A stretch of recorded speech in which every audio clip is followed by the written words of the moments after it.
各位好，欢迎来到赛前采访，我是刘航。我们邀请到的是 TT 战队的 Feather 选手，欢迎 Feather 来先跟大家打一个招呼吧。大家好，我是 TT 服选手 Feather。组内赛已经2连胜了啊。Feather， 你会觉得现在跟小安在下路你们2个人的配合，包括磨合的程度是怎样的？我觉得因为现在成绩还算比较可以嘛，取得了2连胜，然后我觉得我们下路配合已经非常紧密了吧。越来越好。那今天的对手老干爹，他们的下路组合是属于进攻性比较强的，你会怎么看今天跟他们在下路的一个碰撞？我觉得下路对局的话，今天应该非常激烈吧。感觉他们进攻性比较强的话，我们进攻性也不弱。期待今天 TT 战队的精彩表现。各位好，欢迎来到赛前采访，我是刘航。我们邀请到的是 LGD 战队的打野选手恒，欢迎恒来先跟他打个招呼吧。大家好，我是 LGD 打野恒。那组内赛打到现在，恒会怎么看队伍整体的一个发挥和表现？我觉得就是队伍整体的发挥，就是前面做的还行吧，就是中间可能要更紧凑一点，更集中一点。中期还有调整的空间。那在我眼里，我觉得这支 LGD 是一支很有活力以及能创造无限可能的队伍。恒，你会觉得队伍目前整体的风格是怎样的？队伍的风格感觉就是可能更灵活多变一点吧，然后就是还是更集中，要中期处理的更好一些。期待今天 LGD 的精彩表现。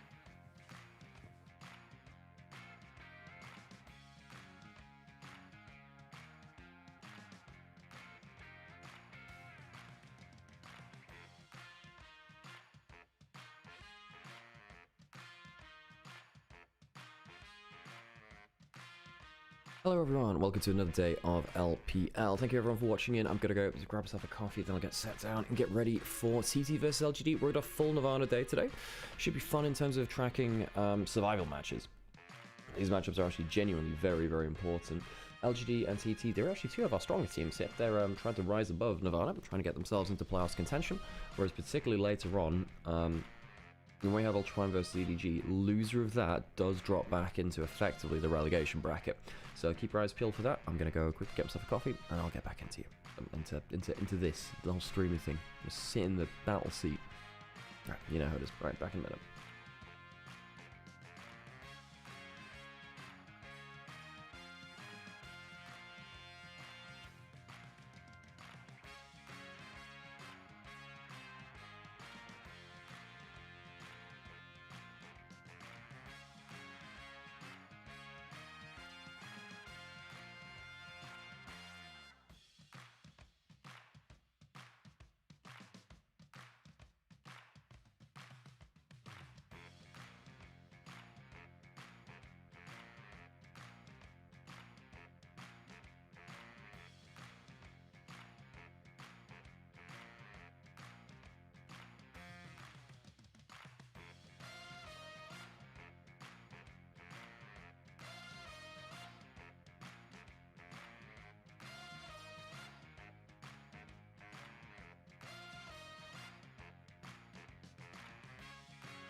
观看2026英雄联盟职业联赛第2赛段，您可以通过英雄联盟客户端、掌上英雄联盟及英雄联盟赛事官网 LPL.QQ.com、虎牙直播、哔哩哔哩直播、腾讯视频、腾讯体育、新浪微博、微信视频号进行收看。电视机前的召唤师可以通过百视通平台收看全程赛事。上京东搜“京东电竞直播”，赢千元耳机和游戏手办。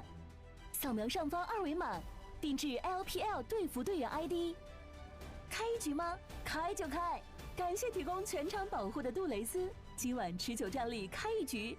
Sky Motor 手机电动，快人一步，稳赢一路。TCL 全屋智慧家电，峡谷英雄敢为不凡。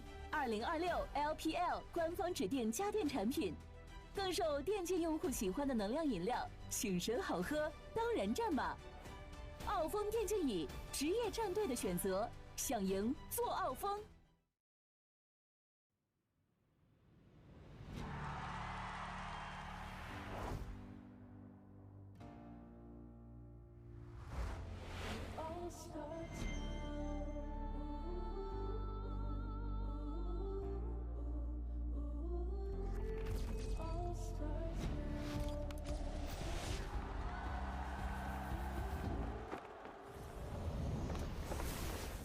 直接给他一手点做，线面上中间，爸爸这时候很能滑，再滑一个。来了！抵消，小心公开属性抵消了纳尔的大。是有血手的，哎，找到了真豪，把你困在原地，化敌为牢。阿兵还有封锁，就是阿兵的清高力。兵哥杀死了。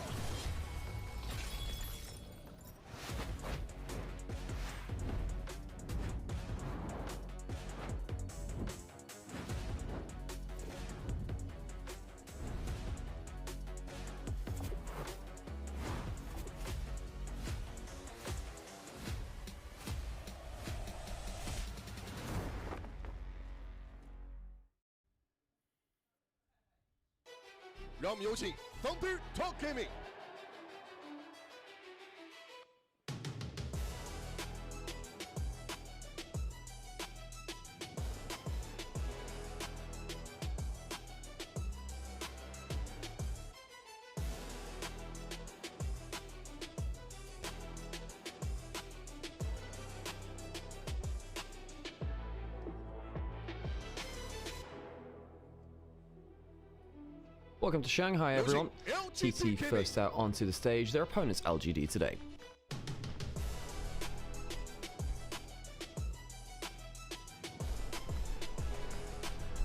Now, the thing with Groot Nirvana is we actually haven't seen these teams play a whole lot.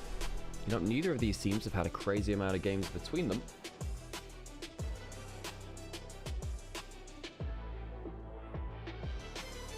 LPL 第2赛段组内赛第4周第3日第1场比赛。 And it does mean it's a little hard to America.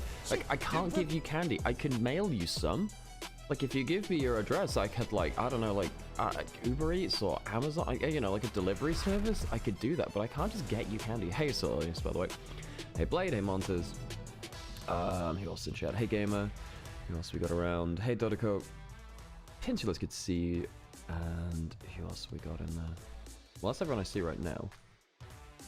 Hey Merlin as well. Are we watching BLG? No, oops, sorry folks, I went live with the wrong title, so that was actually a little bit of clickbait. So I'm sorry about that, mate. I kind of ended up,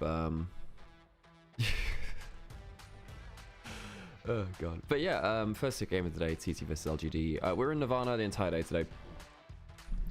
And, yeah, I mean, we haven't seen that many games between a lot of these teams. LGD, their first series, they looked really good. Second series, they looked not very good. So we don't have an accurate read on them right now. TT, they've only had the one... No, they've had the 2 series themselves. Yeah, so LGD are 2-1, TT are 2-0. LGD only lost their last series just the other week, actually. Yeah, they lost to, crap, who did they lose to? No, sorry, not TT. LGD, sorry about that, LGD. Because TT is still undefeated. And we're going to get into draft. Yeah, they only lost to Ultra Prime on Sunday, and it was quite a confident 2-0, might I add, actually. Let me do that thing. I'll turn the camera on. Hello, everyone. How's it going? Let's get ourselves into draft TT versus LGD. Might take a bit more chill today, folks. Sam and I are going to be switching over casts midway through the day, just so we can rest our voices a little bit. I really do need a day off at some point, I'm not going to lie. Okay, so the Nox and Orianna banned away, just kind of power picks right now, and the Lucian has joined them. The Lucian is very much a power pick now. A champion which we've very rarely seen like get beaten in lane. The Lucian Milio is just too strong right now, it feels. So last ban, I mean, Rumble's up. We banned the Karma instead. I mean, Rumble first pick's pretty good for Birdall, takes away from Keshi too. Although Keshi's really good. I think Keshi's been legit. He's been legit. Yeah, I mean, I like them and we have the slots. That's why we have the slots, Blade. That's why we have both. Like, basically. So is the Bard first pick over Rumble? Huh? That's something. I guess you want to go Ezreal Bard later. I mean, Keshi, if he sees a Rumble, might have gone for like Cassante Ambassador and would have been happy. He would have been totally fine with that. Rise Pantheon available, although we're seeing a lot less Rise Pantheon. I mean, it was like 1-2 for a lot of early split. And it fell off a bit. Now you can't, I mean, you presumably want to get away a, take away a bot lane. But if you go for Pantheon here, you don't get to go for a bot lane pick. If you take the Pantheon, you don't get to go bot lane pick. So you're not going to be able to lock in something to face the Ezreal Bard. LGD, how many other bet lanes will they have to ban? Well, there's Lulu Yunara, is the big one. And then there's a Corki Nami. Ezreal Bard isn't the craziest. Like, the thing is, Ezreal Bard just does so much outside of lane. Rise Pantheon is huge, though. It is, you're right. And Junhao has been very, very good for TT. Although I'd argue that Keshi has been their best player. Keshi's genuinely been great. Of course, reminder that Arn is now on TT. He wasn't there for Split 1. Personnel change for them. Azir for Tong Yuan. So no jungle pick locked in for Hung. So he's going to have a pretty hard time, I suppose. Next round, TT think about banning away. Maybe, well, Vine to Fury for offensive options.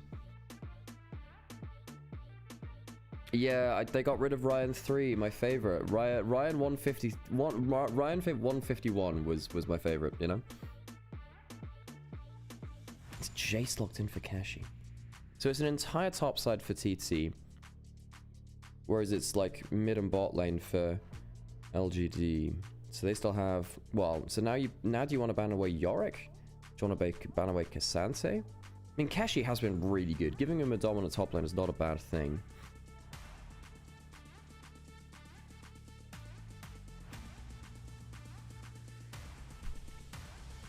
Wait, who was the LPL player that, like, trolled Faker in that one game? Who was that? Who was that? So I do remember that being a thing. Who was the Chinese player that trolled Faker in that one game?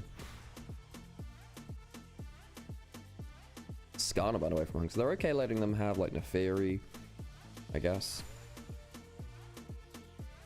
Nautilus went away from Feather.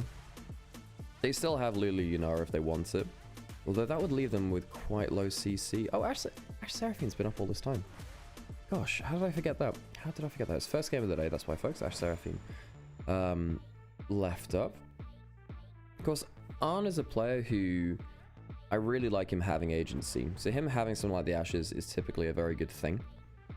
You know, for those of you who weren't around to watch him on Invictus Gaming 2024, this guy was like near MVP material. He was laning with Vampire, but this was when Vampire was just straight up awful. He was really, really bad. His laning phase was good, but then the rest of it was just, well, it was flippy. It wasn't even like consistently good back then. Jungle top lane, I mean, Xin Zhao is just kind of like a do-it-all champion. I was wondering about something like the Neferi to really chase down the Jace. They're going to lock in the Sion to try and neutralize that matchup, but a long-time player of the champion. I'm very happy to go into those tank matchups. Last pick for jungle. Well, you'd like another engaged threat if possible. We did think about that Nefiri. I thought that the Nefiri is probably better into the Jace. I think the Shinjaz is better in team fighting. Although, I mean, you can use the Nefiri W onto stuff like the Ash Arrow. Shinzao can fight with the Pantheon a lot earlier, though. Wait, do you know how's the second highest KDA after in the LPL after Knight? That's funny as heck.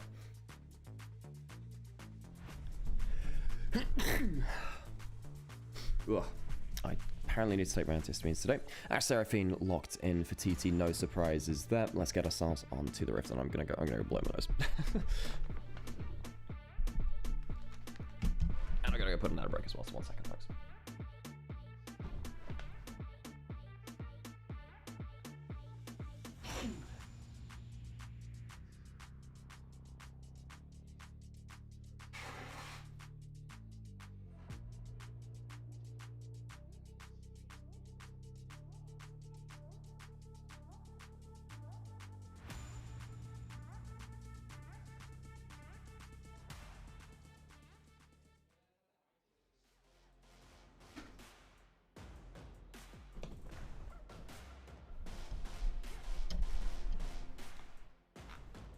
Wait, Knight's at a 10.6 KDA, okay, at 10.7? What the hell? It's crazy. In fact, it rounds up to 10.8.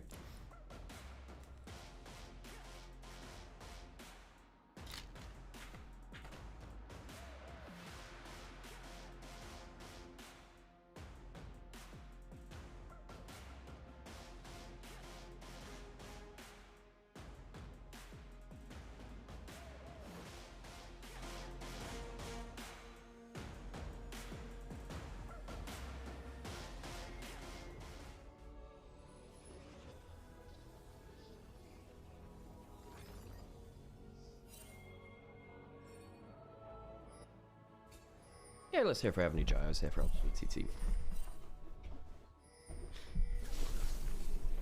I might take it a little bit more chill today, folks, just to rest my voice a bit. So we'll chill out. We'll hang out and chat. Herod, finding out Tongyuan early. Rise is pretty good at the level 1. His wave clear's not as good, and you know, so you can struggle with that. Does get minion aggro here, but won't take too much damage from them.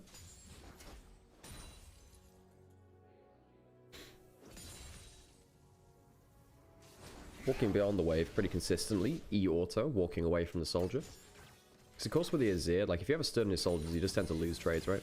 Especially when it's the lethal tempo. If he keeps his lethal tempo up, then you just, what do you do? On a feather. Now they're not fighting for prio here because the Pantheon's pathing, well, maybe pathing away from them. Oh no, with the way he's pathing, he might go, he's got a couple of choices. Pantheon might go 3 camps, finishing off on Krogs, then going for an invade. Could technically go for a gank, but pretty hard to do that versus Ezreal Bard. The overlay's broken, so I guess we go back to the old one. Cool. It really messes with my muscle memory now, because I've just retrained my muscle memory to have like all the information at the bottom and middle of the screen. And I think on the whole, it has actually been a good change. I think that, you know, having all the information in the bottom middle of the screen has been pretty good on the whole. Means that I don't have to look to the sides of the screens for like summoner cooldowns and stuff.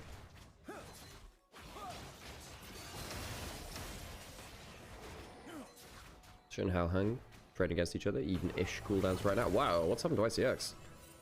It's hit by the slow. Didn't manage to get the slow to give it a real increased kill pressure. He'll get some extra auto attack on target. I suppose Ash Seraphine do manage to push him out of the jungle. We did say, hey, no. Arn and Feather were pathing. Well, they were playing as though Junhao was going topside, but they actually waited for the bounce back so they could get like a consistent push in. They're on vision here. Are they both gonna get cancelled in fact? Yeah, they are. Damn, on vision. So Arn's gonna have a late recall. That's bad for him. Because now he's gonna miss what, 4 or 5 minions maybe? Yeah, they will, Angie. Yeah, I go through a lot of honey. I think a lot of people look. Casting normally, look, what Sam and I do in terms of cast is, it's not normal. I'm not saying that in like a good or a bad way. This is probably a bad way actually. Most casters within the West, say for instance, if you're an LEC or an LCS caster, you're probably casting 3 or 4 games a week, I guess. 4 games a week maybe. A little bit more. Sorry, not in terms of series, you're probably casting like two series a week, maybe 3, because you know 2 or 3 game days, and then you're casting like half the days games on the day. John, how actually guessed the smite there, by the way. Whereas here, Sam and I are casting like 2 series a day, average. So in a week, we're casting probably like 2 to 3 times more than a caster would normally do. Because we're not switching out casts with another casting pair, and there are more games in the LPL than anywhere else in the world. So yeah, we get through a lot of games, and it does, if we mess up or something happens with our voice, then it's really bad. There's potential of a gank down at boss side. They could magical journey, but Feather and Arm, they spotted out.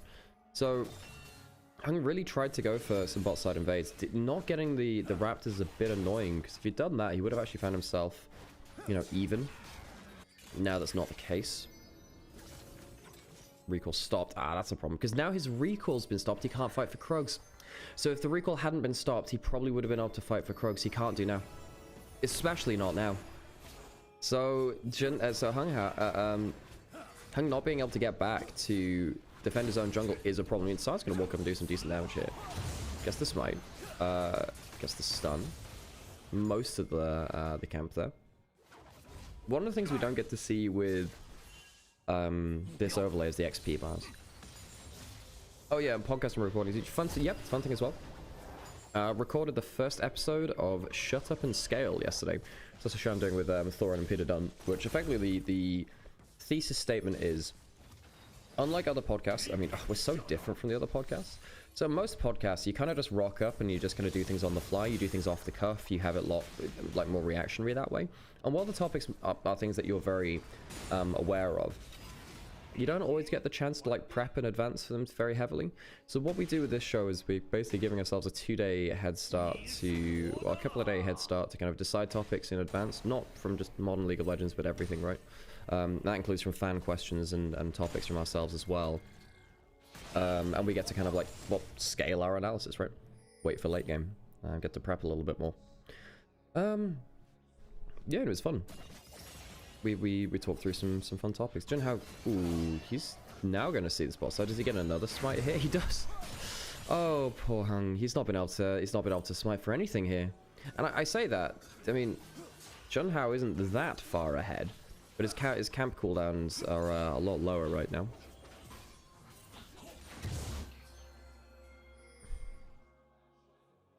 Oh, hey, Dark World. Sorry, I didn't see you there, Dark World. Good to see you. Yeah, the overlay worked yesterday too. I mean, it's a little nostalgic seeing the old overlay, because I've kind of, when you've cast it now for several hundred games, it you get used to it, the new one. And like I was saying, I actually think that the new overlay, it was a good flash force there by Tungman, by the way. But yeah, once you get used to kind of instinctively getting your information from a part of the screen, going back to how you used to do it, it's annoying. It is annoying. Yeah, good to see you, Dogwolf. How have you been doing? Arn almost dodged in such a way that a double Q would have hit onto him and Feather. Watch it there, Sonny. Yeah, good to hear that, Dogwolf.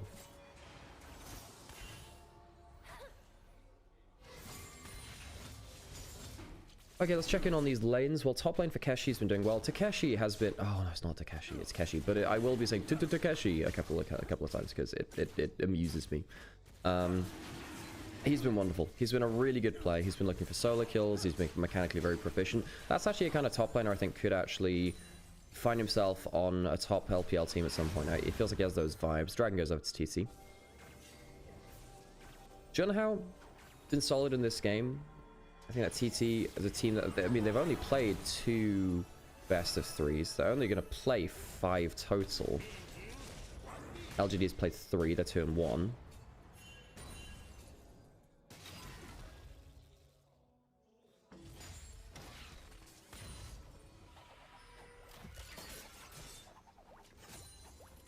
I do like these games where it barely matters. You get to chill out and take it easy. I mean, yeah, that's one of the things which, oh, hang on.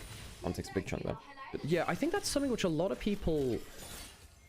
So one of the topics which we didn't record for this last episode of the podcast, but we might do for the next one, is effectively which seasons of League of Legends were best to watch. And one of the things which I remember quite fondly, actually, about season... Well, it would have been like season 3 through 5, was the game was so much slower that you actually, on cast, could joke around a lot more. Now, I know a lot of people have had a lot of complaints about... Hang on, that's a pretty good arrow, actually. Let's get straight onto the bottom. The bot's only level 4. He does manage to stop the Pantheon stun. I don't think it's enough, though. Don't think it's enough, Harry. Going forwards, flinging up the BLG logo. Plenty of BLG Junior players down here in Group Nirvana. Really good arrow. But yeah, anyway, back to the point about the early seasons. The things about late season 3, 4, 5, I would say less about season... funny number. The ones just after that.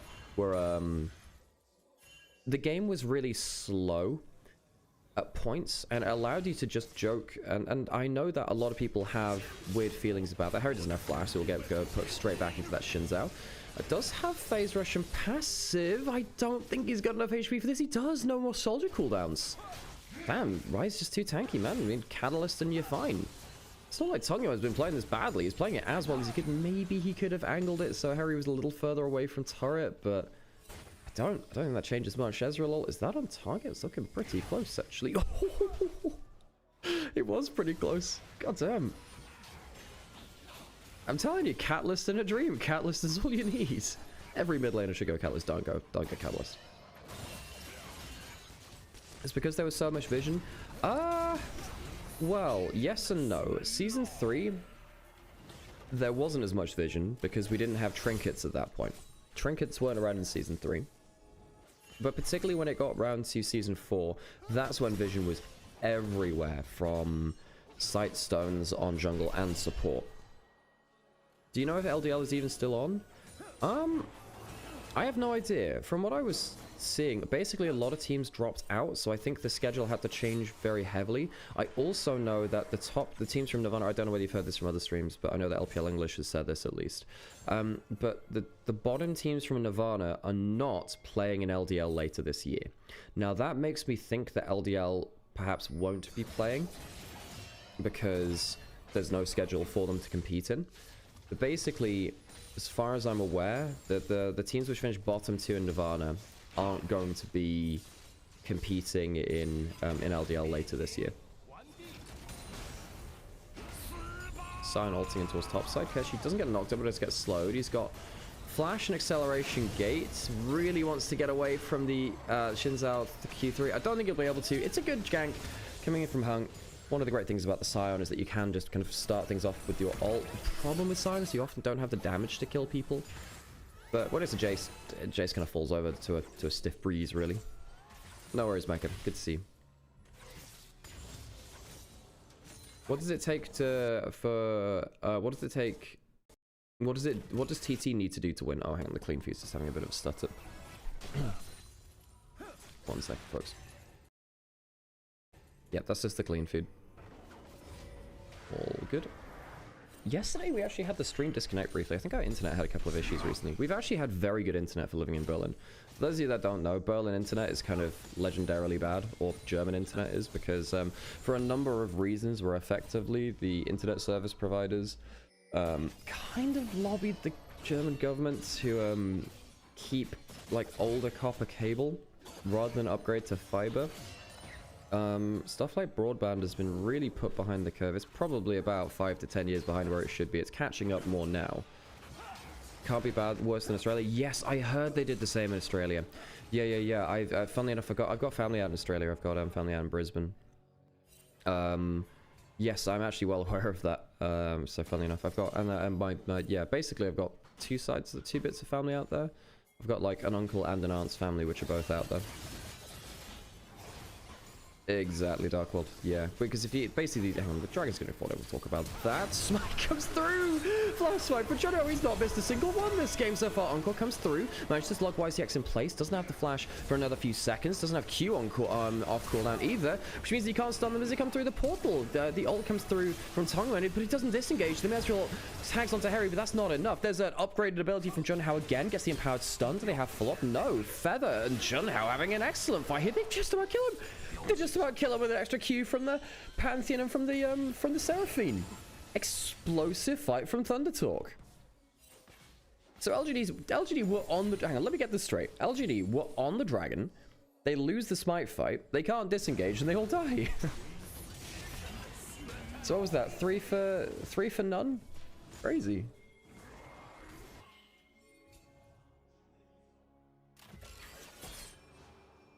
WE are not better than TT. This is a worry, right? Because we've seen WE really struggle. Their last series was better, right? That's a very good smite from Japan. The empowered Q smite is nasty. Encore hits onto a bunch of people. Allows a lot of damage to come through. At the first level, Encore actually does a fair amount of damage. Hey, appreciate you, Ghost. Thank you so much for the resub. While the Ezreal ult did come across, it's like, damage is already done. Pantheon ult got onto Tongyuan, got his flash out and killed him. Oof. And then the empowered Q does more damage to lower health targets. Huge win for TT. Genji's currently getting sucker punched by KRX. That's kind of crazy. Am I crazy if I think it gets the late game, LGD has the better comp? Well, they have Scion Azir, so that's typically the way that it goes. But against Ashe Seraphine, the problem with Scion Azir into stuff like the Seraphine is that the Seraphine Encore doesn't care about Scion's tankiness. It just kind of ults you through it. I mean, TT don't have frontline. However, LGD don't have great engage, so they can't force that much. They can right here, actually. Oh, ultimate's good. Asher does go on to Kesh. He gets himself the Eclipse stun. There isn't that much. He might just kill him. Oh, he gets the flash out of the Bard. Close run stuff. Got out of vision. Gets an extra summoner for his time. Keshi going for the Eclipse build, as we just mentioned that. Not necessarily going for better glass cannon poke, but pretty damn good at the whole trading thingy. That Asher very nearly bailed out that bot lane play. If he got a kill there, that would have been a very high roll for him.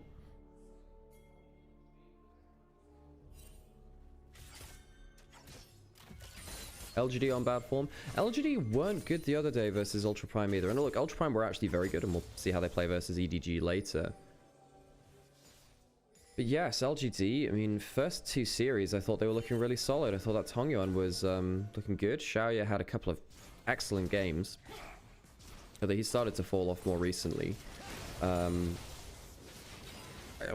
was a conversation about WE's AD carry, because I can't remember who it was, but someone was basically saying that About was the worst AD carry in the league, and I thought that was a bit harsh. I mean, I understand the complaints about him, but I think actually this split he's been better than some. And of course, you actually have to compare a lot of the players in WE to teams like this right now, because they're likely going to be facing each other. You know, teams like LGD, TT, do they have better top laners, bot laners than WE who'll fall down into that abyss? And I think one of the things which, obviously WE haven't been very coordinated, but I do actually think their bot lane's been pretty good on the whole. I think Erher deserves a far better team than WE. So you look at teams like TT or LGD, which are currently, you know, in good positions to go into top 2 in Nirvana and, you know, get seeded preferentially against Team WE. Shai isn't too bad, methinks. His start of his split was fine, and then the longer it's gone on, I said at the start of the split, his first 2 series are good, and then his last series was really not great. So, but this is the problem with Nirvana. They don't really have the games to definitively say a crazy amount versus group Nirvana teams. But, you know, I would take about Erher versus LGD's bot lane. Oh, just missing. Arn did have flash as well, but he has a Zeal. He has tier 2 boots, and he has the Storm Razor, which does help him an awful lot.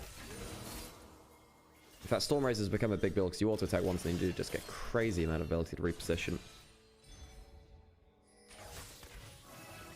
Yeah. The thing is, Mecha, you go back a couple of years.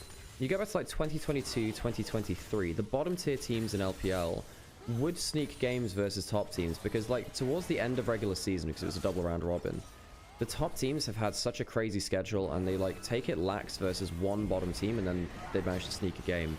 So I believe it was Anyone's Legend with Xiao Hao managed to do something similar. Hang on, the Sound's going to go and sideswipe them. They might need to reposition here. Ash ult goes onto an ulting Scion. The Encore's pretty good, though, on the other side of it. Harry comes forward into the play. He hasn't used the Realm Warp for this. He just walked his way up with the Ghost, and they end up getting a 1 for none. Now, that's surprising. I would have thought with Scion slamming into the side of the team fight, that would have been enough, but, I mean, he just isn't tanky enough. Just isn't tanky enough, and LGD don't have the damage to fire back. I mean, everyone's above half HP. They barely get anything done. Mid lane turret's going to fall down now. Gold lead will extend. Dragon is available, so TT will take kill, tower, dragon. I hear those are all good things to get in League of Legends. Hey, Soikrom, good to see you. How did Ash not get CC'd with Sionol? I think Birdol ended up cancelling it early. I think he actually ended up cancelling it to try and get the wider slow onto people. But I think Birdol makes the mistake there. I think, well, I would have thought he should have at least forced flash out. Wait, did Arn just flash out of it as well? I'm not sure we'll get a replay now, folks, because the overlay's broken. I'm not sure whether we've had to move to the replay PC for observing. We shall see. Pantheon ulting now. That's right on top of Tungan. Has to ult away. Damn, near dies as well. So ult for ult. Doesn't have to flash, but he's out of lane.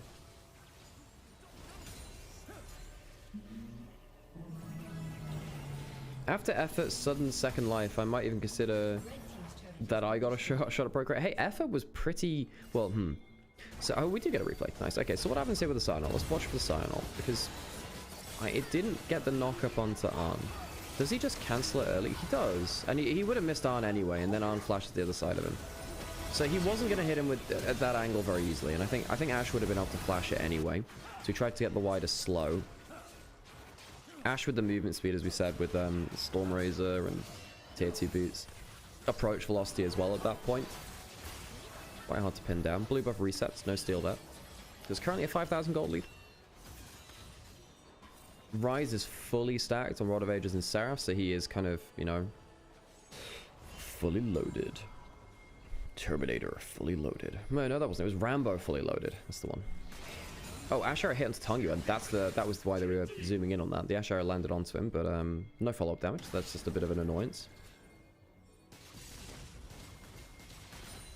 You know, I used to play Wood Elves in Warhammer Fantasy, the true Warhammer. Get out of this. Get out of there with this 40k malarkey. Yeah, one of the things which Wood Elves have in Warhammer Fantasy, which, I mean, you probably know them from Total War, maybe, but they have sprites which can kind of buff their own units. They're kind of like additional add-ons you can get. So you spend some points and you can add on, particularly to heroes, some sprites which end up helping them. And one of my favorite ones is an Annoyance of Netlings.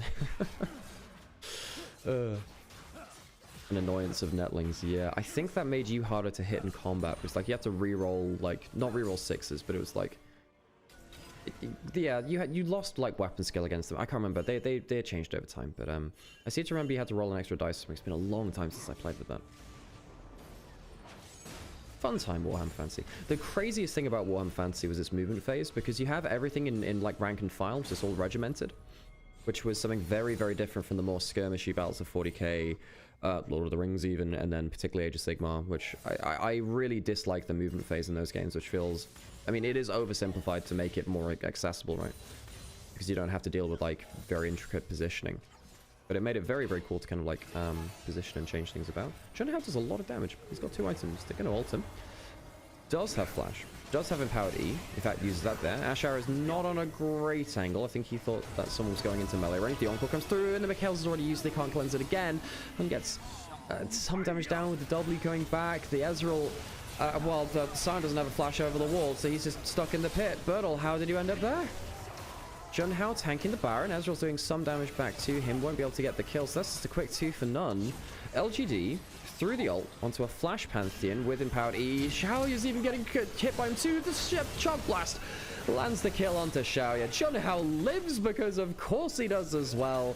This is insult to injury. I don't know how TT are getting away with this, but they are somehow. He hasn't even died to Tunguin. One more auto attack will do it. Can he get any more damage down? The Q doesn't land. He's going back towards turrets, and Tunguin will die before getting the kill. He doesn't even get the kill anticipated. The kill himself has to YCX that flashes for a Q. TT are just, they're just egoing on them. This is not normal League of Legends. This isn't normal League of Legends. Oh, God.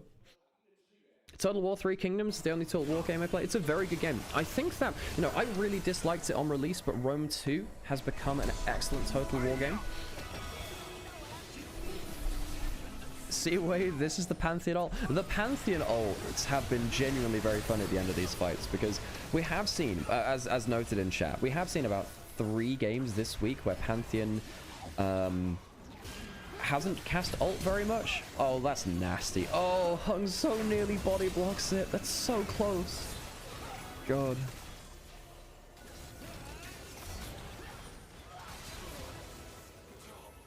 Guys, I've been having some really weird dreams recently.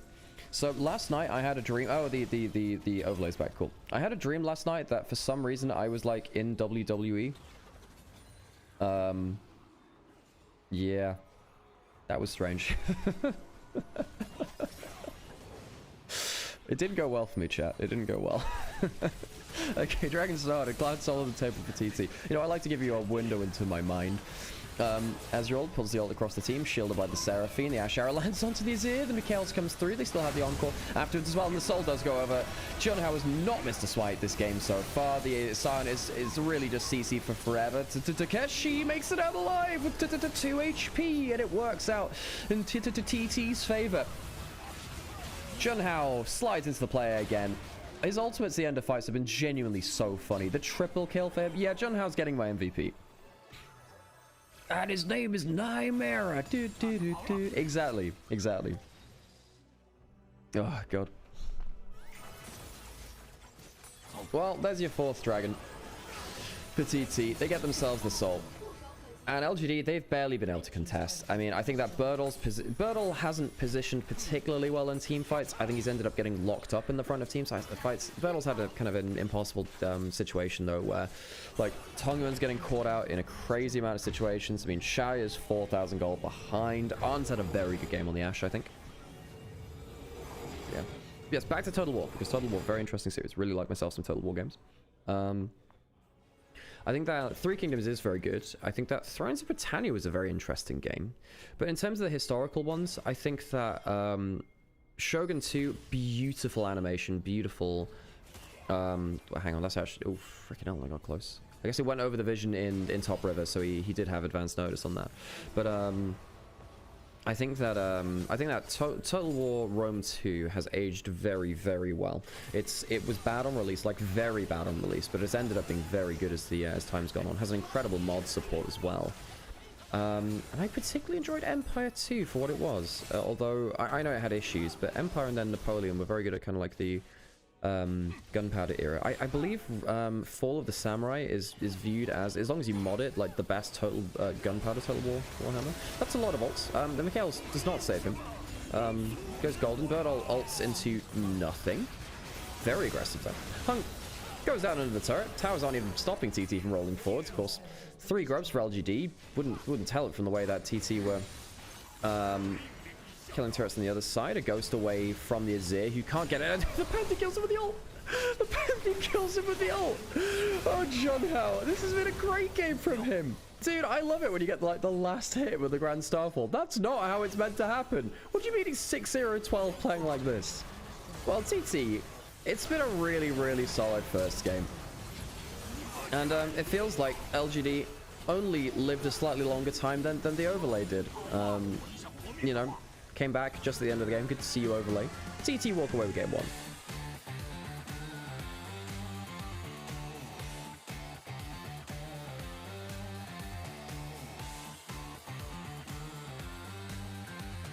Well, quite the dominant first game. Hello, everyone. How's it going? Thought say hello to you. Mega draft gap, and looks like a hands gap as well. I think that the decision making from LGD across the map was also, yeah, it was mainly hands gap, right? I think the way that they were team fighting was just not good. Seraphine ults haven't been 4 or 5 man, but they've always hit key targets. Yep, always locked down someone in the front line and the back line. Just hitting, you know, the right person who's kind of wailed onto. And I think once they kind of got the gold lead, it got really hard to survive that initial engage. Because what we'd see is the Ash Arrow first blow the Mikhails, and then the Encore would be kind of like free to hit afterwards. Let me do that thing where I put on some background music so I don't get the other thing. Pragmata looks good. From what I've been hearing about Pragmata, the gameplay is good, the story is not. But I've heard some good things about it. I haven't played it myself to speak about it. Tell you what I've been enjoying recently. I've been playing through the Cthulhu game. I might end up finishing it off stream now, actually. I've not really had time to do anything, do it on stream. But yeah, I've been trying to do some variety on stream. I played Replaced recently. That was fun. Played Resident Evil Requiem 9 on stream as well. And then I played the first couple of hours of Cthulhu as well, which was actually a very good experience. Really enjoyed that. But yeah, no, I've been trying to play more variety on stream, but basically it's just not very high viewership, obviously, because most people watch LPL here, which is fine. Yeah, it means that I don't know whether I'm gonna keep playing variety there. We'll see, basically. You know, I'd like to at some point because it means I can play stuff while LPL's not on, but I need my average viewer numbers to be like above 100 for certain sponsorships. So yeah, gets a little bit rough there. All right, let's watch these post-game stats. Maybe we get the maybe we get some esports figures to play like a Total War campaign. Angie, you avoid the camera at like all costs, Angie. I mean, maybe we can just have, oh my god, it could be like all those TikTok clips where like famous streamer has just like a girl in call and just bumps the numbers up like 10 times. You have no idea. You have no idea how much that bumps up clips. Oh gosh. Damn, it's really the secret to content creation. Angie, I'm sorry, you know your lot in life now. I mean, Angie, if you ever want to play games on stream, I'm absolutely down for that. Absolutely down for that. Gosh. BNK threw Diablo under the bus. I mean, so we don't have the context for this stuff, right? Or at least I don't have the context. Do you know if anyone's actually said anything more about this situation? Because publicly, the only thing we have is, oh, he missed fan meetings. That's the only thing that we have. But kicking someone over not meeting fan meetings that's a bit weak sauce. I mean, maybe it's been happening for a while. Maybe he's just not responding well to authority, basically. Damn, those ults were really good, weren't they? It was fan meetings and other problems relating to contract. Sounds like the C9 Jojo situation again. Yeah, C9 Jojo kind of like didn't really buy into the team atmosphere. Like we see this with a couple of players, right? Where I don't know, someone like Diana's very key. Yeah, I mean, from what I've been hearing about Pragmata, like the story isn't great, but the gameplay is very good, and then people have mixed feelings on the characters. Like some good, some bad. I basically, from what I've noticed, the people who like anime are pretty happy with the characters in the story. If you are less so about that, then it becomes a bit more difficult. That's the way I've heard it oversimplified. So you can tell me whether that's right or not.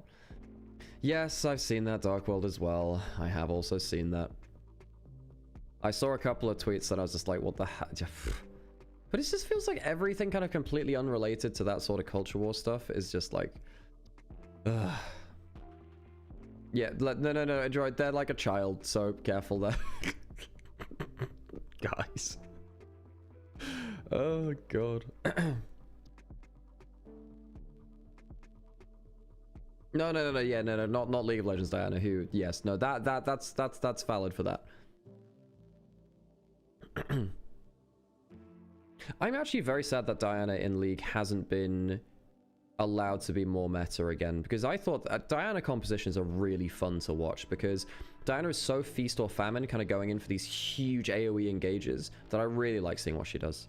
I like playing Diana too, she's a fun champion. Oh yeah, have you guys been seeing any of the new arena stuff? New arena has been pretty fun. The new map with the beach balls has been pretty fun. The way that they reworked the augments feels good. I don't know if Dio is still in chat, but Dio is a big arena player. I've been enjoying it. Played a lot of Diana mid years ago. Diana mid was one of the most nerfed champions in a single patch of all time back in season 3. No, it's all good, enjoy. Don't worry about it, it's all good. But yeah, okay, I need to go into a quick ad break, so I'm gonna go put on a 3-minute well, okay, I do need to go into an ad break at some point. I'm gonna go put an ad break and then chill.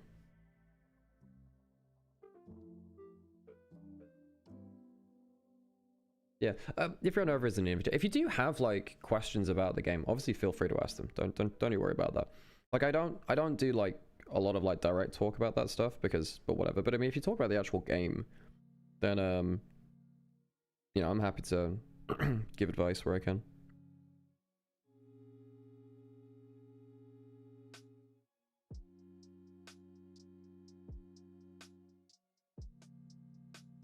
In addition, there have been repeated instances in which internal rules and basic commitments were not properly observed. John Howe MVP, no surprise at that. Yeah, that says depths, really. I saw something about Diablo going to Nongshim. So... yeah, I think that, hey, Vasu, good to see you. Yeah, chat's been cool, Vasu. Chat's been cool. Oh gosh, what was I going to say? But yeah, no, saying something like that is... That's something. Like saying that they didn't meet basic commitments, that can mean a lot of things. That can mean a lot of things, really. Oh yeah, obviously, big news. I won my Champions Meeting 12. I won my Uma. Blade, I've noticed you've not Blade, sorry, Dark. I've noticed you've not been online for a very long time now. I can't remember if I had to free up some friends list stuff. If you do stop playing, you know, Riachi. But yeah, I won my... Yeah, no, it's all good, Dark, it's all good. But yeah, I'm now a 5-time platinum CM Champions Meeting winner. Oh yeah, by the way, thanks for... I do see some likes and stuff like that and emotes on the Onivia thing. If you guys are enjoying the stream, please think about dropping a like, follow, subscribe. I'm taking it chill today, so I'm not like in full marketing mode. But if you are enjoying the stream, please think about dropping a like, follow, subscribe. It does genuinely make a difference to how Sam and I live off the stream. Oh yeah, so the way that we're going to do things today is Sam and I are going to be switching out between the series. You Stallion... Wait, who did I win with? I won with Summer Marazensky, so I believe they were a Stallion, actually. But yeah, Summer Marazensky turns out is really, really broken. I had a crazy build. I didn't hit groundwork, but I hit every other skill, so it didn't matter at all. So I had, like, Valentine Bourbonol. I had pretty much every mid-game skill available on medium and front runner. I had Firm Course Menace to get me over the speed cap, so I had that and medium S. It went kind of crazy, actually. Tayin potentially traded for Diablo. Yeah, I saw that on Reddit. Yeah.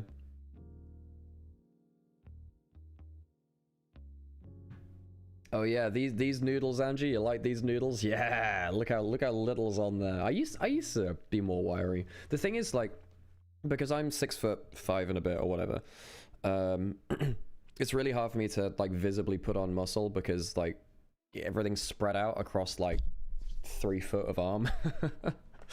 So it's pretty hard for me to actually like visibly put on muscle, because if I put on like a kilo of muscle, it's spread over a larger skeletal frame than most people. Also means if I lose weight, it's technically a lesser change too, but yeah. I should probably try and get more active again like that. It does actually make me feel a lot better about life and feel healthier. That turns out actually being physically healthy makes you more mentally healthy too. Who could have told you that? But I just, yeah, I've struggled on the whole motivation side of it for a while. Turns out when you spend like however many hours a day doing League of Legends casting, you don't have that much time left in the day, and I'm not great at disciplining myself to actually get out and do gym stuff. I do have some home gym equipment, but I have to set it up. It's a bit annoying. True, Angie. Height is a cheat code. It depends what you're looking for, right? I mean, people want different body types, and it depends on what you see in the media. It depends on what your preferences are from that. Yeah. No, I think actually, if you're more consistently active, you do feel better. It's a thing which I've noticed. Turns out, everyone who is giving like these really kind of like baseline, like these really basic, just go outside, eat and drink well. Turns out it does actually help. And I say that as someone who's been, you know, like suffering from various things for like most of their life. But yeah, you know, just getting outside for 30 minutes, having a quick workout, drinking and eating well several times a day, does in fact help you quite a lot. Yeah. In fact, I found out that I play League better when I am looking after myself too. So when I actually have been active when I don't... So I found out that having energy drinks really doesn't help me play League. Yeah, but if what was I gonna say? So I switched over from having like Coke and soft drinks over to tea and coffee, and that ended up really helping too, because the problem I had is that I'd have like a caffeine and a sugar crash at the same time, and that meant that I'd kind of like get really jittery in my mechanics and I'd start messing up in terms of lane really badly. They do sometimes, Mecha. Sugar-free is nice. I really don't like the taste of sugar-free soft drinks. I just can't. Yeah, I really just can't stand them. Don't know why. I don't know why. Yeah.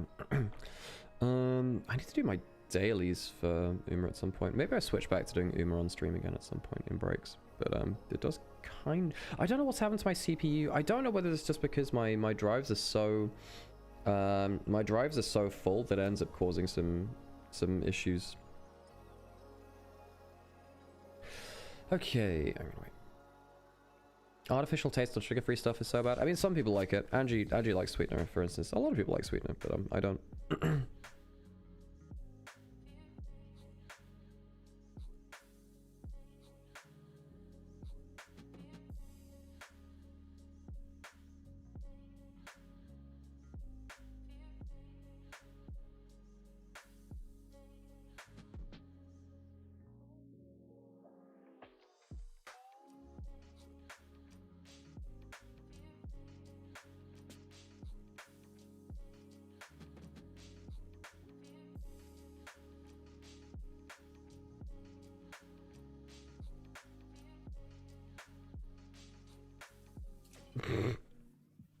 Yeah, Angie being 5'1" and me being 6'5" is actually quite funny.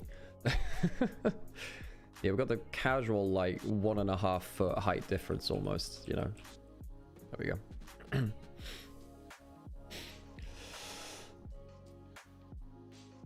Okay, right, game 2. Well, I don't know, LGD just don't look on form. We've only seen, you know, a couple of series from them, but I think that Hung he actually started this year pretty well on the whole when he came in, and he's not looked fantastic. Birdall I don't think has been great. Tung Yuan typically has been all right. He actually did quite well versus he did quite well versus Angel the other day. Yeah, he did quite well versus Angel. He outvalued him. What did they had Sassy for split 1. He obviously switched away. Now he's on he switched over. Did he switch over to OMG? Where did Sassy go to? Where did Sassy go to? Ultra Prime, sorry, Ultra Prime. Yeah. And then of course he beat LGD. Man, I should have really kept on with that storyline the other day actually. You know, LGD dropping Sassy and then getting beaten by him. Trying to translate this into measurement systems I'm familiar with. Well, I'm like 196 or something like that. 195, 196, something like around then. I don't know, or 6'5" ish. I haven't accurately measured my height for a while. It's pretty good. Thanks for the follow. Hope you're doing well. How's by the way, how's LCK going, everyone? I haven't had it open on the background. I should have done that at some point. 154. Jesus Christ, Andrew, we've got a 40 centimeter height difference between us. Oh god. Genji, KRX and neck. That's kind of crazy. That's crazy. In what world has that happened? What?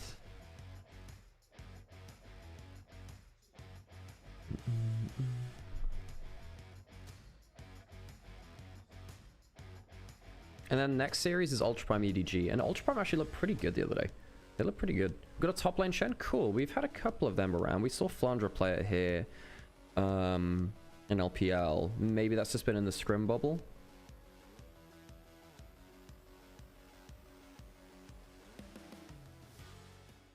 Alright, into draft number 2. Most Shens I've seen is On. That's true. On plays a lot of its support. He is the big Shen player in our region, actually, as a support player. You're absolutely right there. Okay, so game 2. So we don't have the Ash Seraphine, we don't have the Rise Pantheon. I can't believe... Well, actually, looking back at that draft, I'm just sorry. I just realized this again. How did I not realize this again? How the hell did TT get Ashe Seraphine and Ryze Pantheon and Jace on the same team? How do they get like S tier everywhere? What? I mean, I suppose on the other side you did have like Shinzao, Ezreal Bard. So it's not like LGD didn't have power picks, but like, how did they get all of them? So as you come into this draft, we've got champions like the Rumble still available, which wasn't even picked or banned last game, which I was very surprised at. So we have Rumble Jarvan available. Jarvan's banned, so we have the Rumble still. Lucian Milio is on the table for top tier bot lanes. Dude, do they just go straight towards that? I mean, Arn has been a big upgrade for TT. Now, look, Ryan 3 was fun in terms of us talking about him. I missed the guy, and I miss counting his lives. But Arn is well overqualified for this team. EDG are terrible now. EDG should have been so much better than they are, and they've just not lived up to expectations. We'll talk about them in the second series. But Nymaera Lulu versus Lucian Milio, I suppose. But then the Lucian Milio tends to beat everyone in TVT right now. Doesn't always win the team fights, but does win the TVT. So now he'll slam the Milio, because I think that's the better lane than the Nami right now. And then, I guess you could... Wait, is there a priority jungler? No, not really. So Shinzhao's gone. No Nocturne, Vi, Jarvan, or Pantheon either. So the early game skirmishing junglers are out. You might Wukong. You need an engaged threat. Is there an engaged threat? Well, no, I think just slam the Rumble, no? But then again, you're so low CC if you do that. At that point, you kind of want Annie. Or something engaged from mid lane. In fact, Annie might be worth picking up here. Yeah, because you don't have any CC anywhere else. And LGD, they don't have the same option to go towards something like that, probably because they're into a Milio. So LGD have a similar issue where they don't have much CC either, and then the Rumble comes through. So they probably now have to ban Ambessa Cassante. Keshi's really good at both of them. Seriously, folks, if you haven't seen Keshi, he's really good. The guy's really good.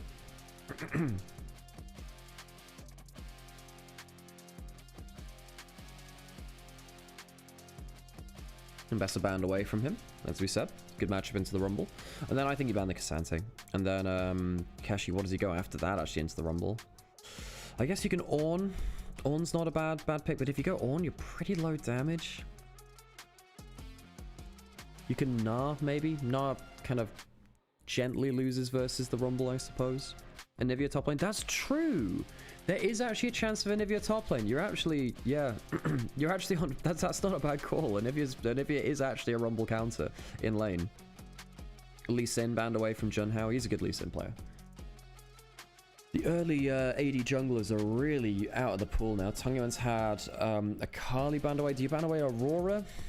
No, Yone. Well, Yone, I think, actually loses really hard to the Annie, so I'm somewhat surprised that's banned away here. I mean, LGD needs some heavy CC. They might Skarner now, but then if you go Skarner into Milio, it's awful. Yeah, God. What do they do? Neferi? But there's no CC there either. You need CC. You can't have a 0 CC comp. Aurora doesn't bring that either. I'd actually prefer the Ahri for that reason. Because at least you have some hard CC. Yeah, I think it... Like, it's not even good, because being Ahri as like a soul engage comp is also kind of crap.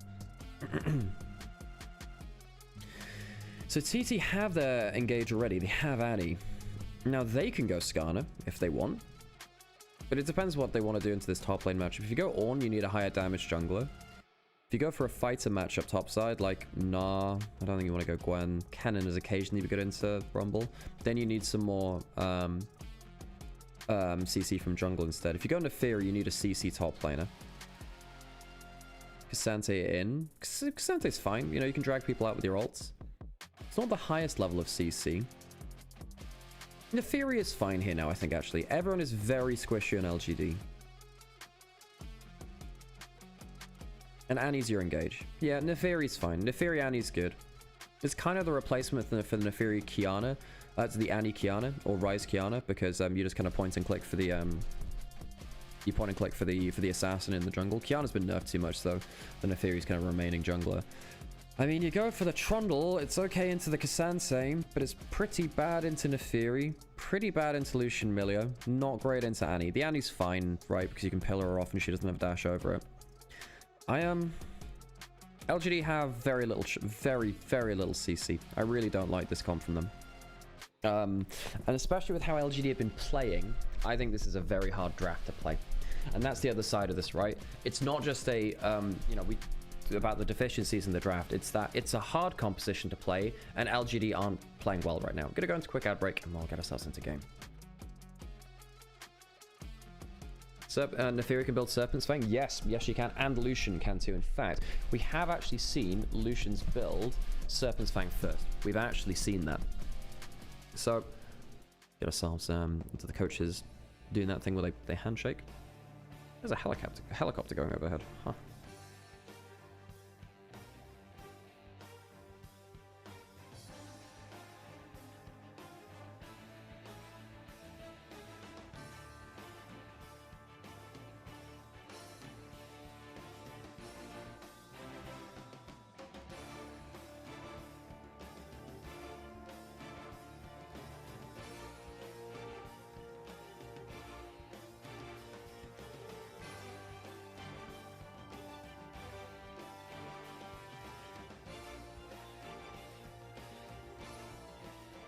On to the Rift. Let's see TTG LGD Game 2.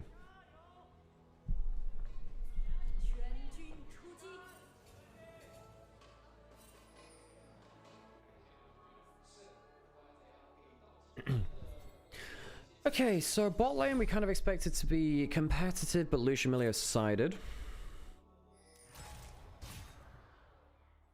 And then I do think that the Nefiri has a much easier game. Birdall's actually taken an okay trade versus Kashi, but manages to get an auto type back. That hits? Damn, Rumble E hitbox is kind of insane.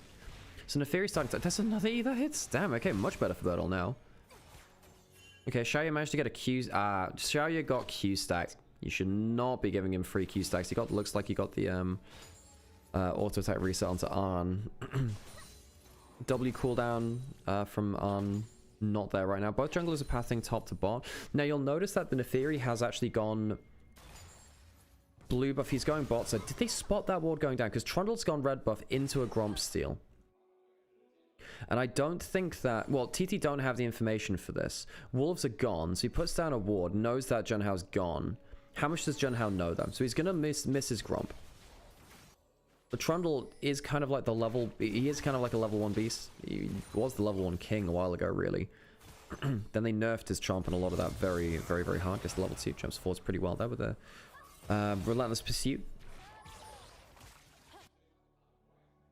So Hung gets a Gromp steal. Goes back to his own jungle.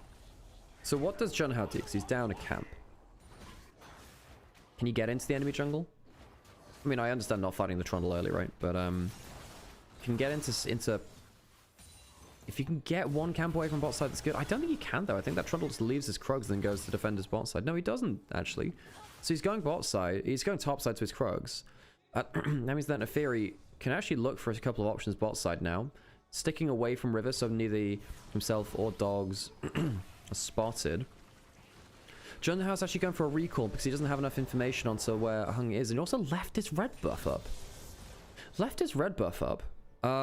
If you go top side now, things get a bit weird. Because top scuttle is now spawning. You've left your red buff up for reasons beyond me now, actually, Junhao. I mean, Junhao was really good at the Nefiri last year. He was genuinely very good, actually. I think he was spotted heading towards this top scuttle. So LGD will have full information of that. Hung will know. Hung's not gone for his entire bot side, by the way. Wait, he knows that he just spotted Junhao without red buff there.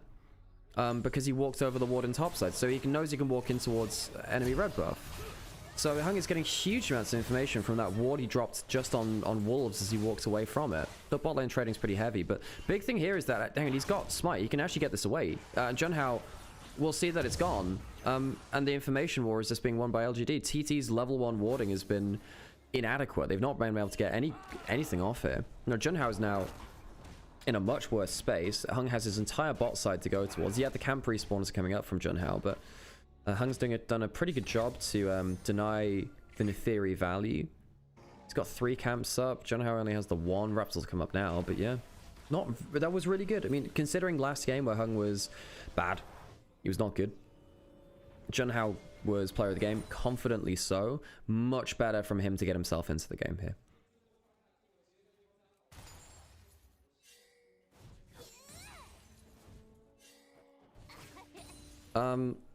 I need to figure out a way to easily record parody songs, because I have thought I need to make similar. I mean, it won't outdo the track tune, but I need to do. I need a haru. I need a haru. Yeah. You see, the genius within my mind is wonderful. That's the ward we just put on walls. That's what we saw in the picture. Anyway, I'm a genius at musical parodies. Expect more from me soon. One of the things which I'm actually saddest about in my career is that as I joined LEC, it was as kind of all of the musical stuff was kind of winding down. So despite the fact that I've played a guitar since I've been young enough to hold it, I have like grade something or other in guitar. I actually can't remember. I think I got up to grade 8. I think I got up to grade 7 in guitar. And I've been singing since like the young as I could as well. I never got a chance to like do that in an esports setting, which it seemed like that was the meta for a while, being able to not just kind of do esports stuff but do other creative stuff alongside it, which was a very fun time. And I'm actually genuinely quite annoyed at the fact that I missed that by a couple of years. Would have been great. In fact, actually, in one of the I think it was in 2022, one of like the higher ups at LEC was like, we're gonna get you on the next rap battle thing, and that was really cool. And then they never did another rap battle. Oh god, yeah. I was in the green room and someone was like, damn, you do music? Yeah, we'll get you on the next rap battle. And then it never happened again, so I never got to do it. It was really like genuinely tragic. I'm going towards bot side. He's a significant amount of farm ahead. I mean, Junhao's just trying to avoid the trundle and get farm up here. Good trade in the mid lane from the Annie versus the Ori. Tonga has been doing fine here. Shame that got cut. I mean, I think basically fans didn't like seeing casters in content over players, but they didn't realize that players turned it down, so we had to use casters. Dragon's going to get taken by LGD. The early game's really been determined by this Trundle kind of getting ahead and playing the map better than Junhao, by using wards better than Junhao and the rest of the team. But it hasn't led to like a huge advantage or anything. The Dragon's nice. Getting ahead, getting a good trade there, even in this matchup for now. Yeah, but I think, look, if you are someone on the production side of things, you do realize that, I mean, you have to realize pragmatically that just the efficiency of putting money into a project like that is just not very high. Now, I think that, you know, I think it's a shame as well. Yeah, I think it's a shame as well, but yes, you know, I understand it from their perspective too. Jump against the wall, can get the all out, pulls him back into the river, does have flash and uses it. But hey, Keshi strikes again. As the all-out still there for damage. Didn't take aggro until just now. The equalizer comes back to him. Q3 landing. Kesh, you got to be a little bit careful now, actually. Gets down to lower HP. Has himself his own flash. Hung's on top side. Junhao, I'm actually not sure if he managed to get much from the enemy side of the jungle. Of course, with Krug spawning now, no. Yeah, I agree, Pentilus. I agree. It's just that I think, like, as fans, people just really didn't like seeing casters instead of... I mean, hang on, if he gets the W on, he can maybe kill him. No! A little bit more healing there. The ult slow from the Neferi, that'll help. 420 gold to Junhao because first blood hadn't been taken until now. Neferi on the board. That's a good nest egg to invest into. Now, Hung knows that Junhao doesn't have ult or flash. Shows his own location with that, so Junhao will need to be careful. Ult pulled out by Arn, got the level 6 earlier than the enemy bot lane. So Junhao, despite the fact that the work which LGD had put in to shut him down, they know he's in that brush just by process elimination. That you guys need to be really careful on these resets here. Didn't spot that one before, presumably.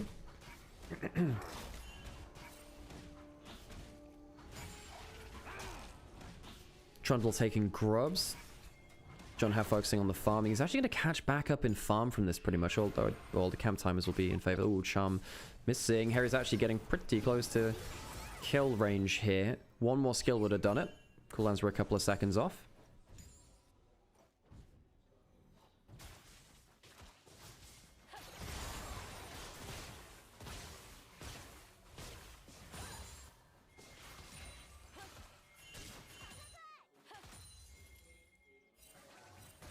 So solo lane advantage to TT. You know, mid lane's been trading well. The Annie does tend to trade quite well versus the Ahri. Keshi gets another bot back from tower there, which means he can keep wailing on him with the Qs. Ult suddenly back up now. Has himself, like, hang on, well, he has a Negatron Cloak and the Spectre's Cowl, so he's got a lot of magic resist in terms of components. He'll spot the Trundle heading up river because Neferi's battle warding. He doesn't have flash right now, actually. Used that, of course, to set up before. Junhao uses the W. Tung Yuen dashing over, has slash. The dogs are going to cause some issues here, but he uses the Q to kill them. Nice from Tung Yuen. Really nice from Tung Yuen. Sees the play happening well in advance, kills the dogs with the Q, which means he can hit the Chump. Really well played. Harry was not able to lock him in lane. Takes a flash from both Hung and Tang Yuan, but kill over to the Trundle. Gromp away from him as well. That's really not bad. Yeah, I mean, ulting early as an Ahri is something which is often overlooked because you want to use because Ahri doesn't have that much damage. Using an ult to get into position rather than doing damage is often seen as quite ballsy by Ahri players, and doesn't often, you know, a lot of players struggle to have that instinct of, oh, I need to get there really quickly. I think really good Ahri players will see long range plays and like hop over walls to get there quickly, know that they just have to get there within a certain timer. Oof, owie. Good shield versus no shield trade though. Yucal? Hey, Yucal was wait, did something happen to LCK? Because Yucal, of course, was the flagship player for Thunder Talk for a number of years. For a number of years, Yucal was the TT guy. In fact, he dyed his hair blue to match TT's team colors. So he was Blue Cal for a bit. Oh, good charm there. Really nice, actually. Third of the HP.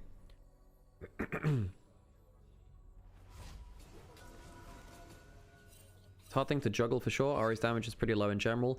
Yeah, which is why you got to snowball. Got to get yourself... well, you don't always have to. There have been points where you can go for, like, slow burn builds because you're very good at, like, consistently applying burns against low range targets. So if you get stuff like Galio, Sion, Cassante, if you go towards, like, Blackfire Leandries, you feel pretty happy.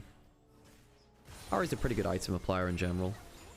Not as good as someone like a Zyra, but you're safer at kind of doing that and applying it at the same time. So gold lead is not crazy in jungle. In fact, it's not there at all across the entire map. But hang on a sec, jumping onto the Trundle, who doesn't have flash, uses the pillar though. That's really good. I mean, the wild growth comes through too. So it's ult for ults at the end of the day. No wild growth means that bot lane has a bit more room to maneuver in 2v2s. Teleport going bot side. That's the Ahri. They really want this. Teleporting in towards a dragon fight. Hung pulls the ultimate on there. Tung Yuen going forwards. Not bad damage from the Ahri. I think that Xiaoya's got more though. The stun's pretty good. Xiaoya flashing forwards. Has the breath of life as well. This is getting messy very, very quickly. And Junhao dies to the spread damage from the Yunara Q. Cassante didn't come down. Rumble didn't come down. 4v4 is won by LGD though. Got a little bit spooky there for a second. Felt like... you know, Tung Yuen went forwards, didn't get a crazy amount done. They're going to get themselves Dragon, though. Xiaoya gets the kill. Pretty good game from him on the Yunara so far, and we were saying that, you know, recently... I say recently, his last series was not good.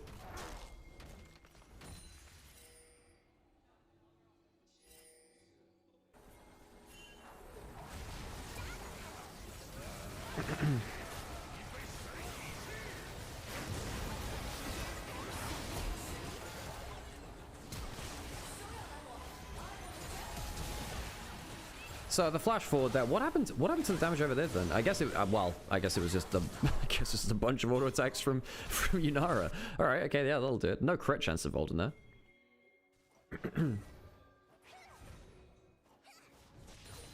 Keshi got tower damage up top. Looks like he got 2 plates from that. Yeah, Birdall didn't come down to the plate either though, so it's not like it was... I think that was just individual laning. Nothing really else happened in there. So TT went from about 500 gold lead down to... well, about the same in deficit. It's actually switched up again now. And now Feather's putting on the sweeper. Gets one ward, but neither of the two behind them. There's a chance of a Rumble teleport. Vision control has been well in LGD's favor this game. That's been a huge part of this. Even with that, I think that composition from LGD is much harder to play. Charm over the wall. Nice.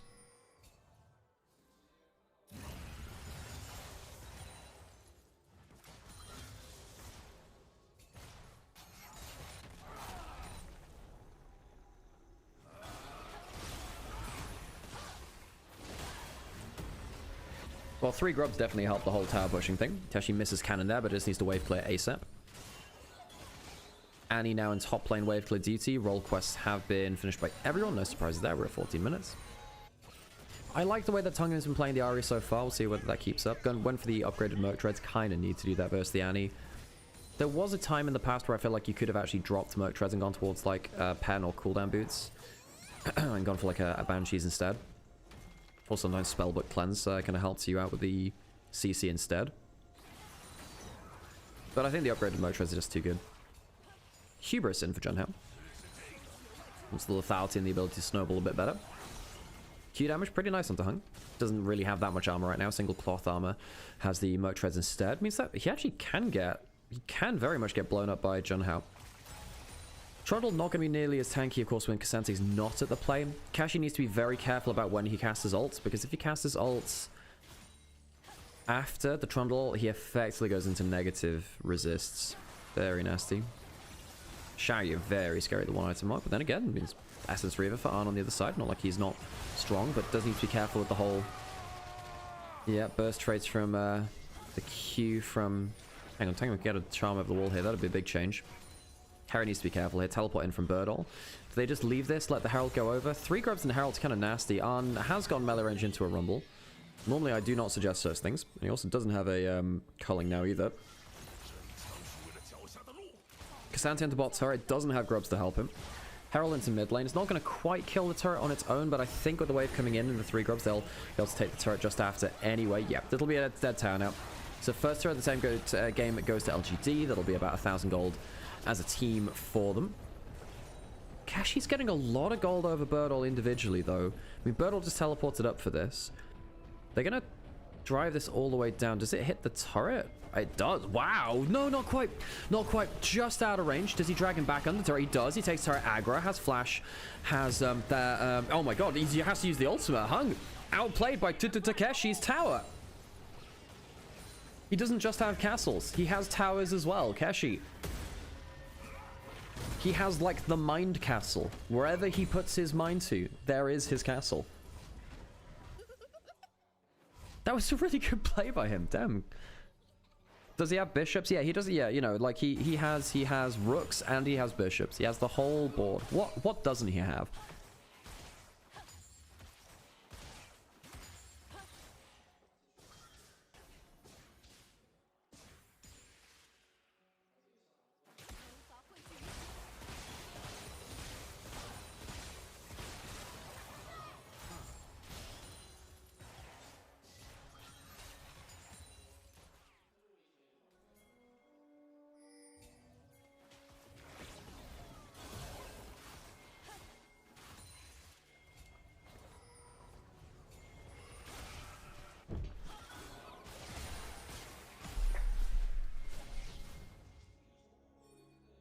Okay, dragon spawning now. Sorry, I was just a bit distracted there. Turns out my brain do be wandering. Thanks for the follow, Rod. Alright, so this would be third dragon for LGD. Threat that Ocean Soul later. Can they get a big fight around Keshi being... I mean, Keshi, this is his first fight with the team. Dragon's under half HP. Gets melee range into Xiaoya. Charm goes wide. Dragon goes low. Dragon's going to go to LGD, and I think LGD now just disengage. Xiaoya has the Q running on... Does he get himself any good damage down with something like that? Culling is already down, actually. So LGD fire back well. And TT, I mean, they're not really getting that much done. I really think that, you know, Junhao being shut down so much on the Neferi has got that Serpent's Fang, has really hurt them. And now we're at the point where LGD, about to get to Ocean Soul, particularly for the Trundle. I'm getting quite worried for TT. I mean, that was the kind of fight where you really needed to see a good Annie stun, which he might die here anyway, whereas the Pillar's not good enough. That's a... That's a Care Bear, alright. That's a Care Bear. Yeah, this is a really good game from LGD. Credit to them. I think that Hung really turned it around from game 1. I would have really expected TT to walk away with this one with the draft and with how their players have been working too. LGD will start to open up the gold in a little more. TT just really struggling to make plays. Bot lane's not done fantastic in the 2v2. It's been fine. All the cooldowns used by Kashi now. Ease back out. Trying to wave clear, and we'll do so.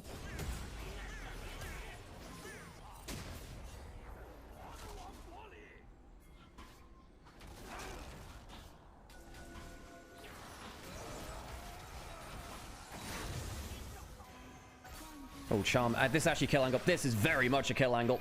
There you go. 2 Dark Seal stacks to Tongue event. Charm out of Fog of War. And the Guardian of Spirit Blossom Death. And the Afterlife takes another one along the road.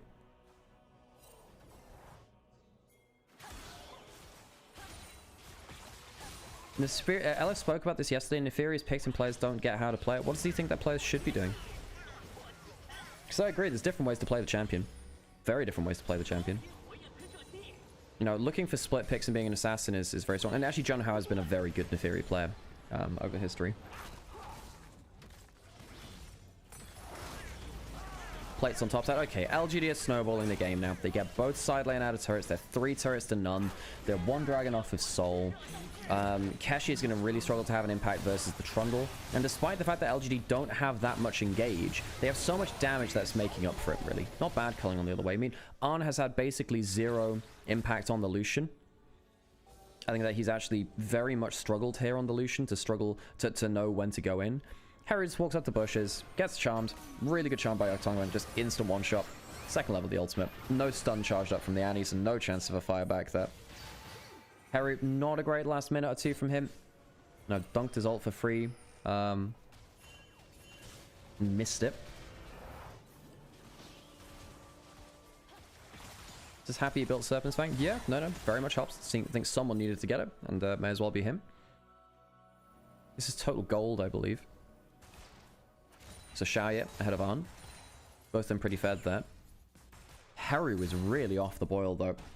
Trying to go towards, well, I guess it'd be Protobelt or the Xiaoye. It could be Protobelt in a second.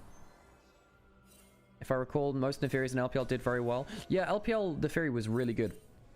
You know, Kanavi, incredible Nefiri. Tarzan, incredible Nefiri. I think Shun is a very good Nefiri too. LPL Nefiri is good. They really managed to utilize it well. I think this wasn't a Nefiri problem. I think it was a level 1 warding problem. Hung 700 gold ahead of John Howe. Is he just going to walk around the corner again? Nope. TT needs to get something done. Yeah, the problem is normally I'd say that'd be something through the Annie. I think Annie needs to have a much better game. Harry has really struggled here. Because if the Annie doesn't have much agency, doesn't have flash, doesn't have ability to walk forwards, then, you know, your engage is very limited. Your engage is the Annie, and the Annie has been shut down.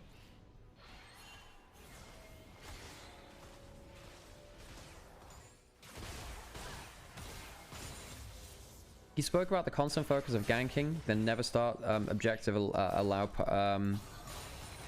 I don't quite get what that is. I'll need to listen to the clip. But yeah. So he's basically saying that Nefiri should poke more. Oh, jump forwards from Arn. Shields versus shield. Pillar comes out. Arn just really not judging this particularly well. The splash damage will kill him. Tongue Yuan gets the jump forwards. Has the Protobelt jumping forwards again. Charm lands. Another reset for him. Arn, you should never have jumped that far forwards. His Lucian has just not been it this game. Just not been it. That's going to explode the game because, well, now you've lost 3 just before Dragon. That's going to be Soul. We will be going to 3 now. I think we'll be going to 3. LGD, you know, a team I don't think that we're looking on great form. Really utilizing, you know, Tongue Yuan outperforming Haru and Xiaoye outperforming Arn in this game too. And this is one of the things about these teams in Nirvana is that there are so few games to watch from them. It's very hard to actually see the trends of these teams, see what's actually making them tick, how their form goes up and down. That's Ocean Soul to LGD. 5,000 gold lead. That'll open up a Baron opportunity. I think Xiaoye on the Yunara has had a really, really strong game here.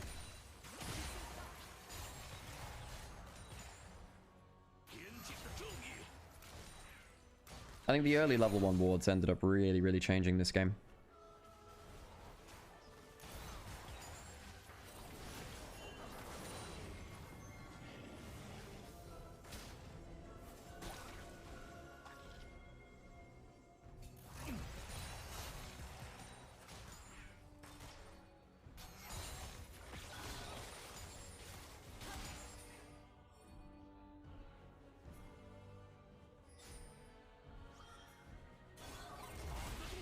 So, Ocean Soul builds up 3 items for Shaya. Try to jump forwards in the mid lane. The Protobelt from Harry, not very effective. Teleports coming in from everywhere. You know, TT, they're kind of, well, they're getting desperate, but they should have been desperate for a while. I think the fact that Harry's had such a poor game has really taken the teeth out of this composition. Like, Annie has to be your engage, and Annie has not been able to do that. Keshi has tried to do it himself because of that. Gets ulted by the Trundle. He's alone in a 1v4. The Equalizer cutting off the rest of the team. You understand why he went for that, because Annie is not getting the engage down. I think that Keshi has had, honestly, a pretty solid game. That's a desperation move, though. And desperation moves do tend to look pretty silly when they don't work out.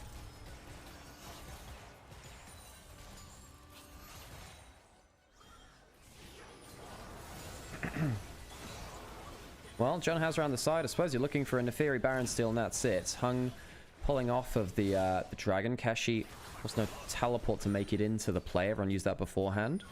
Tung Yuan gets a charm onto a dog. Isn't that the Fox and the Hound movie about that? Anyway. Baron, 2/3 HP. Junhouse still has ult, still has flash, still has W2 actually. Gets a Q onto Tung Yuan, but not the second one. Under half HP. They have vision on it now. Well, they had it from that ward on the top side. Junhouse can ult into the pit. This is actually getting a little scary. Equalizer back up. Very low HP. Tung Yuan jumping forwards again. Not bad damage onto the Ahri. The Equalizer and the Wild Growth should just about disengage in the theory, though. Not a bad angle from Junhouse, but the disengage from YCX makes the difference. There you go. They don't even need the Baron. They'll walk up with the Ocean Soul. 5 champions strong against just the one Cassante. Even the Trundle's back up so he can get ulted. Right here, there you go. Resistor down, pillar behind him, Keshi goes down. We go to a game 3. TT, I thought, had the better composition, but their early game didn't allow them to unlock that. And LGD much better, particularly in jungle vision and in mid and AD carry playmaking. LGD, this is a much needed win for them. If they start dropping games now, they start dropping further and further down in Group Nirvana. You don't get that many series here in Nirvana. So you get yourself to one game here and bring yourself to a decider makes a difference. 1-on-1, we'll go to a game 3. Appreciate the Fox and the Hound. I can't remember the Fox and the Hound movie, but I remember it being a movie. Haven't watched it in many years, if anything. No, Lady and the Tramp is another one. So there's Fox and the Hound and Lady and the Tramp. There's both. And also Fox and the Hound is like a really, really common pub name in the UK. Hello everyone, how's it going? I could change sounds over. Okay, I actually might need to go for like a proper break. Okay, I'm actually going to leave you with this. But by the way, if you've been enjoying what you're watching, please think about dropping a like, follow, subscribe. It does make a difference. I'm going to go for a quick break, so I need the bathroom, and I'm going to go get myself another coffee. I'll be taking pretty chill today. And yeah, we'll figure it out from them. Okay, folks, be right back in just 1 minute. I'm going to put an ad break, and then I'll be back in just a minute.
Hello, I'm back. I have a new coffee.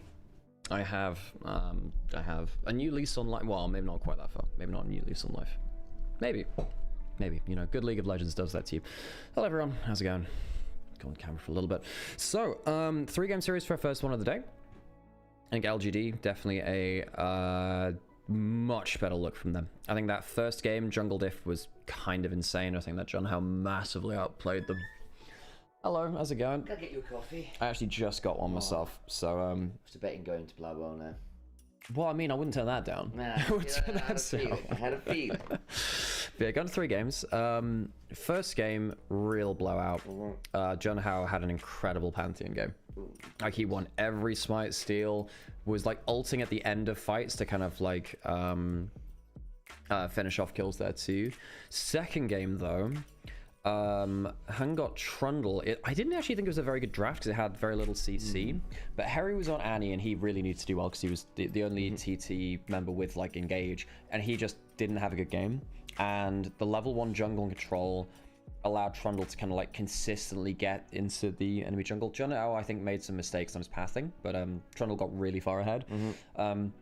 He went red buff, went over to the enemy side of the jungle. Now, Neferi had already started there, so he went blue wolves, so he didn't take his Gromp. So he got his Gromp stolen, and there was a ward put down on his wolves. So when John Howe went through his bot side, weirdly, he didn't take his red buff. That was a weird thing anyway. I guess he wanted to keep it for a particular fight or whatever. So then he backed, went over the ward, enemy jungler sees that he has no red buff, so he's like, well, he's going towards top scuttle, I'm just going to take his red buff. So then he lost his red buff and the bot scuttle, and it's like, well, you have no first red buff. Lost a bunch of it. Yeah, so you basically got 3 camped, 3 buffed. And yeah, no, credit to Hung, it was a really solid game. However, really, I think the best player of the game was maybe Shire on Nymaera. He had a really good game, just kind of like consistently. Like Arn's Lucian wasn't great. Thank you, by the way, Timing, for the comment. That's very kind of you. Have you heard, by the way, guys, that Weibo Gaming may have found the next great thing? Oh, the Hank. The Hank is coming, guys. Maybe. Well, the Hank is coming. So last I heard, Hung should still be starting for Weibo. Okay. But the fact that the Hank is on the roster means that if Hung does badly, perhaps we have the Hank. Yeah. Are you ready for that? I'm so ready for the Hank. We could have had like the Shy, the Nut, the Hank. Yeah. I don't know how many other thes we have. Do we get the Tom to go with the Hank? I don't get it. Tom Hanks, Alex. Oh, right, Tom Hanks. Yeah, but then we'd have like 2. You need to have the Hank, and then the Tom. So it's the Tom Hanks. Because, like, you know, so you need multiple Hanks. The S to go with it. The Tom Hanks. Perhaps, yeah. Gosh. Okay, well, right. Well, we've had a red break. What about Nya?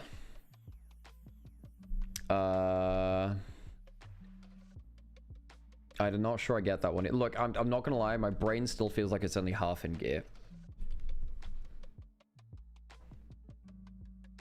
what happened in game 2? Some people are complaining about game 2. I mean, realistically, I think that, look, Arn didn't have a good game on the Lucian, Harry didn't have a good game on the Annie, and I think that the level 1 control of jungle was really good from LGD. Oh, Nia. Oh, yeah. Wait, I actually didn't see that. I've actually cast him before. When did I cast him? Nia. Oh my god, we're gonna get like cat girl mid laner Nia. I think I've cast this guy before. At least I've seen him. Maybe I cast him in LDL at some point.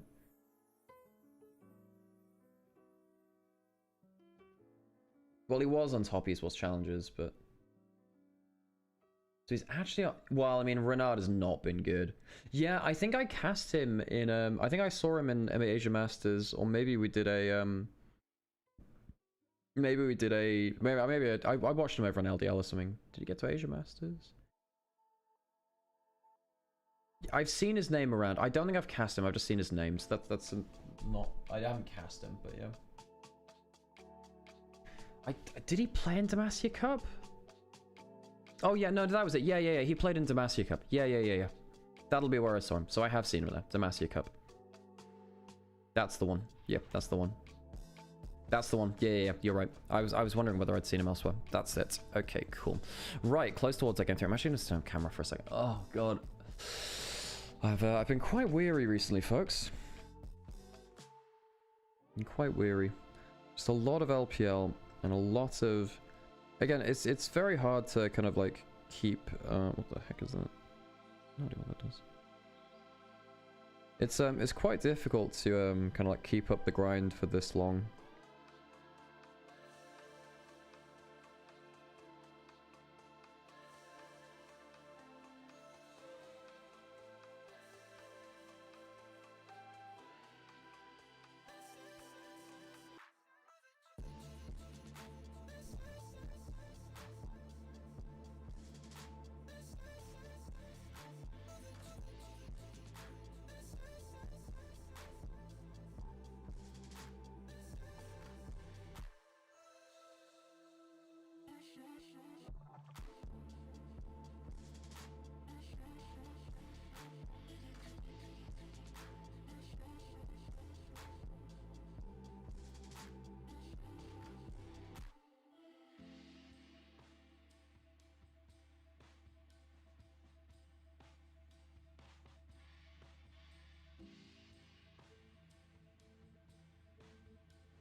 Okay, let's get ourselves ready for game 3.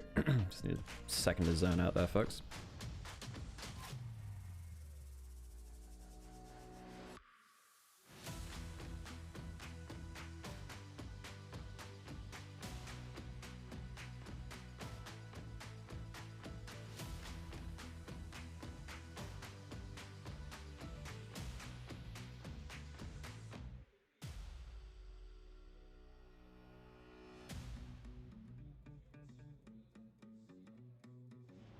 Yeah, I only just saw the Nya news. Like, it's the born too late to explore the world, born too early to explore the stars, born just in time though to hear LPL streamers say Nya live on stream.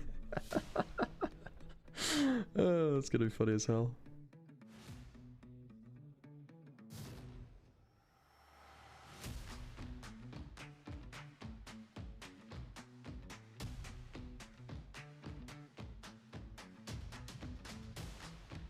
Okay, it should be very close to our third draft now.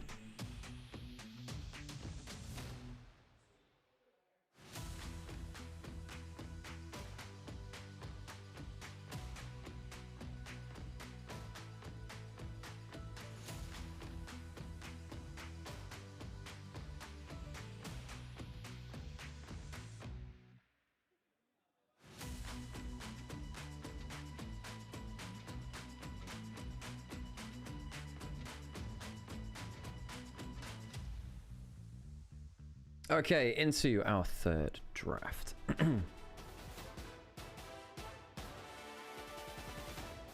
Okay. So LGD third draft in here now. A lot of power picks have gone out the window, as of course they tend to as we get later into the draft. A lot of bot lanes are gone. You look at the 4 bot lanes played, they're all of our priority. No Karma as well, no Orianna, no Vi. We still have Jarvan. Jarvan likely first pick here. Both of our jungles really love this. On the other side now, you have to start thinking about other AD skirmishes that could potentially contest.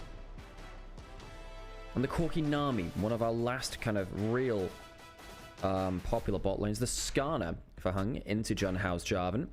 This is more of a tank jungler. Jarvan doesn't really like playing into tanks, especially if you get 2 of them. That being said, there aren't... Well, if you already used the Cassandra and the Silence, you can't double up on tanks to really make Jarvan feel worse.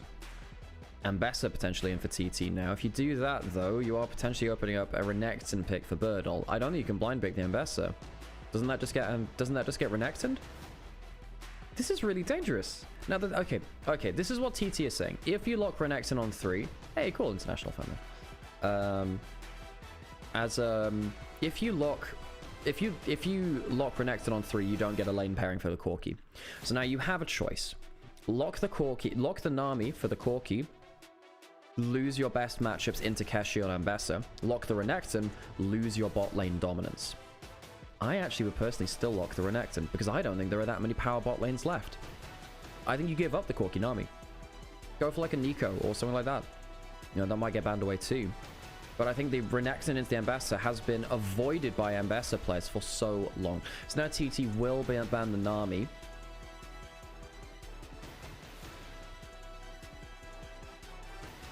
I think it's a big mistake to lock in the Ambessa while the Renekton was still up. I think that TT thought that they wouldn't do this. I think they thought they have to lock the Nami. But not to be. Not to be. So LGD, now they'll ban away some bot lane picks presumably themselves. They'll ban away some AD carries. Sivir is a good one. Nami banned away as seen, as we saw that in advance, really. Now TT, I think they ban away Nico now as well. I think that's one of the last remaining good picks with the Corki bot lane. Should have flex picked the Ambessa. Well, yeah, they already have the Jarvans. They can't flex it out of top lane. It's a big problem, right?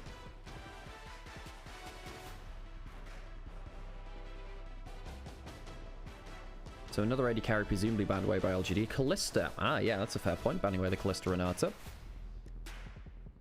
Hey, Lineman, good to see you. Hope you're doing well.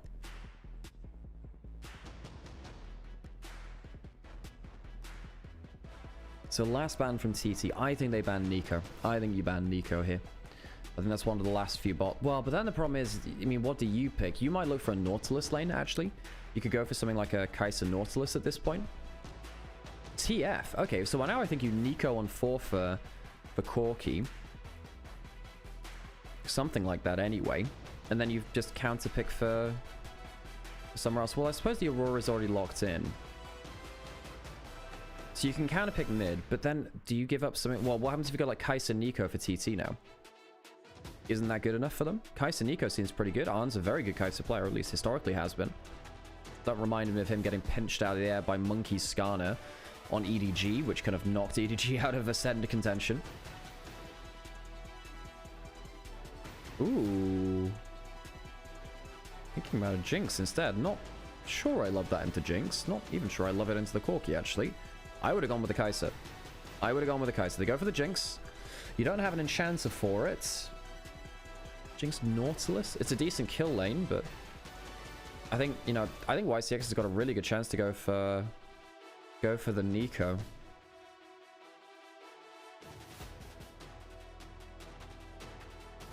Nautilus is more kill angle. Thresh is better for repositioning. The Nautilus is more consistent. Okay, so YCX, I think it's a Nico pick. Could be an Alistar if you want to just shrug off the laning phase and have a team fight frontline tank. I don't love it though into Ambassa and Aurora. They don't tend to have much value. Goes towards Rel. I mean, it's okay. It's a pretty good matchup into the Nautilus. You can doubly backwards defensively. I think that Nico would have been, I suppose, more risky because if you get hit by a Nautilus hook, it's obviously very bad and you're very squishy. But I think that Nico was sitting there. Of course, the Ziggs for Tangyuan into Heru's Aurora. I suppose when you have the Ziggs, you really do need like big engage combo. I mean, Nico would have been that too, though. I'm surprised. I think that the Nico would have been better. All right, well, there's your draft, folks. I think that TT, well, I mean, the Ambassador into Renekton, this is going to be really telling. Bertle is a long-time Renekton player. It's a great matchup into the Ambassador. Very mobile team from TT, quite squishy. But I think that the Ziggs, as long as like someone is CC'd, the Ziggs kills them, but they're quite mobile outside of that. All right, let's get ourselves into game.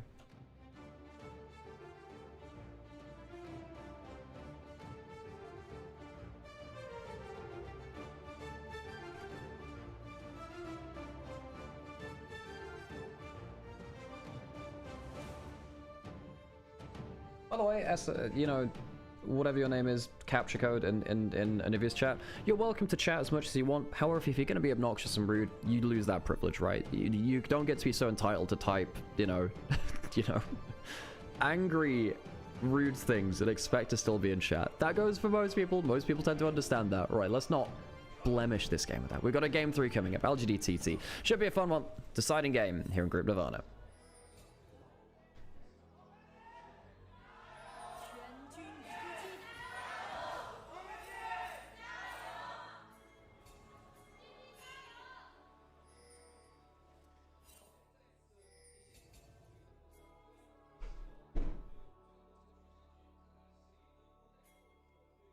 Okay, so if Nya is coming up to play for IG, which streamers are gonna get cat ears first for that IG game? Oh god. Well, the best I've got is the Ari hoodie. Oh god. I might have to. Oh god. All right. Level 1. Bot lanes are definitely not our S tier now. A lot of bot lane bans came out across the draft. Junhouse spotted invading onto Raptors. What does Hung do on the Skarner? So he's gone for his blue buff into Gromp. Presumably he heads over to enemy Raptors. Junhouse is going to go towards that. He's going to go... does he go Raptors to Raptors? Now the problem here is I don't think Skarner can contest this because Haru has the push in mid. Tongyuan had the ability to lock in something like a LeBlanc if he really wanted to counter the Aurora in lane. Chose not to. Now that means that Skarner is just down a camp straight up. And we've seen how important jungle matchup is. This top lane matchup, we've seen it go... Well, we've actually very rarely seen the Ambassador into the Renekton because it's so often banned. No, Ambassador is not picked into Renekton. If Renekton is available, Ambassador is very rarely picked into top lane. Sometimes you can flex it away from that.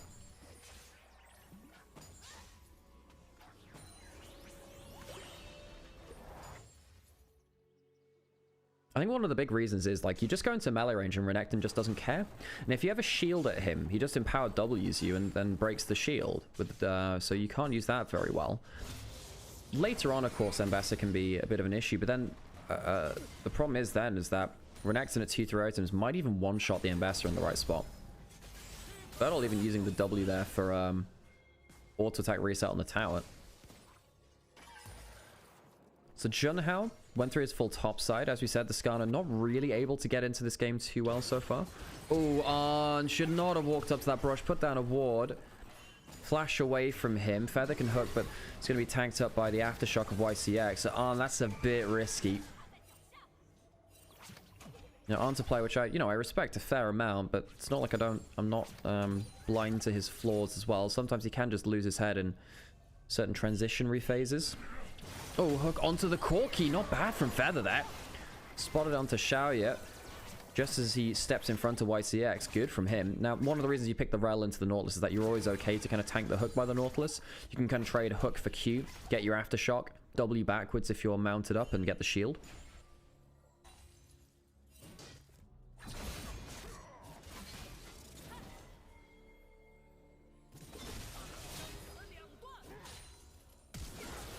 Hang on a second. Keshi very lucky to get out there. Oh, sorry. Yeah, in Gamer, I have 3 chats open right now. I have 3 chats open right now, and someone in one of the other chats was being rude. It wasn't you, Gamer. Don't you worry about that.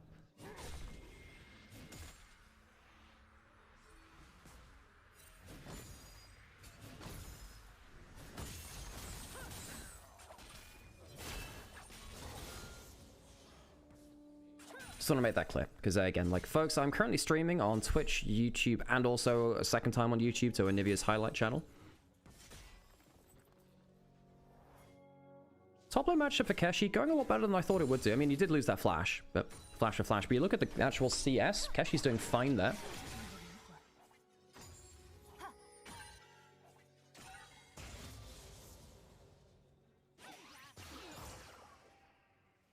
Bot lane pretty even, mid lane even, top lane, I mean the flash, but besides that, fairly even as far as it goes. But as we've said, you know, the Renekton Ambessa matchup feels like almost every Ambessa team just bans away the Renekton.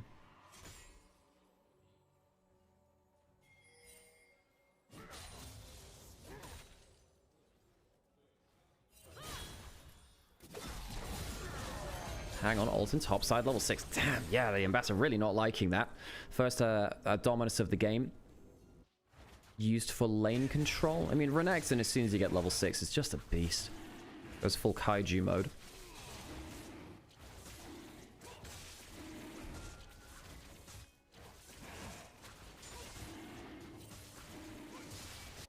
Dragon started by TT. Junhao had some very good smites earlier in the series. Not that it'll be contested here, but let's keep that in mind if it comes down to smite fights later. YCX trading Q for Q, gets the aftershock, W's down. That's the Rel Nautilus matchup. Very happy to do that. Just, you know, body block for your AD carry. Suppose that's why you pick the Rel over something like the Nico. Allows you to play a lot more defensive. Skarner on top side, spotted on board there. Keshi will know about this. He's half HP. No one's coming to help him. There's an empowered W available. This is going to be a mess. Ults through. Still CC. Does a pretty good job, though.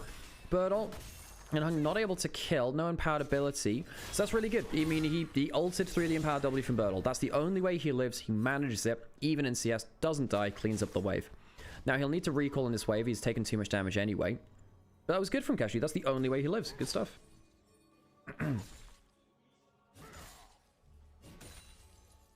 Zig's pick is purely because it outranges everything. Yes and no. If you're within Q range, you're kind of within, you know, Ambessa Nautilus hook range. So you're not long enough range to escape the engage. Junhao is 10 CS up and he's hit level 6 before Hung. Worth noting that too. Still level 5 on the scout. It's very late there. I normally expect the level 6 pretty much at the 6-minute mark, because that's when the Scuffle Grab spawns for it. I'd like to see Junhao be more proactive this game after how AFK it was in Game 2. The problem in Game 2 is that he had no support coming from his lanes, and Hung was just up in his face. There wasn't really much he could do. I mean, he did get that gank top lane. he was just trying to farm up and get to a point where he was useful, but I think that Heru in particular had a really bad game in game 2 on the Annie. He just couldn't provide any pressure. Did for a brief bit in the early game, and then really struggled to provide anything more beyond that point. Bot lane losing as well was a problem for them.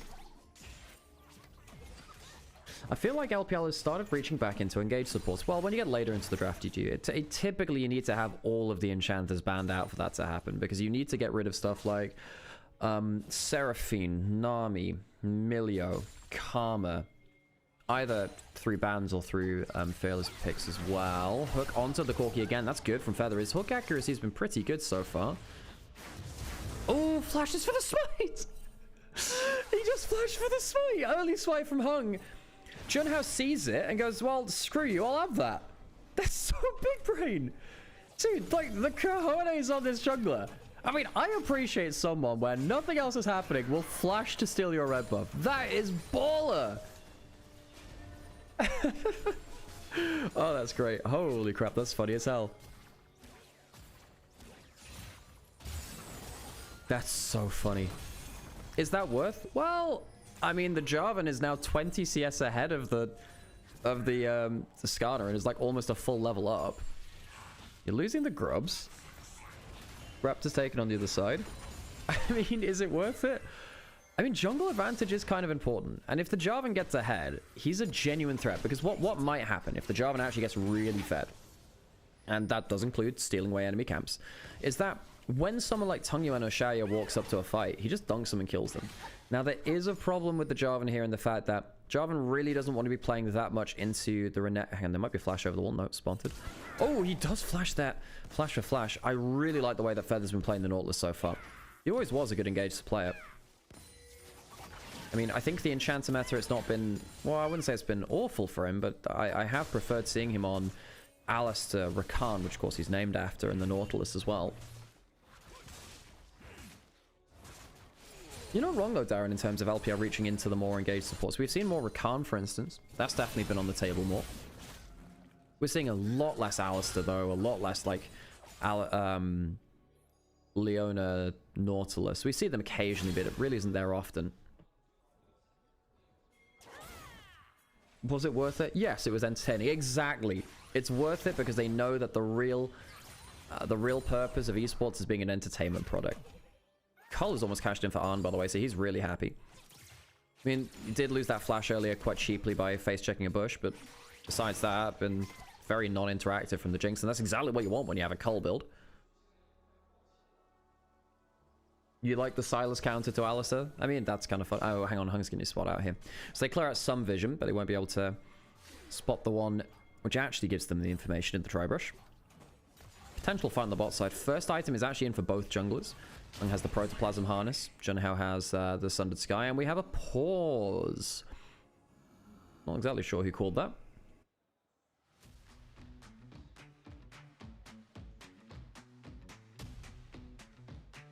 We'll find out as much as we can as it goes on. Again, folks, if you're enjoying what you're watching, please think about dropping a like, follow, subscribe. It makes a difference to me.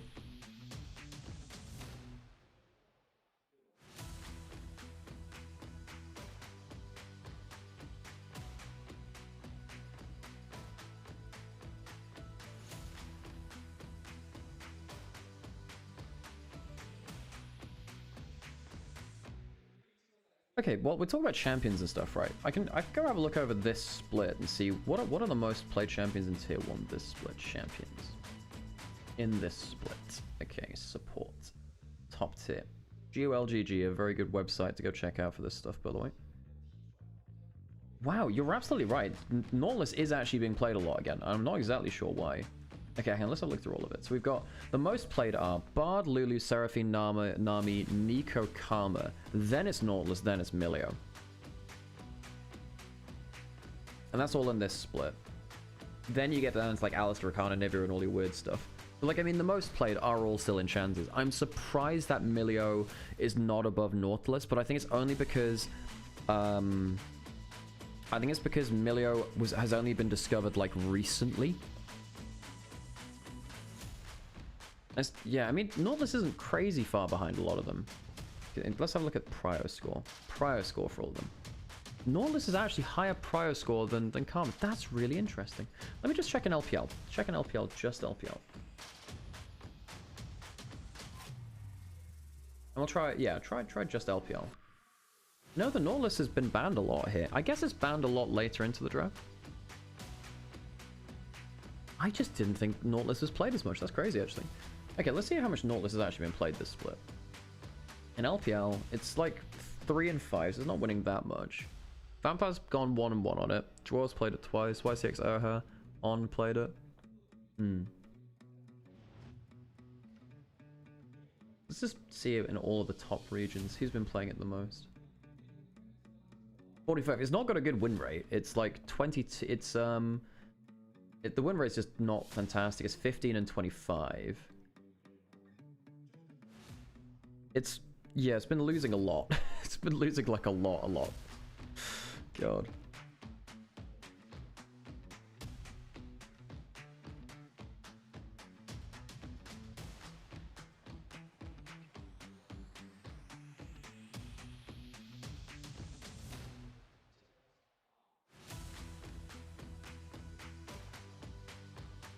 Well, we wait to see what happens with the break. Haven't seen anything about it yet. I mean, I can go scan back on the video, see if there's anything there.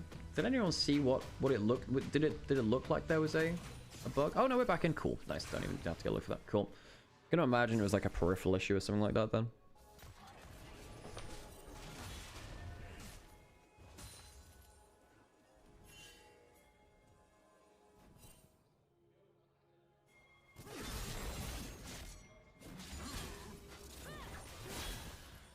I feel like Karma is low just because people are brainwormed to only playing with Ezreal. Ezreal is... No, Karma's really high because she's banned all the time. Is that the real Nymaera 2G? Nymaera underscore? The Nim Chester Nate? That's me, Baneblade, yep. All of the Nim variants of myself. Okay, so Dragon started by TT, slight advantage early. Of course, Junhao's the one with the advantage. Doesn't have flash. Teleport coming behind them from the Renekton. Is the Ambassador coming in 2? Under half HP. They don't want to take the fight. Ambassador doesn't teleport down. So now they're playing for Keshi's advantage. Dragon goes over, Renekton teleports in, and Ambassador gets to even up this top lane matchup. That's the cost of LGD going towards this. I'm not gonna lie, I don't think the Renekton's really done that much value. Hey, honestly, good to see. He uses a Nautilus a lot to counter enchanters. It does sometimes, yeah. Potential fight over this. Who gets the smite? It's Junhao again, of course it is. Junhao has won every smite fight this series. I'm doing well, honestly. I'm doing well. Yeah, I'm going to be switching out with Sam after first series because I don't want to like burn myself out. I'm already feeling quite weary, as I've been saying. So, I don't know how many games of LPL I've already cast this year, but it's into the several hundreds already, you know? Now, basically my whole life is waking up casting League of Legends, which is very cool. And then eating, sleeping, then doing it again, pretty much.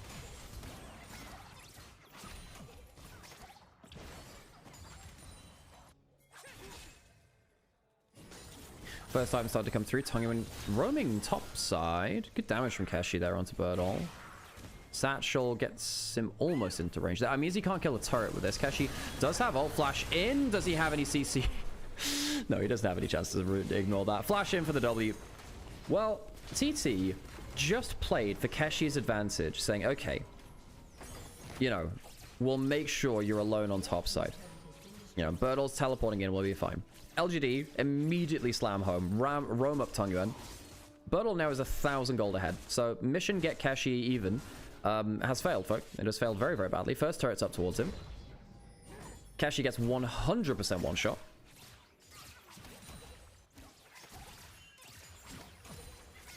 Yeah, I mean, like, I did look, folks. I really enjoy doing LPL. It's just, I think particularly because it feels, I think the thing which actually makes me worry is the fact that, like, it feels like Sam and I are very much like on a very much riding the limit in terms of how much we can do, because it's really hard to like turn streaming away from a hobby / a side gig into your main one.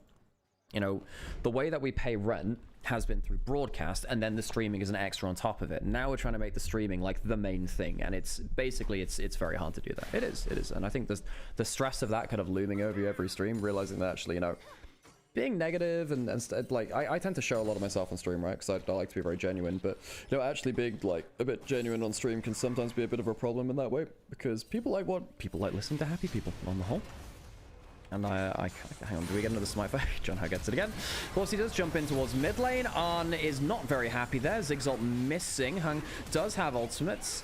Do they pull it through? Here comes Harry. The Skarner roll, it's not bad. They have a Jinx reset. Arn walks over the minefield. Needs to be careful about that. Ends up currently being the 1-for-1. John Ho a little low. Does have himself the dunk available. You can see the combo from LGD. It's kind of scary. Tonguan's ult going wide, though, definitely didn't help.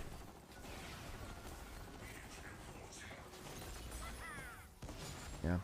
Anyway, no, I thought I'd just give you a quick update on that, I suppose, really. But yeah, no, basically turning something like a stream from this, because, you know, LPL broadcast is gone, EMEA Masters broadcast is gone, LEC team has started to shrink, so I didn't get a place on there. So yeah, it's very hard to make it on broadcast, and, you know, it's just a reality of the industry. I understand that, but like trying to make streaming into like the actual breadwinner is just really hard, folks. It's really hard. Like, you get sponsors occasionally, it's very cool to get them, but yeah, it's a hard road, folks. Thanks for joining me along it. Harold goes down for LGD. No, I'm not saying you need to, but I think that on the whole, people prefer it, right? And I've noticed that, and I think, you know, if I had it my way, I'd just be venting all the time. I like complaining, folks. I do. It's a British pastime. It is. All right, tower went down on bot side. Gold lead is relatively even there.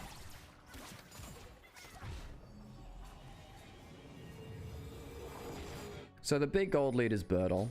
Arn on the other side does have Hex Optics. Is about to head towards what I presume might be Fire Cannon. I mean, in this kind of game? I mean, Phantom Dancer for the move speed away from the skill shots is kind of big. Yeah, there you go. It's the Phantom Dancer. The move speed is really nice. Of course, it does mean he doesn't have something like an LDR. Does even against 3 HP stackers. You can sponsor you with magic cards and pasta. Hey, I'm down with that. I don't agree with that. Wow, you don't agree with that? Thanks for the follow, appreciate you. Harry, mega coned away. It is the Chemtech Rift. 1 dragon apiece, dragon spawning now. TT had a really big advantage for Jonah how early, but can he actually turn that into a game-winning advantage here? Level up, so has the second tier of his ultimate. Doesn't have the Black Cleaver just yet. Herald in bot side, and they have a Zig, so they're going to get good value onto that. Tongan does have flash. They have a flank teleport ward to use. Well, they don't have teleports even if they did. Well, they do, but they do have the wards, but they don't have the teleports. Herald push, very good with the Zigs down bot side. Nice. Gold lead 1,000 now for LGD. Tongan, good damage to him. Good gold to him, rather. I have been asked about that, Edrex. I've typically said no. I try to have some moral lines, but I don't know. We'll see what happens to that. Hang on, Catchy, buddy, no! Flash is out. Thank you very much, Sam. Into the dragon fight. YCX very low, and now the engaging piece is down. How much will that matter? Birdle is going into 4 people in the backline, but he is a very, very scary Renekton.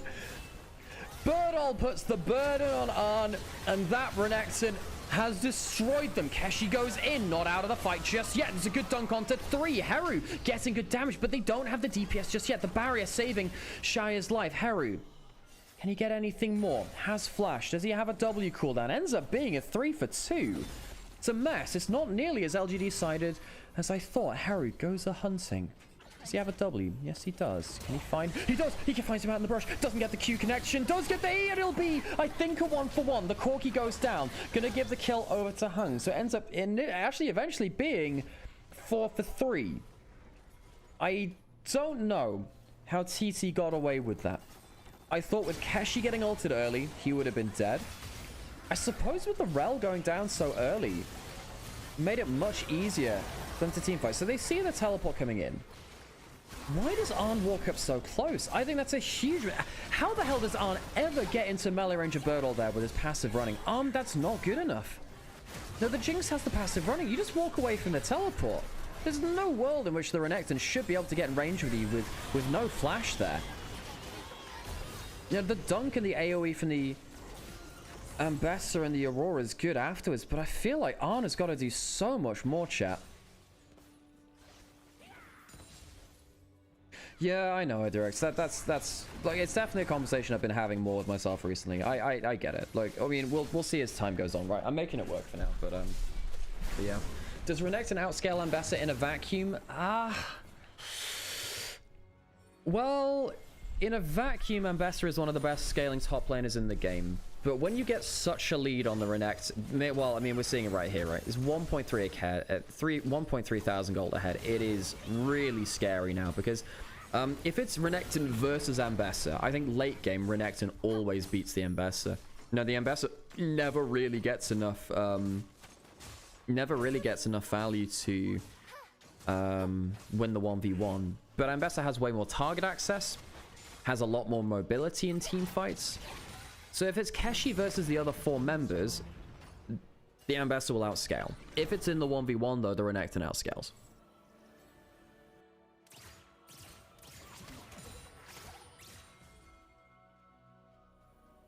Oh, also in regards to sponsors as well, pretty sure I can't have that on an LPL stream, which is the big problem there. So I could do that on my other content, but not on LPL streams because you know, gotta follow what's allowed within the, you know, the Chinese region, the LPL region. Just get a Durex sponsorship, yeah. This is how hard esports has screwed me. Oh god. I think so, Dark World. Yeah, I think so. It would make sense, right? But yeah, I believe that's the case. Also, it gets a little bit weird as it gets a little bit weird when you're someone involved in the stream. Sorry, thanks for the follow.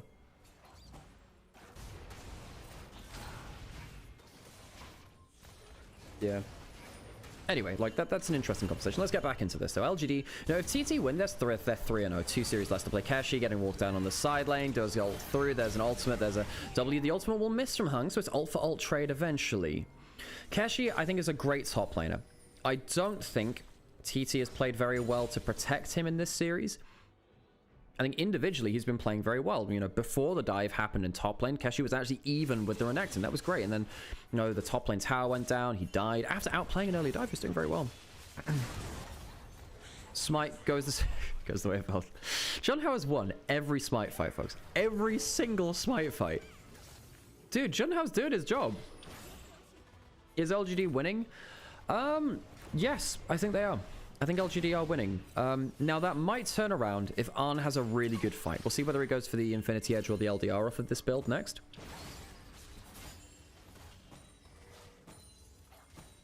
It's 2 items from Shaya almost in.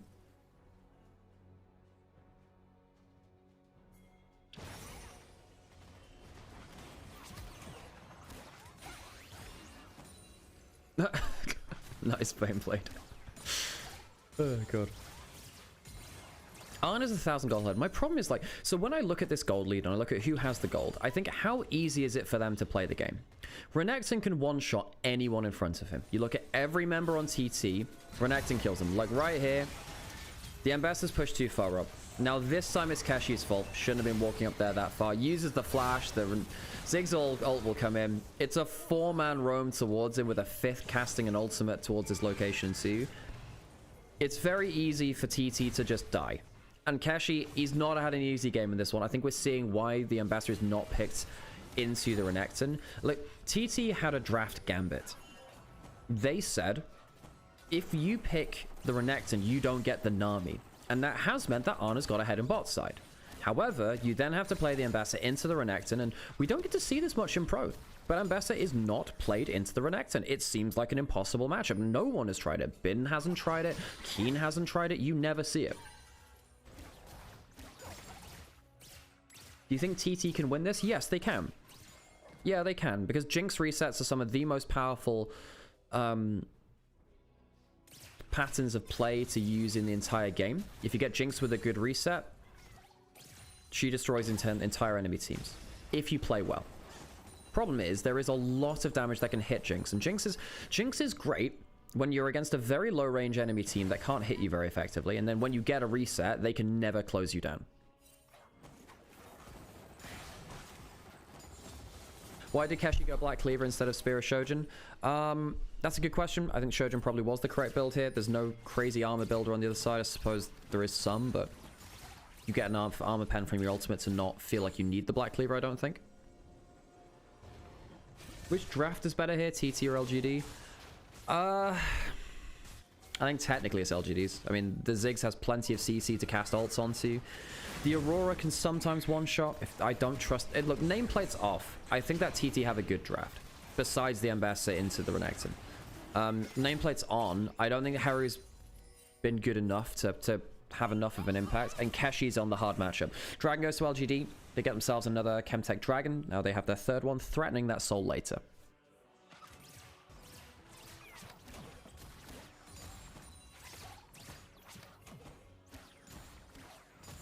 Why don't I put a full stream overlay on LPL? Because in terms of like camera and stuff. Because a lot of people like to focus on the gameplay. Basically because I've tried to be as close to a regular broadcast as possible. Focus on the gameplay. Means I can also goof off camera as well. In terms of other overlays, I have been thinking about, like sponsors when they do come in, we put them on. But we don't have any sponsors for the stream right now. But when they do come in, we'll do that. Oh, in terms of full overlay, in terms of like doing stuff outside of game 2, I just didn't get around to designing one. And it's just much easier to just quickly load this up. I have been thinking about that though. We're trying to upgrade on that. Like get like a picture-in-picture thing. Basically run similar to what LPL English has, where you have like cast a camera in a corner, like a wider overlay, and then the stream feed in another one. It's because he wants to buff Jinx and Jarvan damage. Thing is, there's a Black Cleaver from Jarvan as well. So you don't need to double stack the Black Cleaver, which is a mistake, I think. We see this sometimes though between top laners and junglers because they're not always fighting the same targets. I think this Renekton will kill her before the Black Cleaver gets any value. Yep, the 1v1 is completely doomed for the Ambassador, for sure. Have I ever been on the LPL English one? So I was on the official LPL stream back in 2023 and 2024, so I predate the LPL English co-stream. So it's worth noting, the LPL English you see now is a co-stream. It was set up in 2025. I was on it once when we had a shared stream, but I've not been on it any other times because I like to run my own stream, and they have plenty of casters on their roster too. Also, when they set it up as well, they it's worth noting they didn't ask me to be on the broadcast. They basically got word that I was going to be on LEC that year, so they didn't ask me because I was already on a broadcast. Now, I would have liked this. I mean, I guess I probably would have said I might guess, but I don't want to be on long term anyway because I have my own stream. But yeah. Potential fight around this Baron, jumping over, trying to get the engaged threat down. I mean, YCX could just immediately die here. How much value is the Renekton going to get? On ultimate, not getting good value here. Do they get the reset over? It's very, very close to killing YCX. Don't quite get it. They get the burn. Now it's a 3-man impale, though, into the ordinance of the Ziggs. Everything goes from 0 to 100 very, very quickly. Keshi's ultimate comes too late into the fight, and the castle's been razed to the foundations. Takeshi goes down, and LGD... Well, maybe they're just GD here. They've handed the ult to TT. That's a huge combo. The Jinx doesn't get to fight. The Ziggs gets an incredible, incredible combo with the Skarner. Tongyu and Hung get a huge amount of value done. That'll be the Baron. This will be the series likely to LGD off of this. Baron will allow them to roll across the map, use the whole duration of the buff, go in towards the Chemtech Soul. TT, they were looking for the one fight for the Jinx resets. Jinx dies without using cleanse or flash. I don't know how Arn got CC'd up. Of course, you can't cleanse the Skarner ultimate. How did that work out? YCX didn't die quickly enough to give the reset. Arn had flash and cleanse. What happened here? The Jinx ultimate didn't kill YCX. Harry was on the side. Hung did a very, very good job of zoning out the Aurora. Then Arn goes forwards. And then Arn doesn't flash. I mean, they don't spot him out, but the Jinx flash doesn't work. Drags them back in towards the Ziggs ult as he realizes he's being cast. Jarvan's dead again. Arn has not been good enough at playing out these Jinx fights. It's hard to. But the Jinx was where all the gold was, and the Jinx has not had good fights yet. Now, he does have both summoners maybe for another fight now, but it's so hard. I don't think Arn has pulled his weight, sadly, with this one. He was given a hard job, but he's not fulfilling it. That was an insane combo, though. Scorpion dragging them back in towards the damage.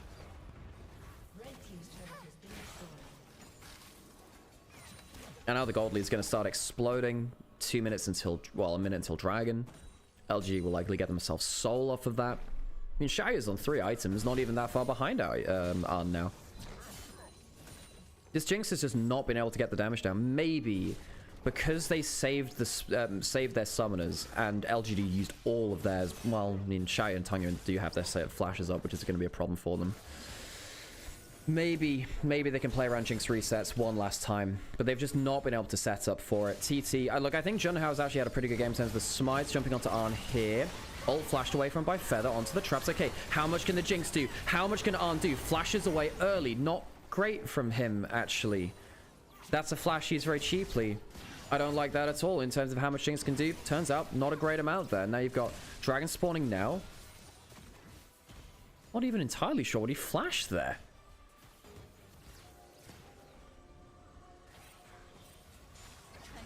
Dragon started. Soul will go over. It's uncontested now. Arn, you had to use that flash dearly. It wasn't good enough.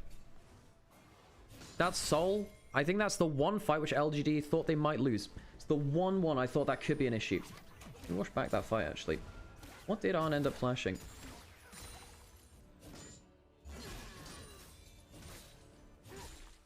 What did he flash? What did he flash? Arn flashed basically nothing. Arn flashed nothing, folks. I'm watching about the replay on a second screen. And he flashed nothing. I mean, the towers are going down now. LGD, I mean, this is the end of the series, pretty much. The inhibitors are going down. The Chemtech Soul is through. It's going to make it even harder to kill the likes of the Skarner and the Renekton. Do you think he was in Skarner R range? The Skarner R was not in range at that point, I don't think. He did flash. I think he's flashed the Skarner R. Let me have a look. But he wasn't in range. No. He flashed after. No. He flashed after the Skarner R was cast. He flashed after the Skarner R was cast. He just panicked on something. Maybe he thought that YCX had flash and was going for an engage. He wasn't in range either. So unflashed very cheaply. I've not been very happy with how he's been playing this game. He does have, he has a lot of farm being given over to him now. He does have the Infinity Edge, but I did wonder whether that flash could have been their last hurrah. And now they've given up so much extra gold and then the soul as well. Can TT survive through to the Elder? Maybe.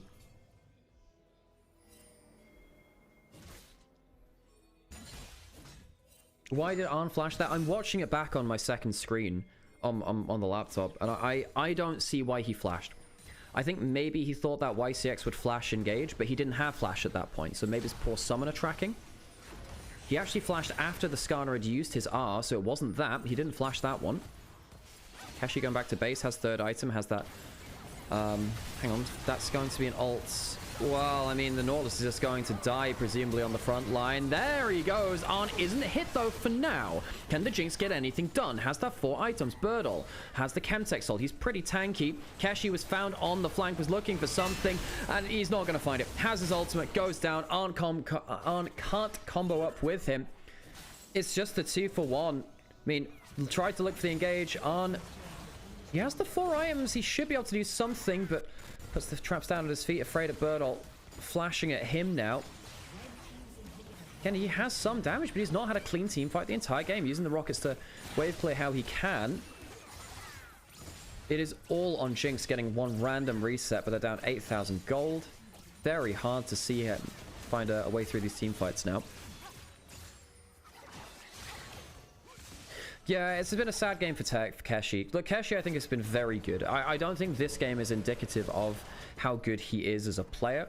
Then again, that is Group Nirvana. Not every player is perfect here, of course. Now, Keshi, in the individual matchup, before that dive, the second dive happened onto him, where they killed him and the tower. And then suddenly Birdle was 1,000 gold ahead. He was actually playing very well before that point. And then basically after that point, Birdle just full sent it. I think that Birdle's had an incredible game. He probably is walking away with MVP for this game. He was given a great matchup. He's played it out well, though. Okay, Arn, his flash is back up again in a few seconds. I mean, can you team fight against a Chemtech Soul, 7,000 gold down, against a team with a Ziggs that'll one-shot you? Is Arn a rookie? No, Arn's been around for many years now. He's, if you go back to 2024 on Invictus Gaming, he was one of the best AD carries within the LPL. Genuinely fantastic. YC, oh bloody hell, that's the GA gone from Junhao. The Baron's still being started. Keshi rammed into the wall. He's ulted. I mean, it's another bad fight for Keshi. Gets to do absolutely nothing. should have left well alone. Hung already used his ultimate. How much can Arn do? It's all on the Jinx. Uses his flash early. Here comes Birdle into the backline. Can they get onto Shy? It's not bad for Arn, who can maybe get himself a reset. He does. There he goes. The Renekton uses flash already. Arn, how much can you do with the resets? Doesn't feel like the damage is really coming that thick and fast. Gets some extra auto attacks down. Losing mana though. Bolt into the base. How much can he do? Well, he can't defend the Nexus. Tongyuan and Hung go towards it. The Sorcerer's Elixir helping Tongyuan hit the towers even harder. TT, they don't find their fight. Despite the fact that they came in 2-0 favorites today, will fall to LGD in a 3-game series. Both teams giving it their all, I suppose, but will end up on 1 loss apart now. LGD give TT their first loss of Group Nirvana. TT moved to 2-1, LGD to 3-1, and I believe with that, LGD can confirm that they will not be in bottom 2 of Group Nirvana. I believe they can confirm that now, pretty much.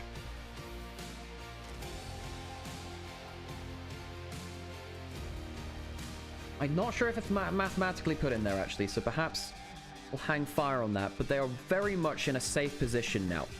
I think 3 wins is probably what you're looking at.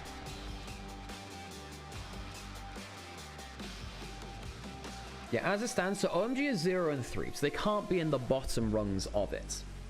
Can everyone else move to 3 wins? No, I don't believe they can.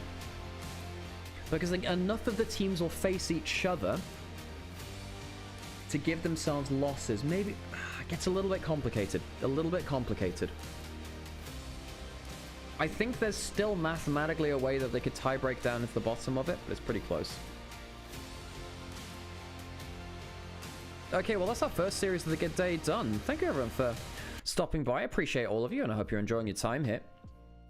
Hello, my name's Nymaera. So, Sam and I, my brother, we run the stream here to cover the LPL because, well, there's no official broadcast of the LPL anymore. I used to be on the official broadcast, LPL English, back in 2023 through to 2024. It was a wonderful time being on that broadcast. I very much enjoyed my time covering the LPL. On the official broadcast for the English language. There isn't one anymore. It was shut down at the end of 2024, so I do it here now instead, and I hope you're enjoying yourselves. And the thousands of games of LPL knowledge and experience I've got here. Top Gap in Game 3, the draft very much favored Birdle, and it worked very well there. Hung ends up getting, well, I mean, the chat is voting for him because he did really, really well on those that ultimate and the enemy jungle. He did have a good game. In terms of my MVP, I think it has to go to Birdle for that 3rd game. I know that the draft very much worked out for him, but he played very, very well. Yeah. Okay, so I'm going to hand over to Sam as we go between these 2 series, and I'm gonna take it easy for the rest of the day.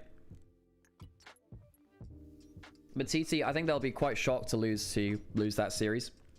Get to see Ultra Prime a little later as well. Okay. Right, I'm gonna go turn camera off. We'll get ready for Ultra Prime versus EDG 2nd up here. Ultra Prime looked really good in the last series, actually.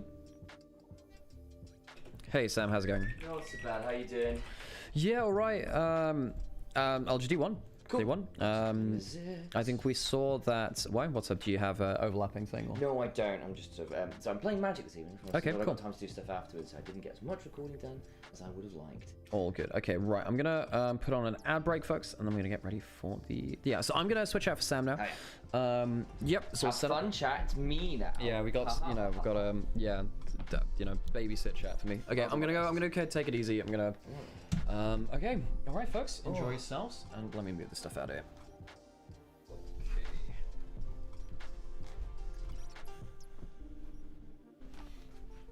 Okay. Chat, it is I.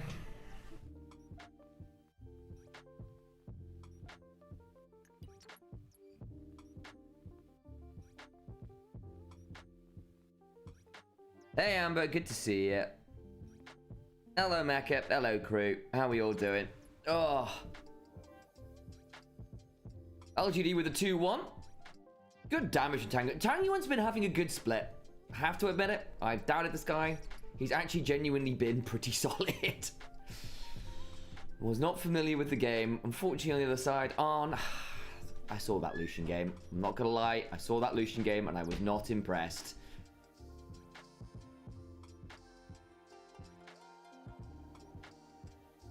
Yeah, you are definitely supervised. I see Amber in chat with a very large hammer. My suspicion is that where I may be lenient, Amber may not. What's that phrase from Star Wars? Ah, yes, the Emperor is not as forgiving as I am.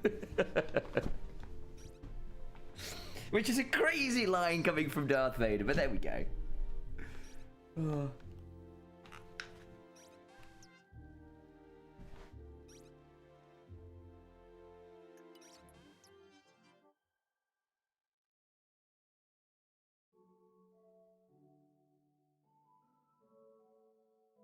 I have to say, I'm quite excited to see more of Keshi. I'm somewhat agreeing with you there, Midge.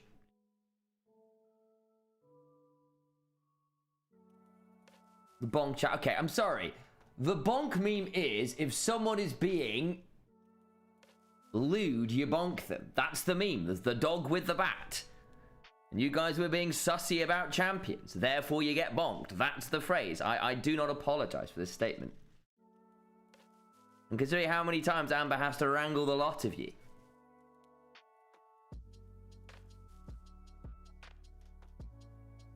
Oh, what impale.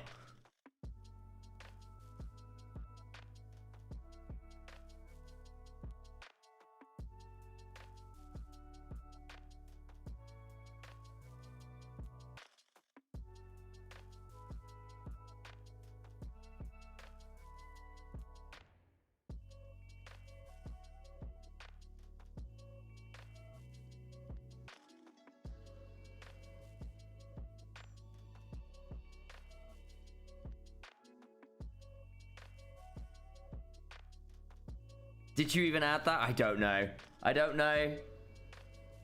Thanks for all the follows, by the way, guys. Means a lot. He did for enjoying. Hey, speaking of Ravon, thank you for following. Welcome on in. Added by Vasu. Okay, well that makes sense, doesn't it?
Curse you logs! What's a person to do when they can't even hoodwink in peace? I know, Mecha. I know. It's very, very disrespectful, really, isn't it?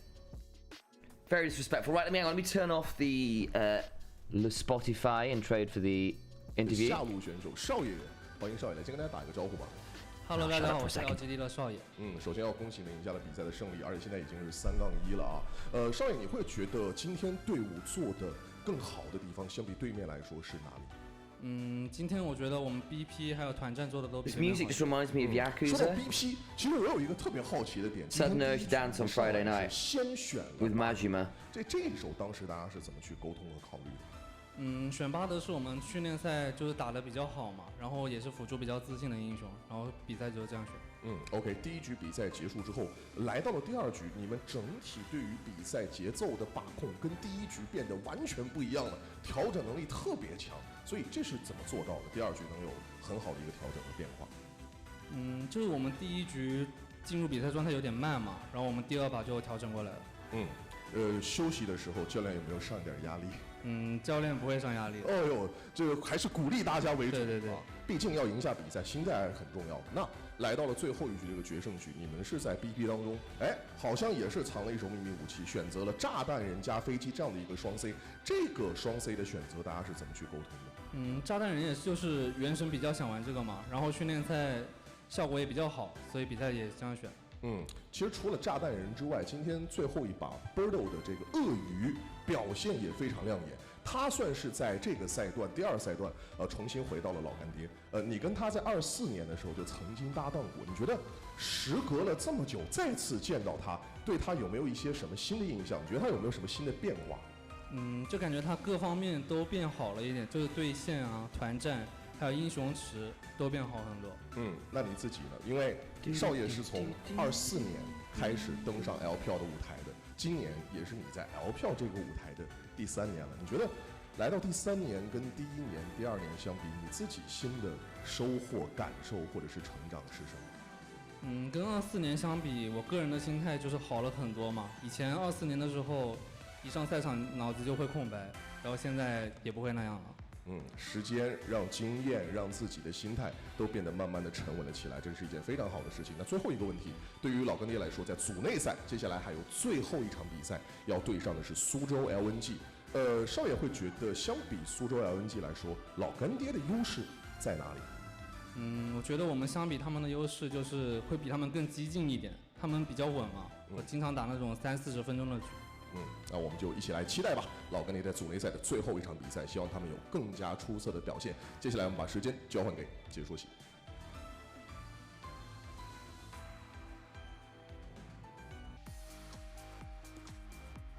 Some LGD victories! Yes. Always good to hear from our players. Trying to flick over our audio as well. Ooh, we're double tracking. Wrong way around. There we go. Better.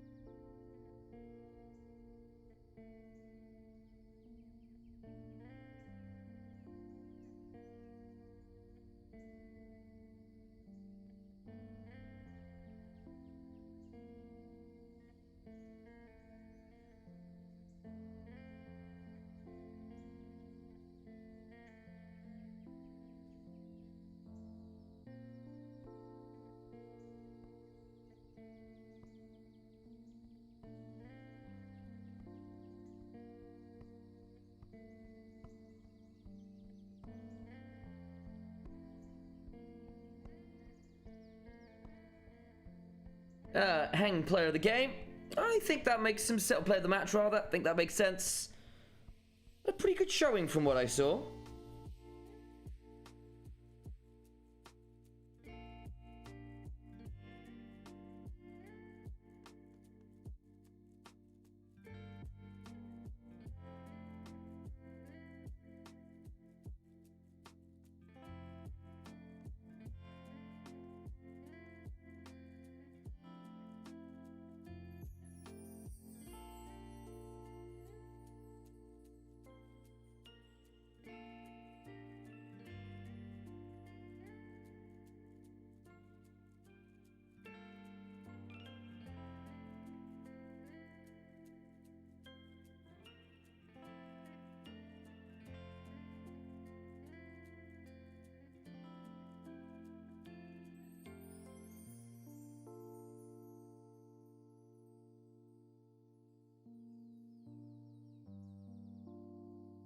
I still thought John Howe was better, just draft if. That's fair. I can see. I mean, I think John Howe had 1 or 2 oversteps from what I saw. Again, I was only watching vaguely, so I won't pretend to be entirely on the ball on that one.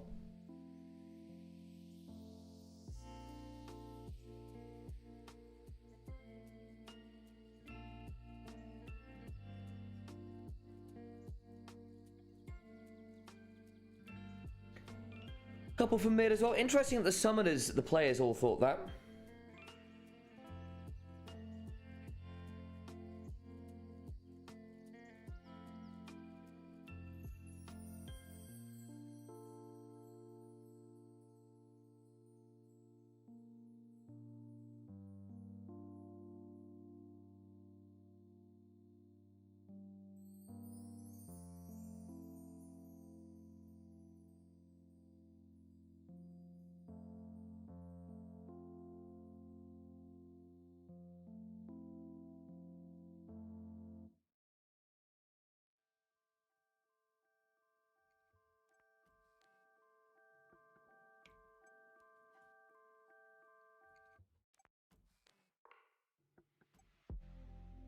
What a wild fight this one was. Ooh.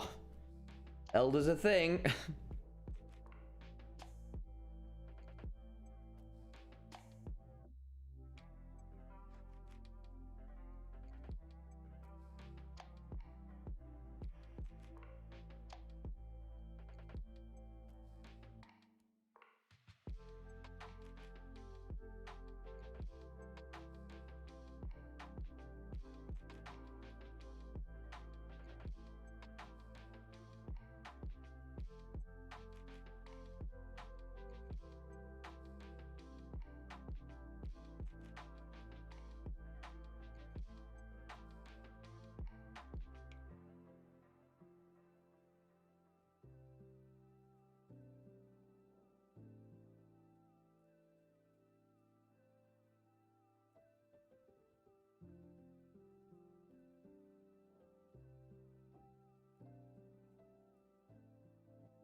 Ooh, stab in the back.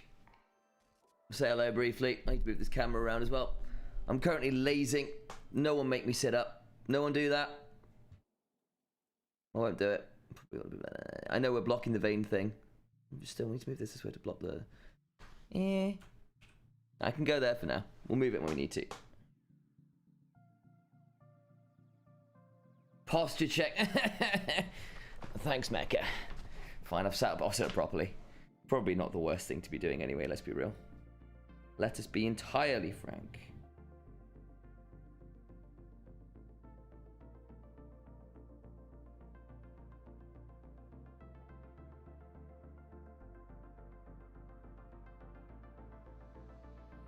Now I can move this.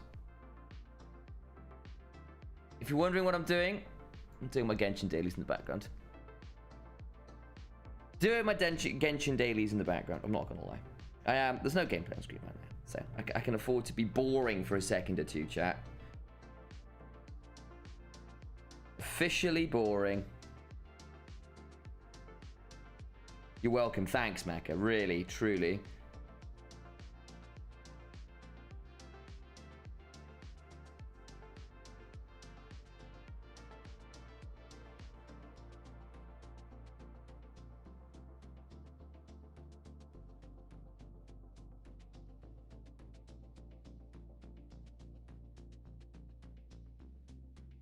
You're welcome, smiley face. With the cat. Stream the Genshin dailies. I can try. I'm doing it on my phone. It's not. I just pulled Nefer, basically, so I'm leveling her up, is what I'm actually doing. Because I have C2 Lauma, who's obviously very, very good with Nefer. So I was trying to debate whether I wanted Linnea or Nefer. And I kind of passed on Nether the last time. And then I was like, look, I've got like the actual Giga tier support for Nether at C2, which is a ridiculous constellation on Llama. It's really, really, really good.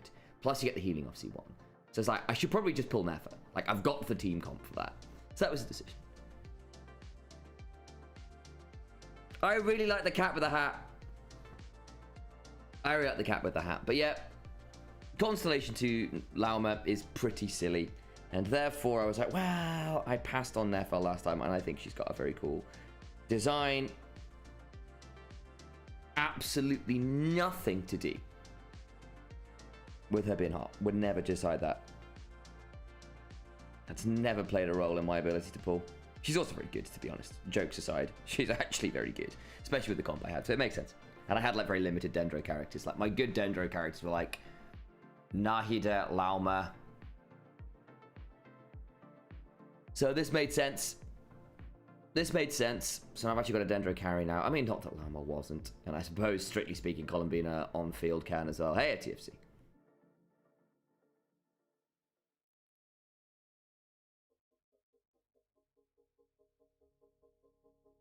Back to live we go.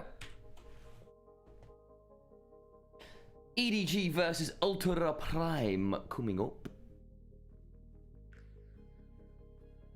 Haven't played Genshin in a while. Yeah, that's fair.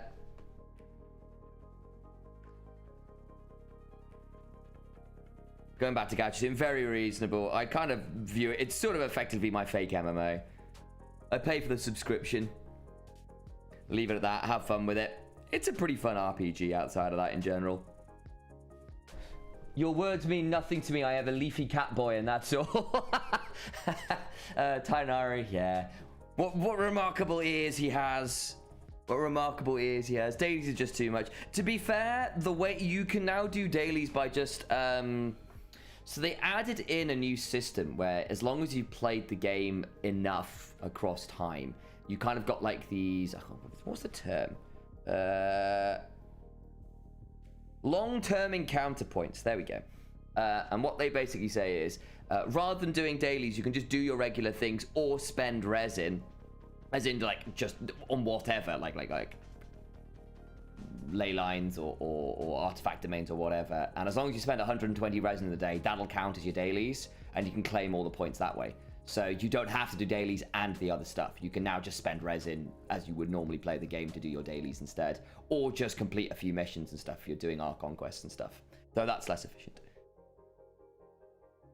Here are EDG squads. EDZ, Xiaohao, Angel, Leave, and Jue. They are a team that on paper should genuinely be quite good. Xiaohao was almost the next great thing. Angel's been around and successful for a long time. We all know the Leave story at this point. On the other side, Ultra Prime. They've been a weird one, haven't they? They've been a weird one. They're in a dangerous and precarious position. 1-on-1 right now. As strictly are EDG. But reminder, bottom two teams are not in summer. They're done. They're done. A lot of the first picks there. I think most of those make sense. The vibe, perhaps the one eyebrow raise, but depends at what point in the draft we'll see. Who do I have from winning this game? Probably EDG, but I don't think it's as simple as that. I think EDG probably looks slightly better, but we haven't seen that much Ultra Prime. We saw one very poor series from them, and then I believe it was the last time out that they got the win. Let me check my schedule on that front. When did we last see Ultra Prime? Week 5? Week 4, sorry. Ultra Prime. Yeah, they 2-0'd LGD, right? Who we just saw now get that win. So they had a much better series there. I think Climber had a relatively strong showing that time out. I still think I favor EDG just about, but I don't think it's quite as simple as that. Who did EDG lose to? LGD. Yeah, okay, so that makes things quite interesting. And then they took down LNG themselves, which was a fairly important one, considering that was against that 1XN crew. Yeah, I think the thing is, Billy Jackson, we're in this position, right, where we haven't seen a lot of these teams at all. This is their third series all split, so it really is very limited.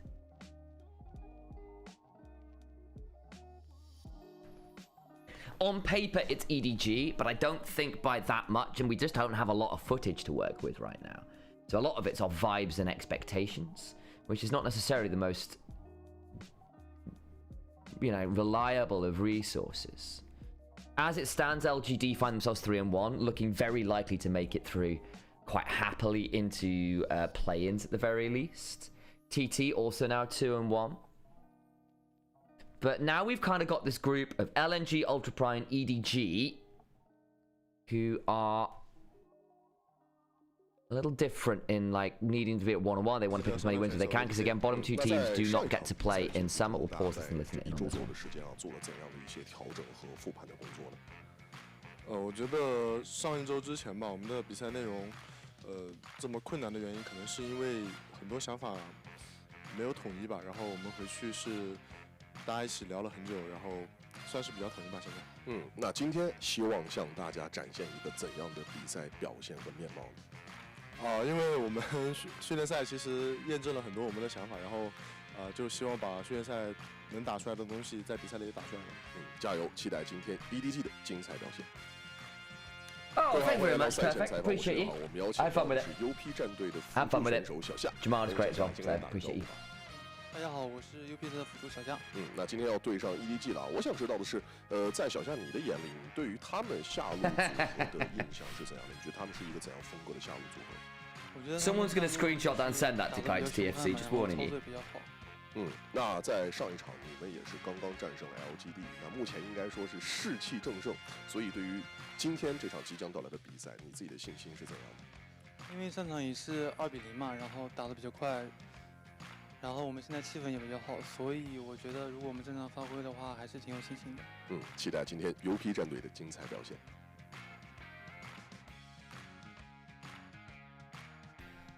Back.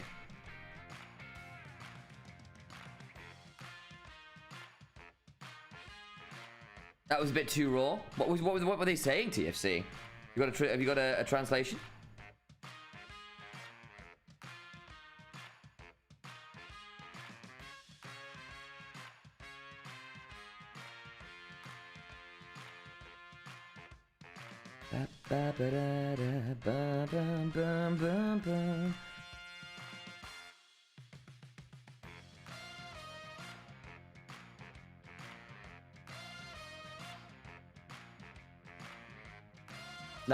No, just what I just said. All right, wasn't paying attention to the interview. Okay, fair enough. Thought that was about the interview, not about the screenshots. My bad. Draft. We'll wait and see. I think realistically we are looking, particularly because it is EDG, about bot lanes. I think Henna's been relatively solid. Obviously, he's one of those imports over from Korea, but I do think obviously Leave and Dway are realistically the people to talk about that. I think Climber and Xiaohao should also be a lot of fun, but I do think attention is going to be towards this bot lane just inevitably because of how that works. EDG kind of need to win for their mental. I think if they lose this, it's going to be really bad. I agree. If they lose, it's going to get concerning. I largely agree.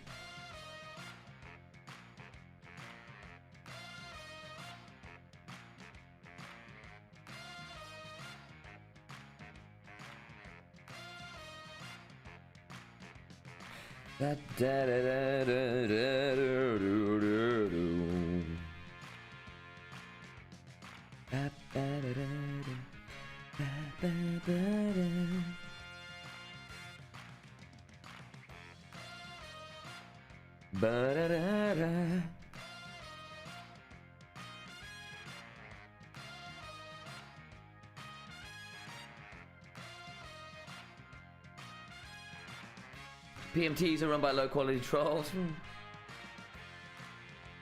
Well, this gets a bit interesting. Hey, let me think one draft. Of course I will. Of course I will.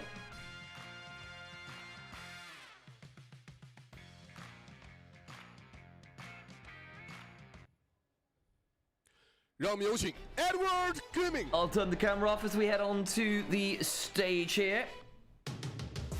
EDG, once one of the greats, now languishing in Nirvana despite some remarkable players being on that roster. By name alone, people like Angel found a lot of success over the years. Leave was supposed to be the next great thing. Dway, a support we have largely had quite high hopes for.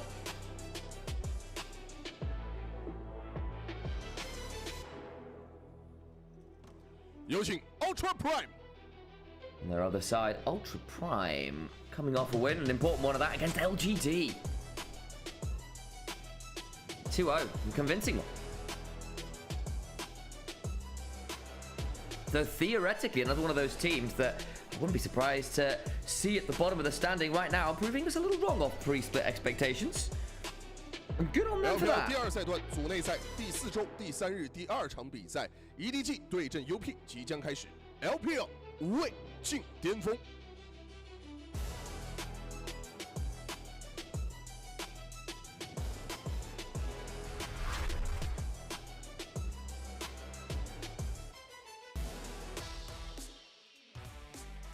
even without that money, the thing is, Pro, I think EDG have still put together a pretty good roster on paper. If I was going for a kind of Moneyball roster, good players who are underrated, this is about as good as it gets, guys.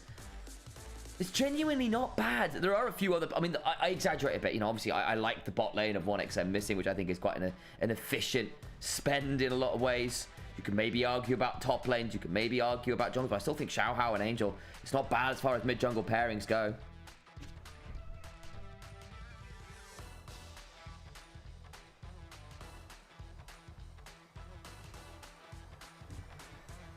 Let me bring that camera back up.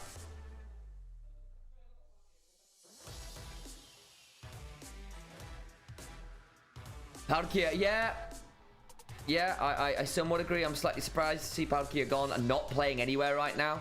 I think he was actually legitimately quite good. I had a bit of a downturn towards the end of his tenure, but sometimes that's the way of things.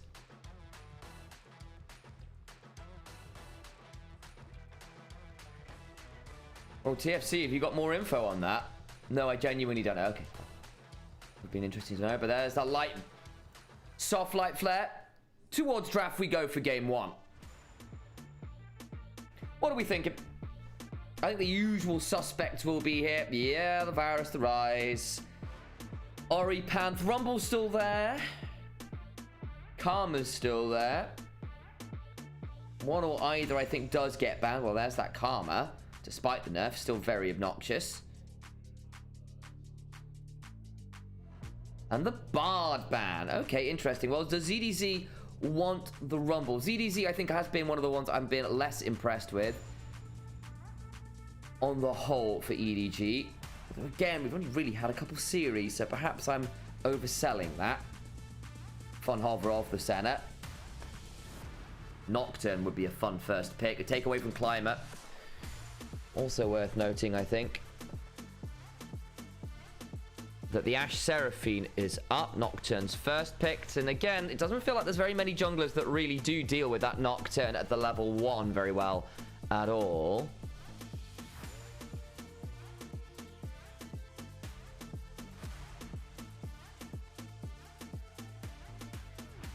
Ashe Seraphine makes a lot of sense here.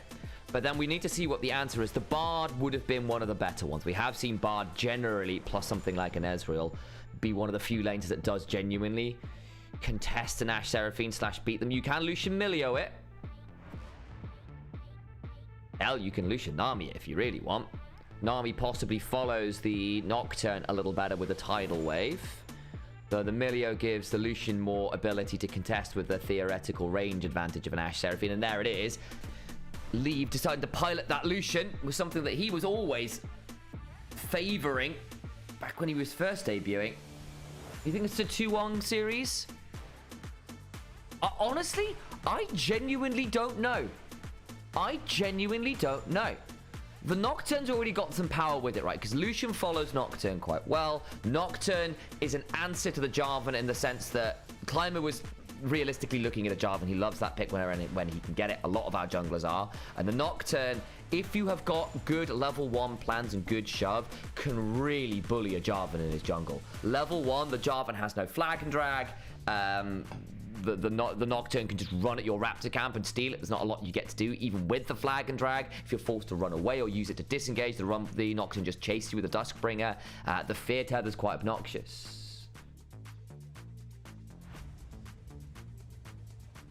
We'll see. And again, part of the thing is Lucian requires some team coordination. And therefore it's been a little hit and miss. I'll say LPL in general, even at the lower levels, is better at managing a Lucian in terms of like working with it rather than a lot of other teams. So it's not the immediate lose condition it might be in other regions. So I'd hold off on that a little bit as yet. Seeing a few people over in Onivia's chat not entirely enamored with it. And I get it, I do. Not quite that simple. Rumble falling through the second phase of bans does get taken out, as does the Jace and the Renekton. Really are taking out some of those more potent evergreen top laners, and Gnar might make sense now as a ban. Or there's an angle where you say, okay, blind pick the Gnar and I Vayne it. Yeah, now this Vayne says, if you don't lock Gnar, I will. Hey, Zeref, good to see you. How was first series? I didn't see too much of it, though generally speaking, 2-1, a little bit messy, but LGD came out on top. Ambessa, without the Renekton to deal with it, which is what that Renekton ban really signified. He does allow for a Gnar now. Yeah, not surprised on that one. Fun fact for Zeref, and a compliment for Zeref.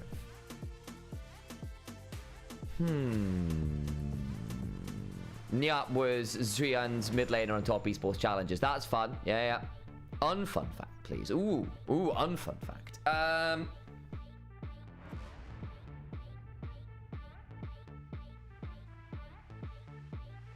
Well, there goes the Aurora.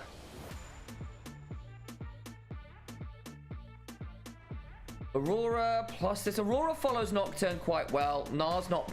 Weirdly, neither the Aurora nor the Gnar are the worst at following Nocturne. It's not an Akali. It's not absolutely obvious. But your ability to basically W, go invisible with the Nocturne lights off, and then press R does actually give you surprisingly long-range follow-up. Ahri is very good here for Ultra Prime as well. You've got Ahri Jarvan, very easy pick combo. Ambessa can execute people in a barrel. Ashe Seraphine on top of that. Very, very good team fighting from Ultra Prime. The only thing I will say is that with the Milio cleanse will make things like the Ashe Seraphine pick not that simple, and all of the carries have a very low cooldown, regularly available hop/dash to get out of the Cataclysm. So for all that the dish can be put down by Jarvan, keeping people inside the barrel ain't going to be easy because Lucian can E, Aurora can W, there's a hop on the Gnar. That makes things quite interesting. The mid-game spikes are going to be massive here. You do need the Lucian Nocturne to be really threatening and controlling mid, because I do think the side lanes aren't going to be as much fun later on into the Ambessa particularly, although Gnar does sometimes win out on those in a way that's otherwise interesting. I think I like what I see from Ultra Prime's draft slightly more, but it's definitely playable for EDG, particularly if they get that Lucian rolling. And they have got tools to outplay, but it is going to be a slightly higher floor on the execution threshold, basically. It's not that simple to play, so they do need to mechanically play it well, even if they have the tools and the hands to do it. Makes this an interesting one, make no mistake about it. Guys, I'm going to run a quick minute of ads. I'm going to get myself a quick glass of water, because I haven't got one in here. I'll be in for game one very shortly.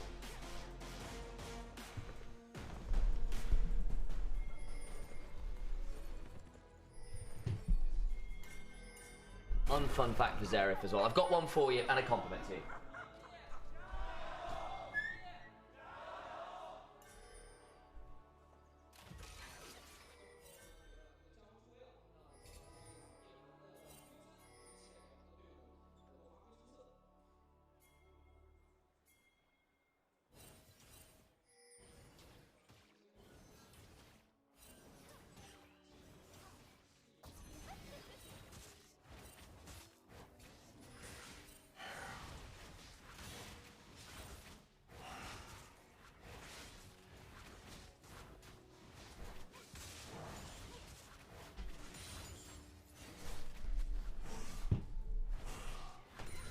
Myself some water, and as we can see,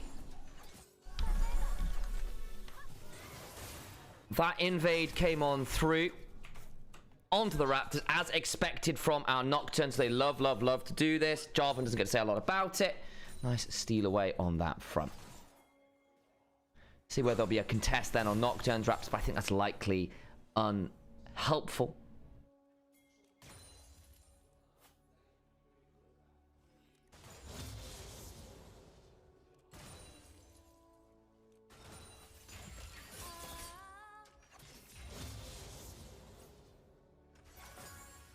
Okay, so, Zeref, do you need to keep an eye on the Jarvan and whether he ends up bot lane faster than expected, because, yeah, in fact, he might be looking for level 3 here. Eyes on the bot lane. I'm going to have to hold on the fun fact briefly, because as you can see, the observer's saying, hey, Xiao Hao is topside. Jarvan's looking for the early gank onto this Lucian Milio. Climber will be spotted. That ward will make things obvious. They need to not give it away too much. They know he's here. Okay. They know where the Nocturne is. Jarvan will still be in this bush, but he's really delaying his clear here. The Milio might start wandering. Yeah, okay, watch the Nocturne. He needs to potentially head over towards his Krugs. Oh no, it's not like this! Phew. Right, they'll have an idea that red buff is being started. Over comes Xiaoxia. Xiaohao will have that potential of the smite. The Lucian Milio not leaving. They're giving this up. Well. Nocturne. Give up his red buff. We'll see that that's gone. Now needs to potentially head topside, get that Scuttle Crab, and just deal with the fact that, yes, he got the Raptors, but lost his red buff. Slightly annoying. Okay. Nicely done there from Climber to recover from the early invade. Does have to be afraid, though, because of his weird clear, his Raptors are about to respawn, and we're going to see Scuttle Crab into Raptors, and unless Climber paths up there now, realistically, he's losing the respawn on his Raptors. Look at where the Nocturne is going to go. He'll be up there on spawn to contest those Raptors, make no mistake about it, and so should be up that camp regardless. And this is respawn camps. I'll have more XP, more gold to it. Raptor invade on Jarvan as Nocturne is really, really common and often very successful. It's partly why people are picking the Nocturne. So you'll see it in a lot of LPL games as Nocturne invade. It's kind of become standard meta stuff, and it also allows you then to contest the second spawn of Raptors, especially because basically as a response, Climber has to go do weird invades. It means he can't realistically be back to defend that camp unless he does very odd pathing, but his camps on odd timers. So now Xiaohao's going to be up another camp because he gets to steal the Krugs here as well, because the Nars got shoved into the Ambessa early, even though she's gone for that Electrocute, which is sometimes a way of potentially getting good trades onto a Nar, even as the Ambessa.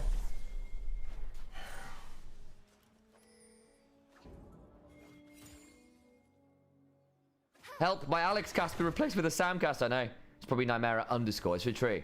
Overscore, some Sam Isolde, very true. That's the deal. Right.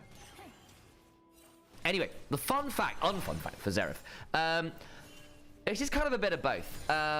The reason the middle class exists as a concept is because of the Black Plague, where so many serfs died to the Black Plague that the aristocrats no longer had the workers to work their fields and stuff. And as a result, the middle class became a thing because they got to own land, which is a horrifying indictment of feudalism and also just the raw amount of death required to seize societal change. There you go. So the Black Death was required in order to lead to the birth of the middle class, effectively. I kind of simplify somewhat, but there you go. How's that for a fun fact? Compliment for Xerath. Grumpy, you're not really grumpy. It's a lie. He's actually just a bit of a sweetheart. He's very lovely. Spent some time with Yamada as well. He's just a very big enjoyer of really cool content creators. It's really nice. You'll see him all over the place. In various caster chats, being a nice guy. Helping us out. Does have to deal with Yamada, which, you know, shows he's got the patience of a saint, really. So there you go.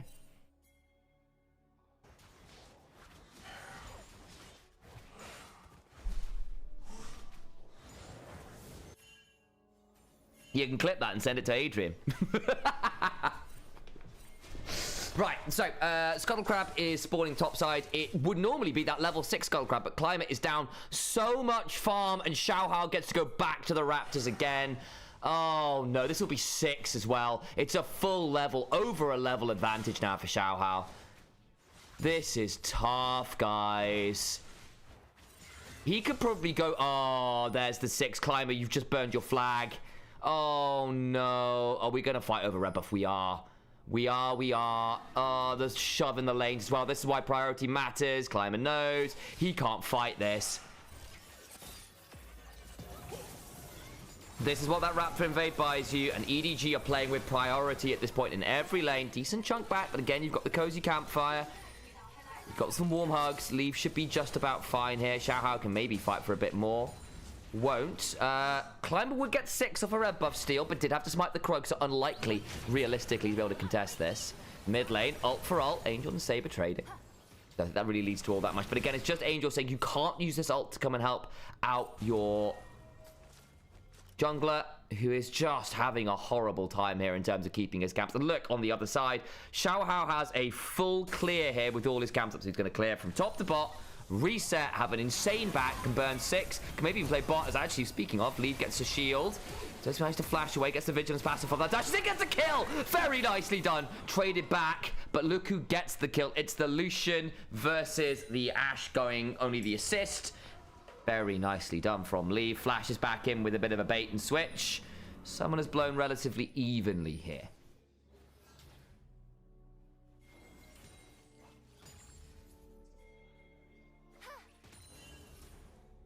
Makes this bot lane very volatile, though. Both AD carries down without summoners. And you've got a Nocturne and a Jarvan in the game. Yeah, that's going to be interesting. Yeah, Nocturne resets, having got the Phage. We'll now get to come on in, grab a few of these camps. Maybe look at this dragon. The Hawk Shot will come across. It will spot out Xiaohao, so they'll know where he is. And Climber is just basically off this level 1, being left on a really awkward timer in terms of his camps. It's been very well played from Xiaohao. Takes the Raptors, comes into the river. Will likely put down a ward or start off this dragon.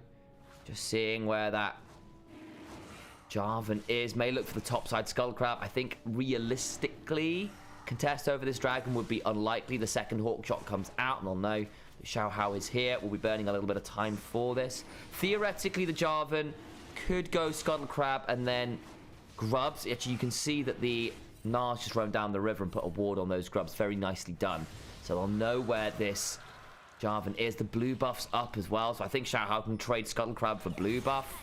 That's pretty rough in general. And that gives you cooldown reduction to go ability haste, let's be real.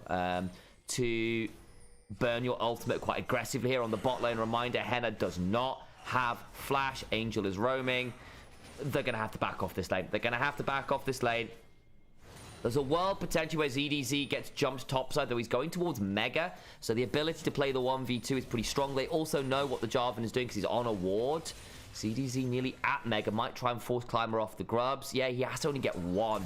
That's so tough. That's so tough. So it's Dragon for a single Grub currently is the trade. Maybe they get to come bot. You can sort of see that the Ahri and the Jarvan were just tilting towards that bot side of the map. There's the Mega top side. A little bit of a stutter in the clean feed. Whoa, okay, well, there's the flash away from Sassy. What's required as the hop into crunch transformation combo. Makes things quite tricky. This is so over. EDG 2-0 incoming. Don't quote me on that. Too late. In comes the Paranoia TP as well. Lead will likely fall here, but the trade will be rapid and swift. And Aurora will go on to one. Climber's going to get jumped on the other. The charm comes on forward, but it's a 3-for-1. Yeah, you jumped on the Lucian, but he does not trade his life easy. Full bot lane and jungler traded. Oh, no. Oh, no. 3,000 gold lead. Let's have a look what that gold is, because I suspect we all know it's going to be in jungle. And after that, it'll likely be in mid. They see everything coming. Leave gets shielded, dodges the arrow. Very nice. So basically, it's just not a clean pick. Dwayne dodges the flag and drag, which actually allows him to keep Leave alive that bit longer. And he just takes a while to go down. And their health bars, therefore, end up drastically lower than they might otherwise have been. Climber tries to flash, but instead, you see the flash forward from the Nocturne to get in range for the Fear Tether, get on top of that Duskbringer, and get all that extra attack speed, and just annihilate them. Nicely done. Did Lucian die with barrier up? I think it was just coming off cooldown. Honest answer, I don't know whether it actually saves him there. It might have been close, but it means it's up for the next fight, so I'm not going to complain too much. The end result is it's still good for EDG. Any Ultra Prime fans here? Dot Yahoo might be around somewhere.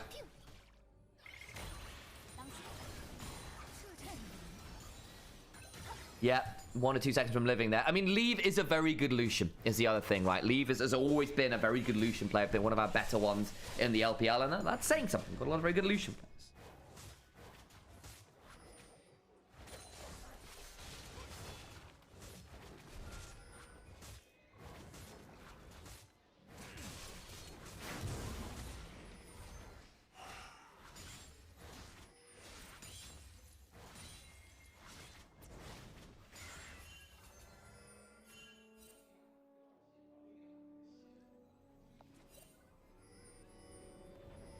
Saber just threatening an interrupt there, won't take it. Got the early Malignance, of course, but no Dark Seal. Shame on you. Jarvan's got the Sundered Sky, but I'm just looking at Xiaohao here, who's up a level and a half. Got the Hex play early. I mean, there's Eclipse now for Sassy. Maybe the Ambessa can still do some good stuff. And again, Ultra Prime, if they can get to these team fights as a group, there is a world where Jarvan Cataclysm plus the full dive CC chain of Ambessa, Ari with the Encore and the Ash Arrow over the top is enough to just annihilate whoever's caught in that Cataclysm. The problem, as we have noted, is that EDG do have quite a lot of buttons to either respond, things like the Nocturne Paranoia to come contest, the Aurora ult.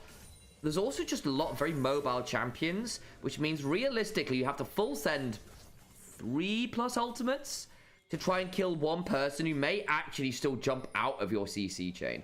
Plus the Breath of Life makes it quite hard for that CC to stick.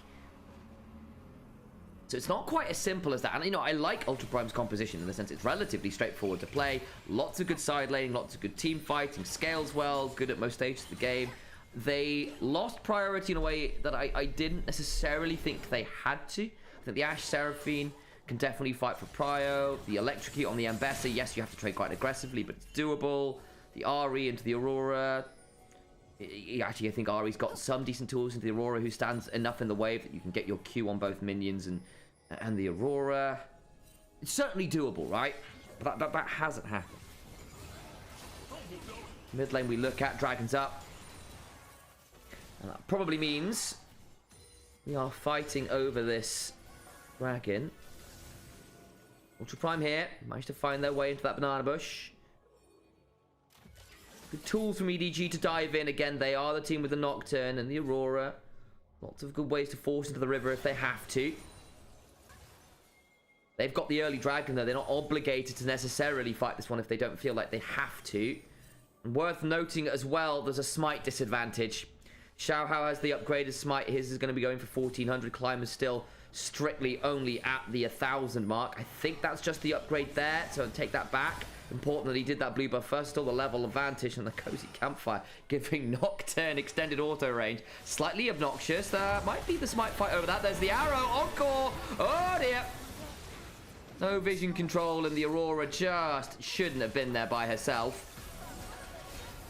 Nice combo from Ultra Prime, who TP in the Ambessa and full send at Angel.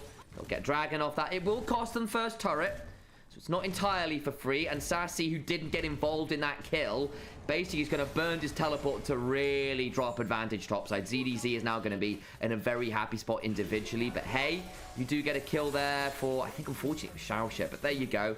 Either way, you get the dragon, you don't allow things to go for free, but still Herald plus first turret plus Sassy dropping a lot of gold. It's not quite as one-sided as it might seem initially on paper. Have a look at this again. Angel just walks across 3 wards. And this is the problem. EDG were forced out of the river, tries to hop out of the arrow. It's not quite far enough, gets caught by the fletching, gets absolutely full sent on. It is the Seraphine that picks up the kill, which is a little sad. But hey, early enchanter items in a Death Ball comp. You get towards that Diadem of Songs, plus the Helia. Seraphine in these team fights can get very, very annoying. Still Herald, plus 2 grubs, plus first turret. I don't think EDG are going to be too out of sorts about that slight misstep. Saber still has to back away from this turret, and Angel can still go back to the winning ways with Xiaohao here. This is another turret down. They've got Herald as well, so they can theoretically either save it for Dragon in 3.5 minutes and use it as a battle wagon, the battering ram, or they can use it to try and take out this mid turret that's already down to 2 plates. I think that's also a viable option, especially when Leave's already at the 2 item mark.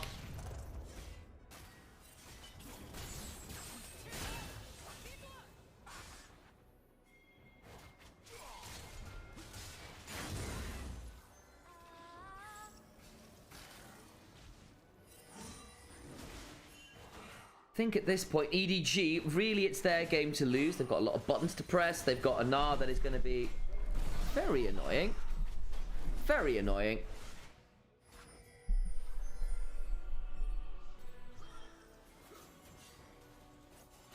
The battling, yeah, the battling ram, yeah, that's the one. Yeah.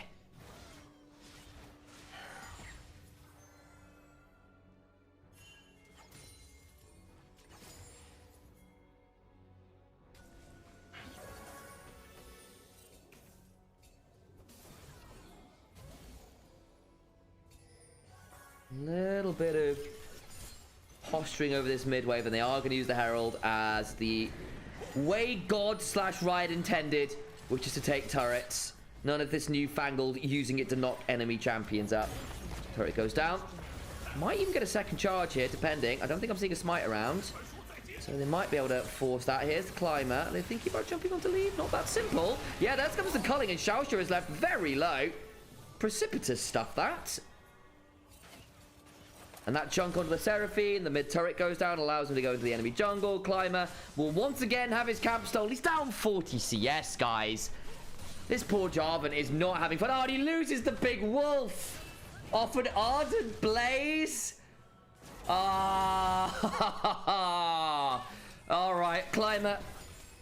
Some tips from a fellow jungler. What you're going to need to do is going to take your computer screen and you're going to twist the monitor 90 degrees, because I know at this point you are incredibly tilted, and you just got to be able to look at the game the right way around again. Just turn that monitor around, because that one sucks.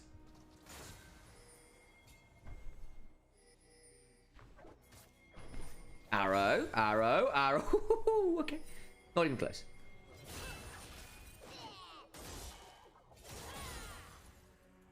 Yeah, there is some truth that the counter engage can be really nice from Ultra Prime. Yes, running into their champs can be rough. Henna's gone for the old school Ashe build. EDG nearly in Mega. Does get jumped on. There's 4 people here. This likely means Anar is dead. The Nocturne I don't think is coming. So ZDZ will just clear up the wave. Yeah, they were kind of roaming up, but don't really get the opportunity. So they don't shove mid very well off that either. Nice pick. And Bessa gets it as well, which is nice. She needed that. She was falling a bit behind in this. ZDZ at Sterax. Okay, sells off the Dawn Shield to make that happen. Angel, though, does get a shove towards the spot lane. Shove up through mid. You know what, Ultra Prime, decent. You take what you can get there. Evens up the kill score, even if the gold still remains very much in EDG's favour. Largely off the fact that they've got serious farm advantages. And, of course, they've gotten the turrets. There's no turrets taken yet from Ultra Prime. Dragon is up now. But the problem is, because they made that play topside, realistically contesting this dragon is a challenge. Of course, it's only second dragon for EDG, so kind of happy to give that up, honestly, and try and just get some gold where they can.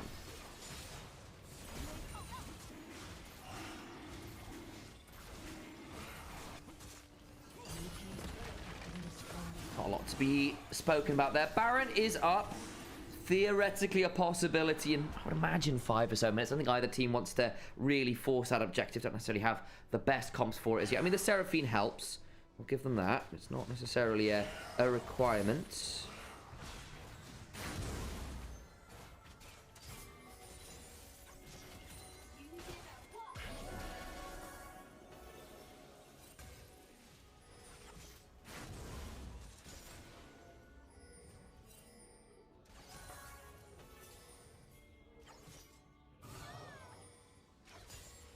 Shove through mid. Look at where the Seraphine is. Just making sure no one's coming for a flank.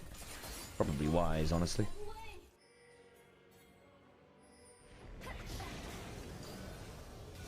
There's the Nocturnal. Flash for flash.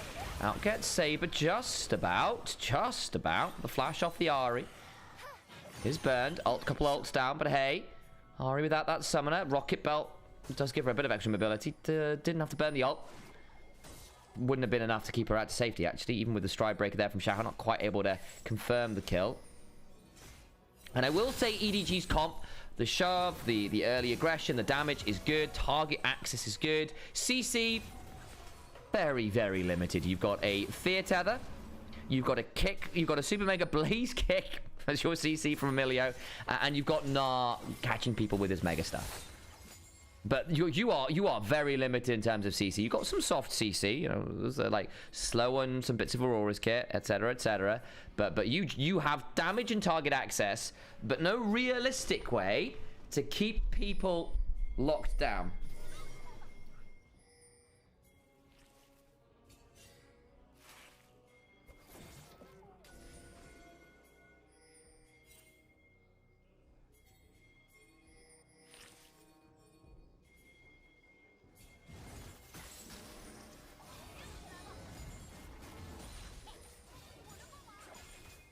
Potential play onto Sassy here.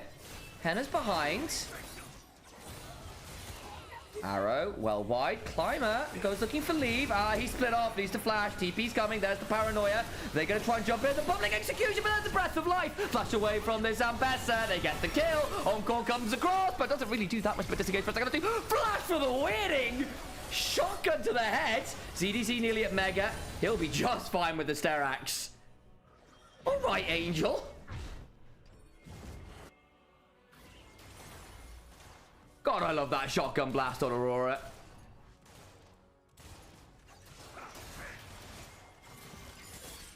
If Ashe can survive a fight, she can maybe carry, but I don't think it's possible. The problem is, I think with the game state as it is, EDG are going to be able to force Ultra Prime to engage into them. And then their ability to counterpunch with all of their quite mobile, quite high target access champions gets quite strong, because it means Ultra Prime are going to have to burn their CC, burn their mobility to get into range, and the Emilio's going to press R, the Nocturne and the Aurora are going to press R, going to burn their mobility spells and jump at you. And for all the CC's not that high from EDG as we've been talking about, their target access is very, very high. Culling, Paranoia, Between Worlds, Meganar over the back, you know, with a hop. You have got a lot of tools there to basically counterpunch and also just keep the priority up, because you don't necessarily need to get the kills if you can just keep chunking people out. And that's definitely making things quite tricky. And yes, Ashe Seraphine later on, you can death ball with a 3-item Ambessa. You can death ball with a Cataclysm. But I don't know how simple that's going to be from this game state, right? Because you're now 6,500 gold down. You've got Dragon in a minute or so, and EDG have full command of everywhere. And part of it as well is poor Climber, from the level 1 Raptor invade, has just not been allowed to play the game. He's 2 levels down. He is finally got to 2 items. 2,500 gold down, guys. He's lower level than the enemy AD carry. The Jarvan, who's supposed to be the catalyst of you making a lot of these plays, is going to be consistently threatened every time he tries to pull the trigger. He's been losing camps from minute 1. Minute 1. He is in danger of being Flame Horizon to this game, and that always feels miserable. Yeah, exactly. I'm not convinced the Death Ball even gets the pick quickly enough to make it worth it. That's my worry too, right? Because as we said, look, you can go forwards, but you have to burn 3-4 ults, probably to kill a target, and the Nocturne is an additional carry threat because he's 202, will be at GA shortly. We have got an Aurora that is very much an additional carry threat. We've got this Nard that is going to be an additional carry threat. Like, yes, the Lucian dying would be bad, but let's be real. You burn so much on picking him off, and realistically, do you even do that easily with the Milio behind him? It's not so simple. Now there's another Chemtech Dragon that's more tenacity, that's more power at low HP. Joy. That's not easy. And heal and shield power with a Milio behind you. Not fantastic.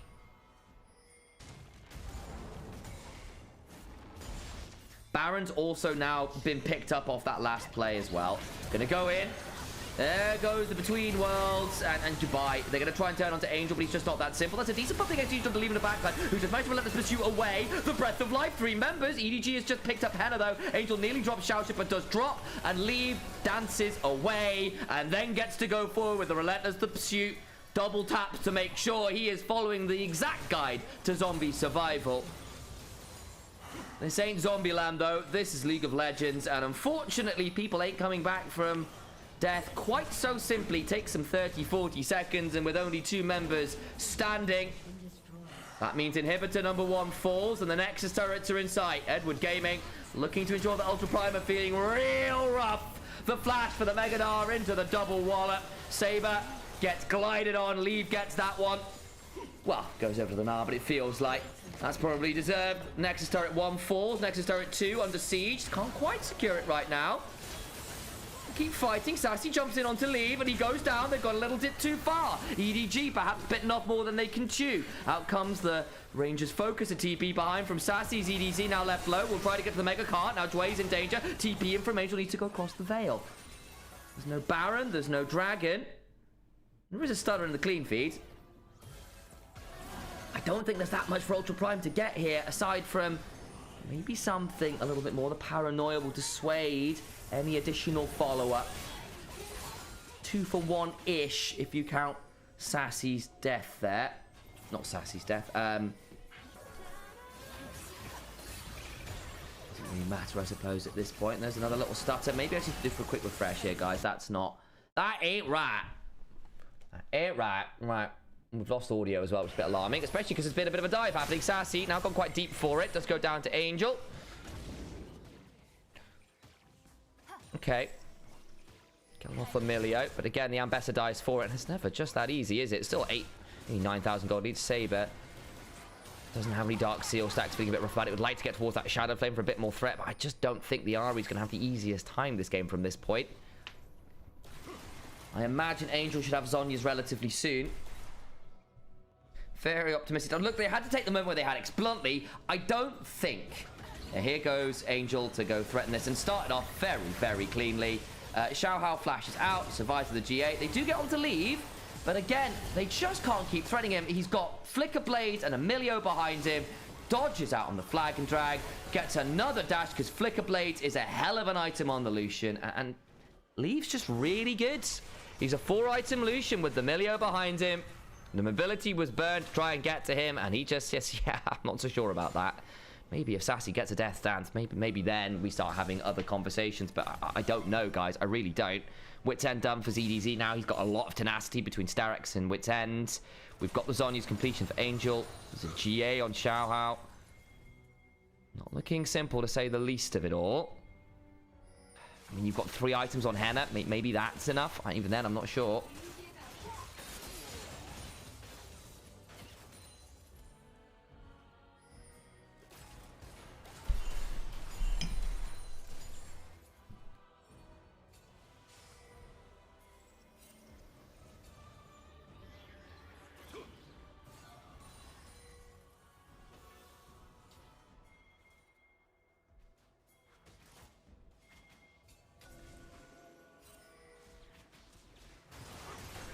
Towards the Baron we luck. Climber. Just needs to think about stealing. He gets into the pit, but he does turn it around. He's gone to the pit, and he can't get over. Oh, no. Oh, no, no, no, no, no. Yeah, that'll be another one. Saber needs to run. He's got a Mega Blast Cone in the Dream. The Ardent Blaze is there. The Vigilance and the double tap was nearly enough to drop the Ari. Type of game where you start talking about how to win next. Yeah, it kind of is, and I don't think they'll need to have much time to talk, because bluntly, the game is over. Climber and Saber have got to try and keep their Nexus turrets alive, and that will be an impossibility. Edward Gaming start the game with a full court press. They get Xiaohao into the enemy jungle, and Climber is kicked off his ladder. He does not get to play the game as the Jarvan. And the mid-game rolls around, and every attempted pick goes wrong. And EDG, the CC, or lack of it, it's entirely irrelevant if you can just murder enemy teams. Honestly, nicely done from the level 1.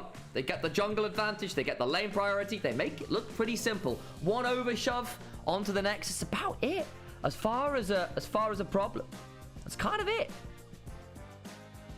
Kind of it. Can't really ask for much better there from Edward Gaming, and I appreciate how simple they made it look, and that's going to make things a little precarious for Ultra Prime, who now find themselves down that game. And again, reminder, considering this kind of tussle of packs at the 1-on-1 mark, losing one of these key series, you have got 3 series, including this one, to play. Yes? Yes. You have 3 series to keep yourself out of bottom 2.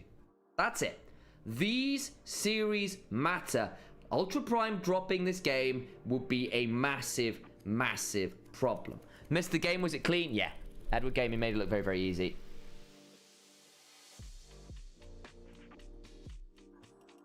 Yeah, Sassy didn't have the greatest time. No, I mean, the Ambessa had some fights. But again, the part of it is basically, went for the Electrocute Ambessa.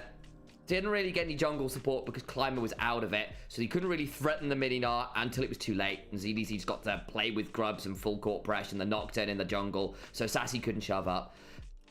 I don't necessarily think there is that much more Sassy could have done per se. Maybe some better early trades. I'd need to look back over it again. They did get some kills onto him, but bluntly being down 60 CS sucks. Part of that's the game state. You can't contest waves very easily or very safely. If you are kind of without jungle priority, maybe you could pull a bin and just say, screw it, I play for the wave regardless. I know it's risky, but someone's got to get resources. But even then, it just wasn't great. It wasn't great. And the thing is, we liked the comp, but the early game went so wrong for Climber that it just became a bit of a nightmare. Hey, Walker, good to see you.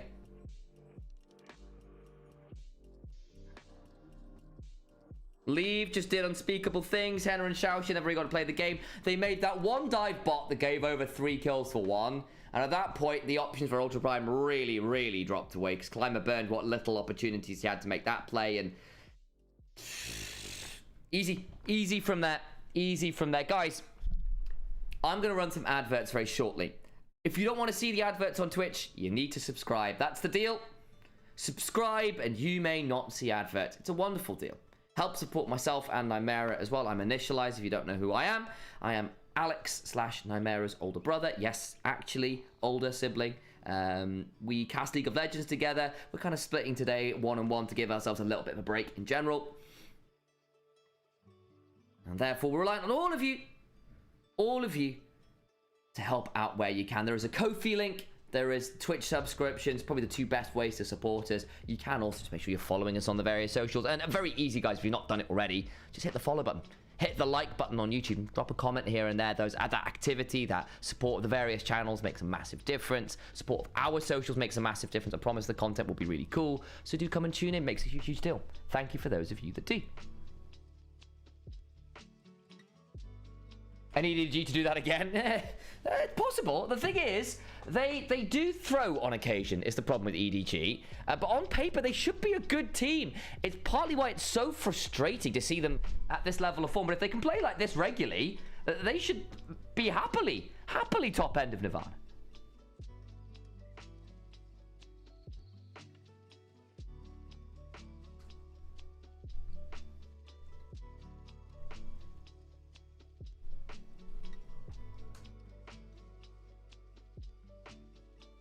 There is this one.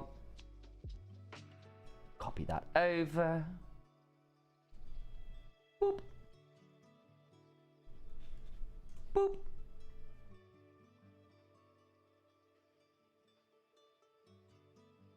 Here's the socials for Alex and for me. I'm cool, guys.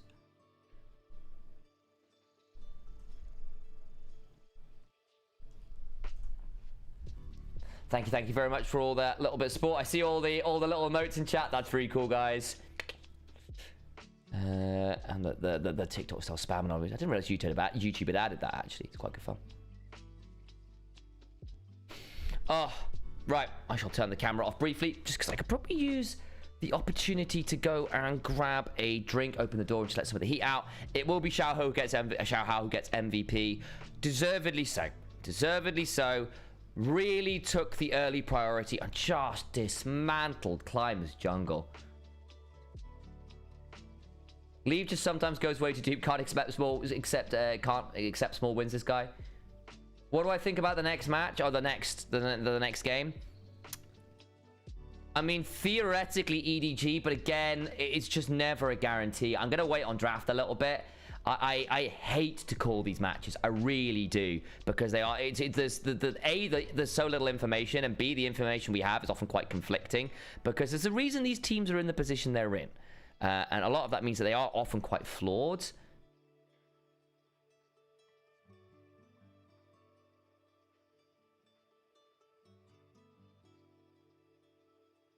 And EDG are very capable of throwing. Great players, but sometimes the decision making can leave openings that would otherwise not be a good idea.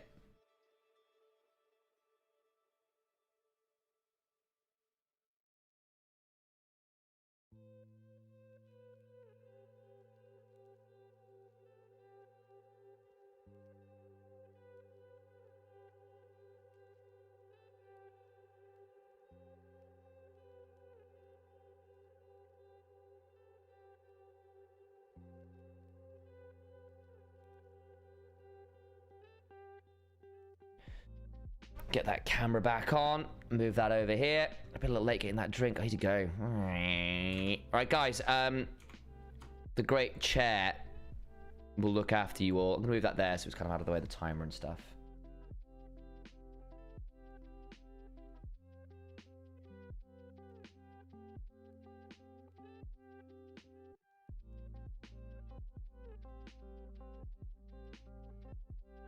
Ugh.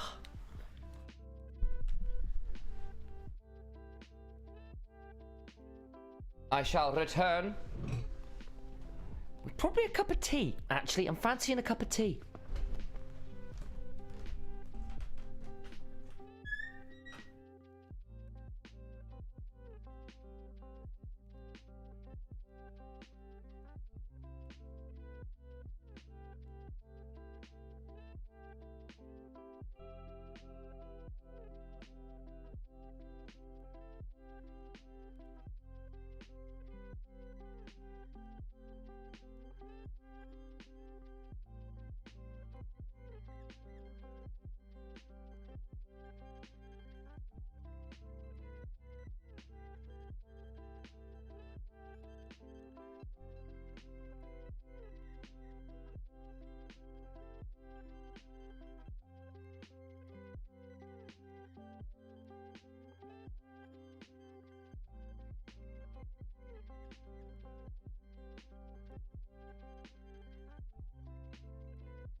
Tea is brewing.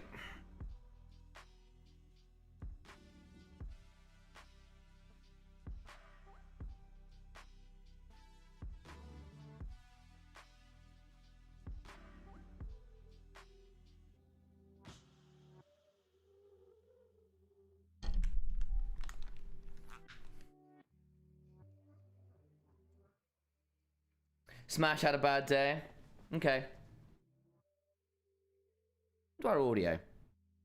Oh, it's just the end of the song. Alright.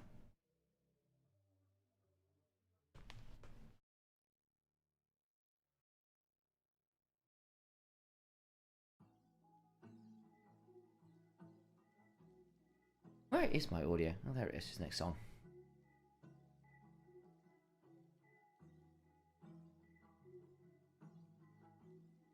Oh, it's just quiet. There we go. Found it, found it, found it.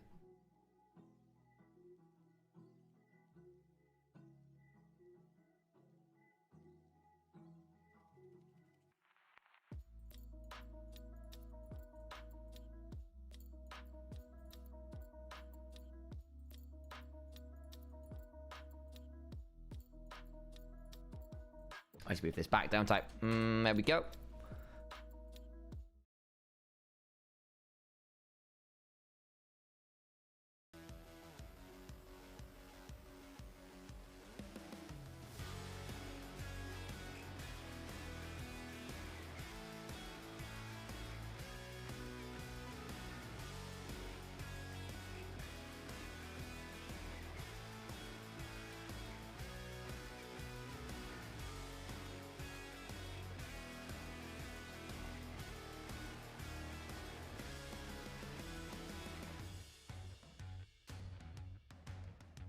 I'm going to pick up my tea after draft. That's what I'll need to do.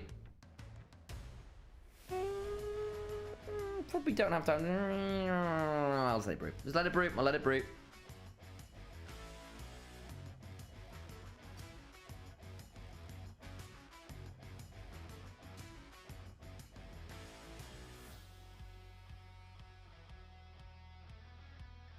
There's clear love. There's the lights.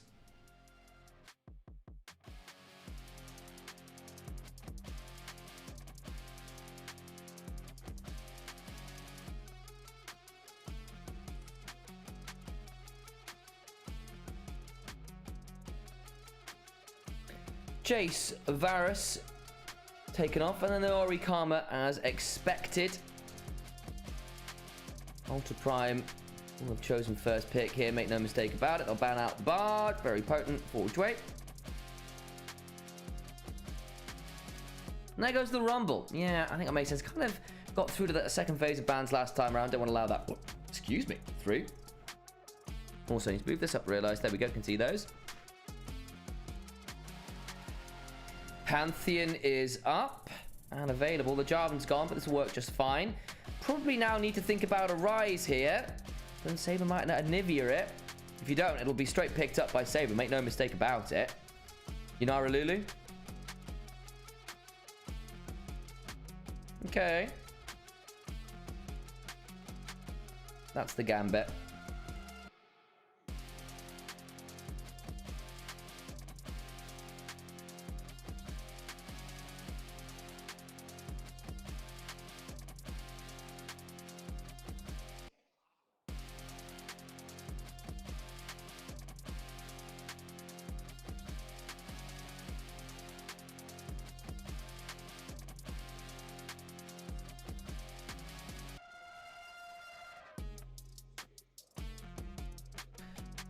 There is now a consideration of that rise. The Yorick for Sassy as well. Just saying, hey, I love this Yorick. I bet ZDZ, you don't have a lot to answer into this, especially if you want something tanky topside. A lot of those carries, things like the Jace would have been pretty rough into it.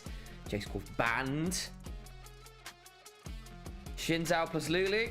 Yeah, one way to deal with the Pantheon. Very good skirmishing early. I imagine now there's a couple options here. You can ban out things to keep the Yorick feeling happy, or you can get rid of things like the Onivia, the Cassiopeia. As Ultra Prime. And we also have EDG, bot lane focus. Nami makes a lot of sense to me. Those Enchanter options bot lane.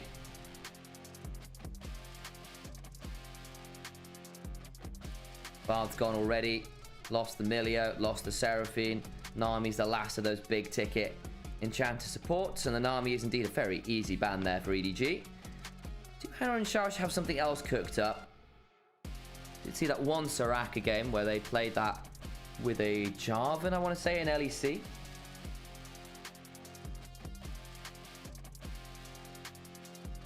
Renekton ban against ZDZ would have been an okay matchup. Into that Yorick can get over the wall, threaten pretty well.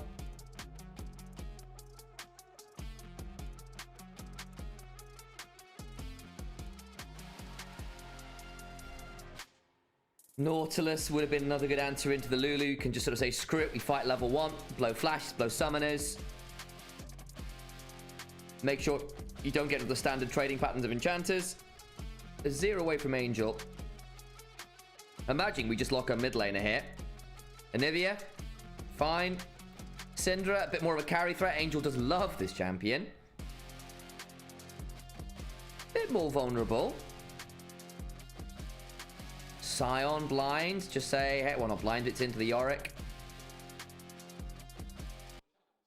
Okay, just pick up the Scion and go, cool. We'll eventually have a rough time into this Yorick, but it's still going to be very good frontline. You've got Enchanter, plus Shinzao, plus Scion. Your front to back looks real good right now. Ezreal, of course. Do we have something to go with that? Ezreal and Nivea. A possible consideration here into the Enchanter. Okay, one of the better ways to punish Enchanters, because they have no dash, is to put the wall and threaten them. Pick that one up for Xiaoxia.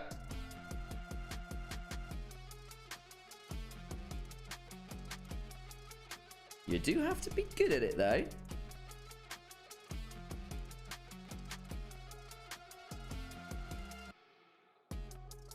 Which draft do I like more? Oh, EDG. Very nice. Okay, well, one way to deal with the Rise is the Nether Grasp.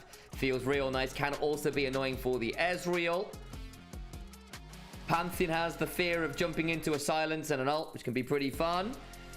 I like that. I think I like EDG's draft here, though I will say Pantheon Rise, double global, very, very potent. I think both drafts are playable here. I also think the Ezreal and Nivea can theoretically keep the Lunara, Lulu. There we go. Stop conflating the consonants. I could potentially keep them down. I think EDG have got a more comprehensive comp in terms of great front to back, good pick, good early game, play team fights well. Though I will say, I don't think it's quite as simple as that. They've kind of done what EDG did a little bit last game, which have some pretty good answers to the composition overall. Double global from that mid jungle, good skirmishing there. I think the Ezreal and Nivea can theoretically manage and potentially beat up that Lulu Yunara we were talking about.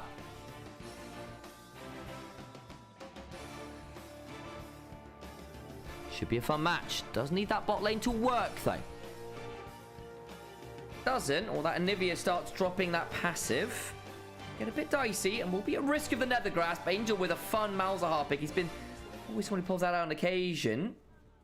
If we go, and we'll listen to those gyos, eh? I'm gonna get my cup of tea.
Anything spicy at the level 1?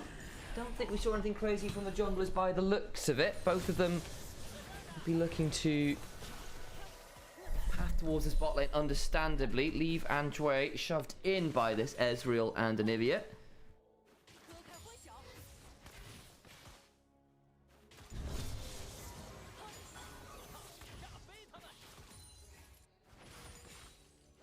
So, you've got Yorick plus double global to attack it with. Triple, actually, if you count the Ezreal. We're going to try and fight over these Raptors. Is there a smite? So we're going to need to burn it. Yeah, Climber gets it. He might now be in a spot of bother. There comes the Aegis Assault. Red buff for Climber, though, makes things interesting. This time the Prio's there from bot lane. So Climber's just going to have... Or Xiao's just going to have to give up his red buff. Gave up that big Raptor as well, which feels kind of miserable. Should be able to pick this up at the very least. Don't think I'll have to smite it, but just have to watch out for potential Climber empowered Q here. Over the wall. The question is whether Climber... Oh, sorry, Xiao needs to reset. He probably does. I imagine it will be reset to top Scuttle Crab. And they maybe a look at Climber's respawn Raptors. I don't think the Pantheon, even with the red buff here, necessarily wants this fight because Xiao Hao's the longsword diff. And Henna and Xiao ended up kind of losing control of the wave as a result of their play into the jungle. Should still be able to pick up the majority of this wave. Actually, it'll be a reset now for the Yunara and the Lulu. Why does Nymaera sound a bit different today? Because it's not Nymaera, it's Nymaera's brother. Hello. We do cast together. You should probably hear both of us fairly regularly. And I'll wave briefly. I shouldn't do this, but... Hi there. But there you go. Not that much happening. But normally we cast together, but Al's taking the series off. I took the first one off to kind of trade off our voices a bit.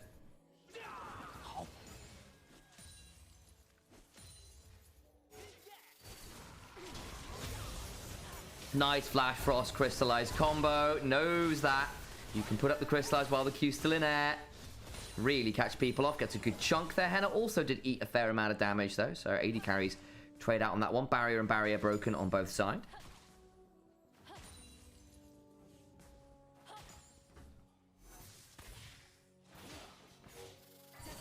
Yeah, well, basically what you're asking for, Stoner Guy, is where are my Samira lanes? There's some validity to that. Though I think knowing these teams, it will get very bloody in about 5 minutes. So hold your horses. Hey, good to see you. Miriam. Is it Nguyen? Is that the way? Or is that the way it's supposed to be pronounced? Because I obviously know it's a very common Vietnamese name, but I'm never actually sure on the pronunciation of it. I know it's got I know it means something to do with wind, if I remember correctly. I had a really good friend of mine who had it as a last name.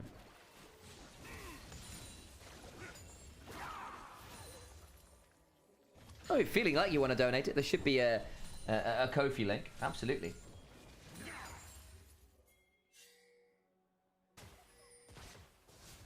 Here's how you support over on the YouTube chat. Thank you for those that do. Well, one of the ways you can, obviously.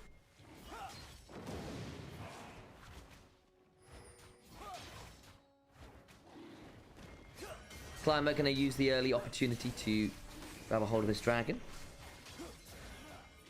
Xiao Hao just saying, yeah, I can't fight this. I need to go get camps where I can. Potentially look at some sort of mid lane play. Clearly they were willing to give up the rise, were EDG. Had themselves the plan. They got themselves this very obnoxious Malzahar. There's the Nethergrass. There's the Glitterlance. There'll be a Polymorph. The Silence. The Burn. Saber gets to walk away, but he is not left very happy. Oh my god, he's nearly dead. 15 HP. 15 HP. Angel get more damage off the wave. Can he burn the wave out? Yeah, gonna force a really delayed reset there. Oh, he's gonna be alright. That's not a fun reset timer at all. That'll be most of a wave dropped. Saber does get to stick around here briefly, but it's not fun. At all.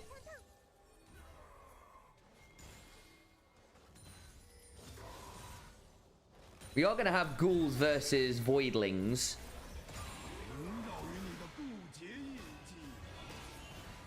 ZDC does get caught in that dark procession. Xiao's just coming up here. Do you want this fight? I don't think so. I remember all my Malzahar abilities. We've got Nethergrass. Call of the Void. Ooh, Flash Frost, going to delay that reset. There's the knock-up. Decent amount of damage. Oh, he ulted into it. He ulted into nowhere. CDC, what was that? I think he tried to maybe buffer, like catch Climber out the force of the flash. There's that egg, actually. Hang on. Xiaoxia might be in danger here. When's his next Flash Frost? Okay, can't get that kill. But he does lose his passive. Did ZDZ see an angle to ult the wall and maybe catch something off there? Honestly, first item QSS, right? He'll need that rower. He can't not get the rower early. After that, maybe you can justify it, but it feels really miserable. Is Silvermere Dawn still in the game? I don't think it is. I think it's only Merc Scimitar. Here comes the Grand Starfall. Going to go towards Angel. Flashes away. Potential turnaround. He gets the Nethergrass back briefly, but just can't do enough damage. And so it goes down. Very nicely done with the Ghost and a punish there onto the Malzahar.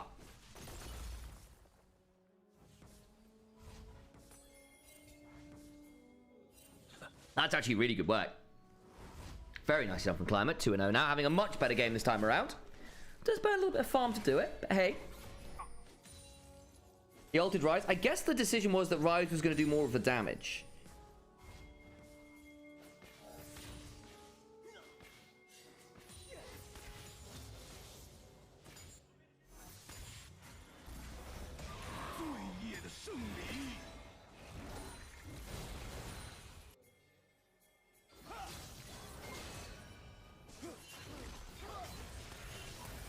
Ooh, flash away from Xiaohao, Realm Warp. Okay, well that's going to be Dragon.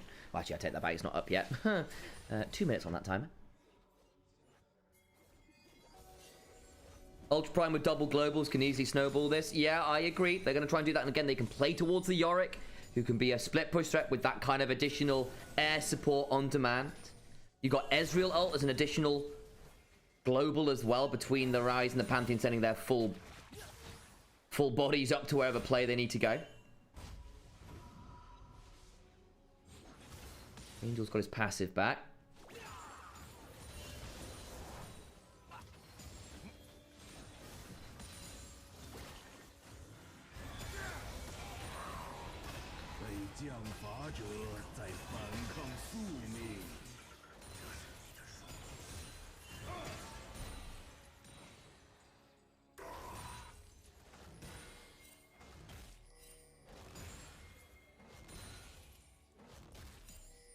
Silence is called the Void, and it's Void Core. Call it Void Swarm. Void Swarm. That's the name of the little ability to summon all those minions.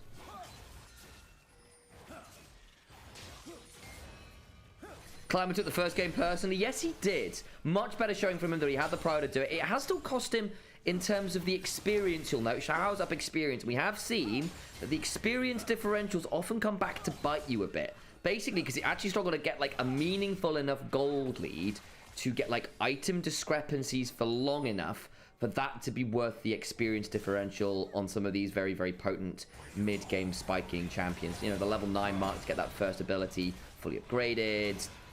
Very, very strong. I mean, Xiaohao still very much wants Thunder Sky ASAP, and there is an invade here. Has reset, has got Thunder Sky. Yep, you want that. Topside, Sassy and ZDZ trading. Of course, Sassy does in fact have his TP. Nice Roar of the Slayer there. So I give this who you had. Goodbye. To kill off the Maiden. Arguably worth it. Second Dragon will go the way of Ultra Prime. I don't think, or maybe we will see a contest here. 1300 HP taken. Do they want the fight after? Wind becomes lightning is well wide. So nope. Early rower for Ryze. Yeah, he got that kill involvement, which really helped. Nymaera will need to hyper carry. I don't know how easy that's going to be this game, though.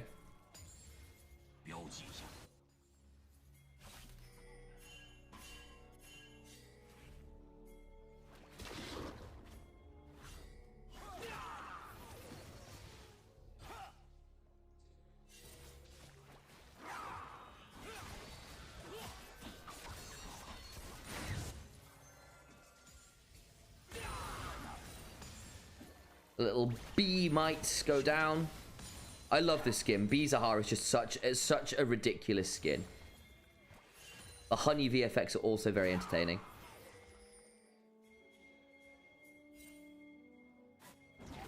Grand Starfall. This is what we want to do. Xiao Hao does get that ult, force the flash from Climber, the Rune Prison, the knockup. I don't think the support's coming that fast, but wait, over comes Angel. Maybe he can set this around. There's a turnaround with the Nethergrass. The damage is good here onto Climber, who's taken pretty low. Dway might flash over. The silence. That makes things a bit dicey. Flash on in, and the heal required. They get out, but it cost them quite a lot in the end. Flash, Ghost. They get the kill they were looking for. Saber gets slowed. I wonder if the Leaf can keep running at this. No. Okay, good kill onto Xiao Hao. They went very deep and really cost them quite a lot there. Xiaoxia is topside. Maybe he could fight this. I think he's just dissuading any potential gank opportunities. Rise resets. Down both summoners, though. Could be a big deal coming up to, say, a dragon fight or a herald fight in a couple minutes. I do actually think the Malzahar can get really annoying for things like this Rise as the game goes on. We've not really seen a full skirmish because Ultra Prime, again, with their globals, just get to be at place faster. Even with that play, right, where they went very, very deep.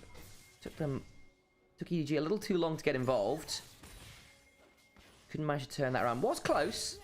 Was close. I thought that silence might be enough. I wonder whether Dway flashing for a polymorph might have done it. Didn't have 6 at the time. Oh, no, he did have 6. What am I talking about?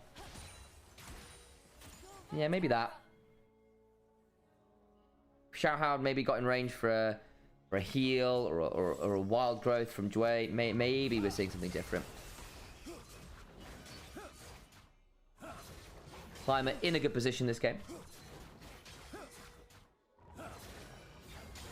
Much more able to be proactive this time around, and Xiao Hao finds himself down a fair amount this game. I mean, we're not out of reach in terms of the experience at least, but is now down 1,000 or so gold, which is significant. Same in the mid lane, right? This Rise that has been so potent in the LPL. Tried to counter it with the Malzahar, and that just hasn't really worked out in the grand scheme of things yet. Horse is now down quite a lot. Can maybe look at Henna there. There is Leave cultivating his spirit and the ult as well. Wow, wow, wow. Damage is a bit obnoxious there.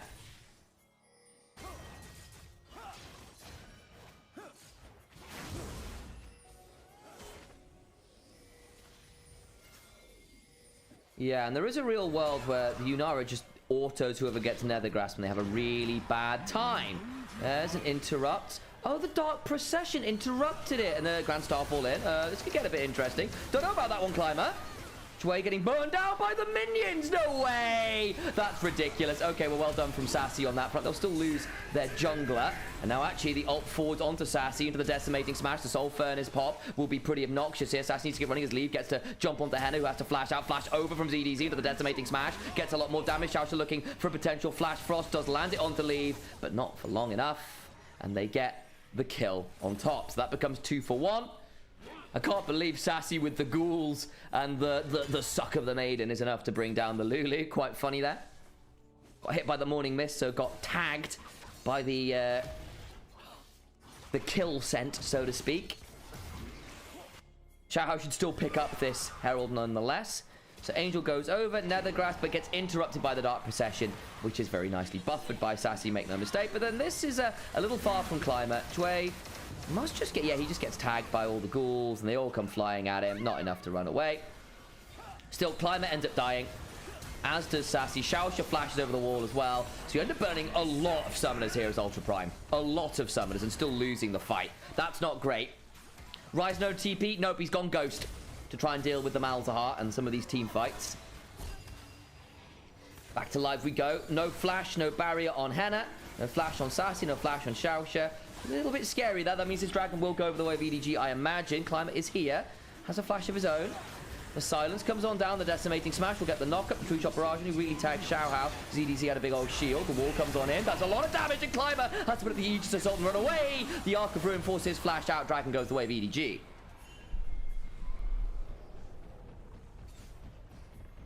That'll mean mid-turret as well. They just picked up that Herald.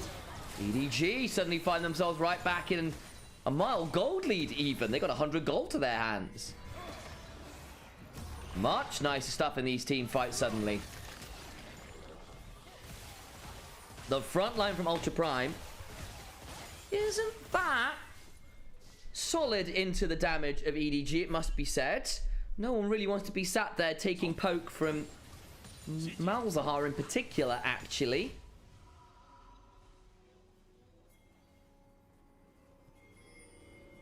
Side lane still gets scary. Collapse is still scary, but that failed collapse topside has actually cost them more than I think Ultra Prime were expecting.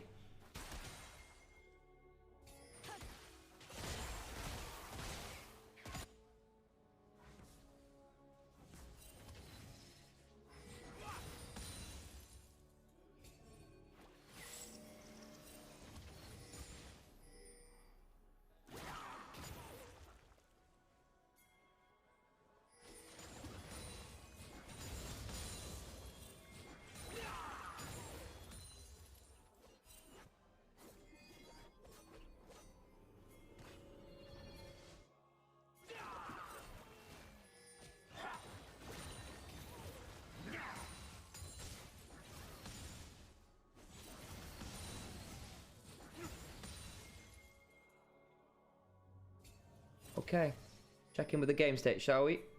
Minute and a half till Baron. Angel on a side lane. Again, Malzahar does have the ability to just send his minions out and say, go forth and shove the wave for me.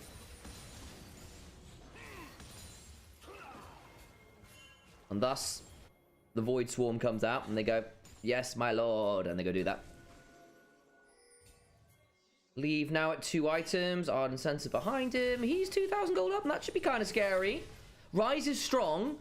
But until we see a Mikhail's from someone... Actually, does Mikhail's work on Nether Grasp? I don't think it does. I think QSS does. Oh, I'm having a moment here. Does anyone remember whether that actually works on... Oh, I always kind of forget where the changes have ended up on that one. I don't see enough Malzahar to remember the interaction.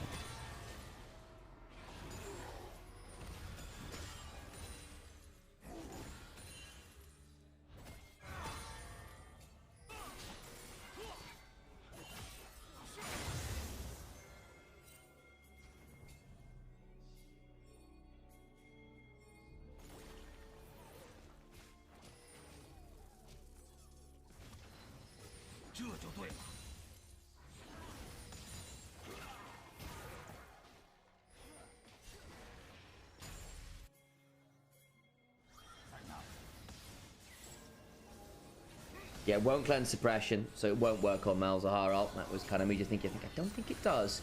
The moment I thought more about it. So actually quite hard to keep this Rise safe. Maybe it just does need a QSS. Only QSS works. Yeah, I thought that was the way round it was. And I was like, okay, I was right, but... I always second guess myself on it. Always second guess myself on it. No, Milio, of course, that was burned last game, so couldn't have picked that one up either. I'll try and shove through mid here a little bit. Minute and a half until the next dragon.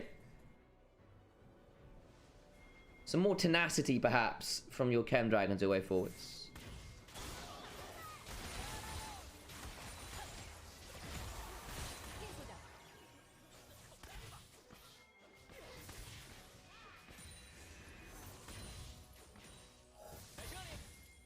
Leandri's done for age as well, the double burn. Very annoying with the Malefic Visions. Very annoying with the Void Swarm.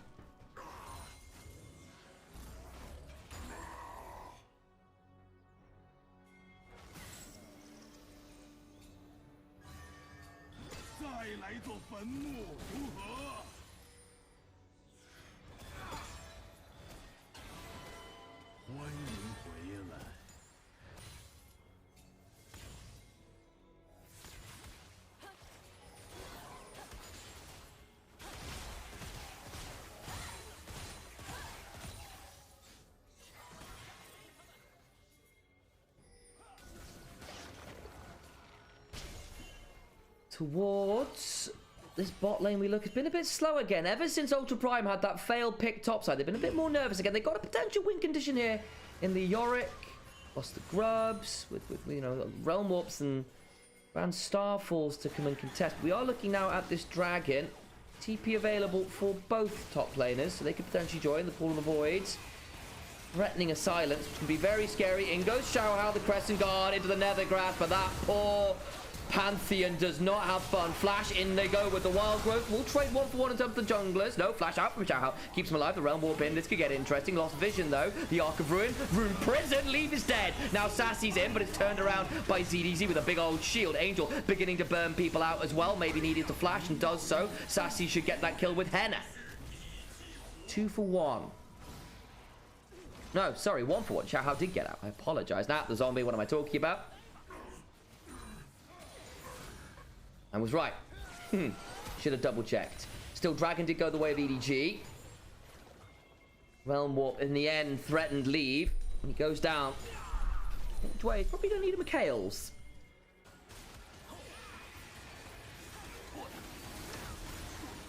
This Yunara just wins it for EDG, right? I'm not as convinced about the late game Yunara as a number of others. I think it's quite vulnerable.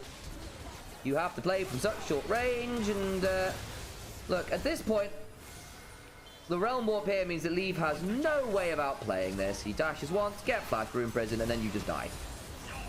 You have very limited ways to keep yourself sustained and keep yourself safe. You're reliant on your support. It's the reason we started seeing more enchants with the Yunara.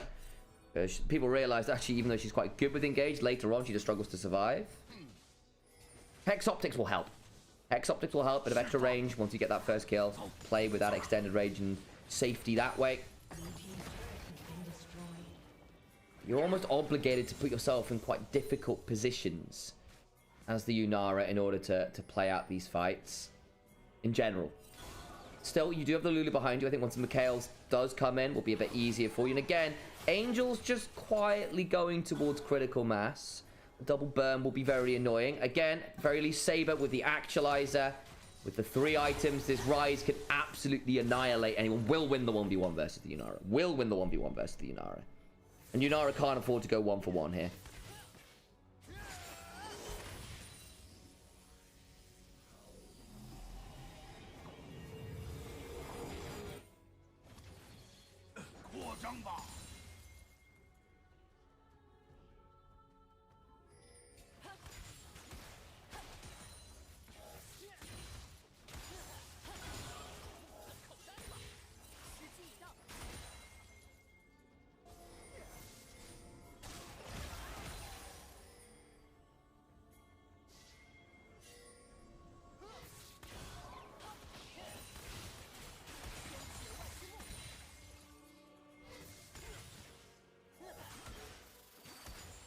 Playing around this mid lane Prio now. Miss the next dragon. Worth noting again, EDG still got that last dragon. And scaling wise, I'm not sure, you know, guys. I think Malzahar is going to be quietly really annoying as this game gets later. Xiaohao forced to ult as a result of that wall. Thing is, as we noted, things like the terrain of the Dark Procession, Crystallize, Rise late game, even Ezreal late game, be quite annoying. Ezreal does have a lot of ways to kind of theoretically break that Malzahar shield.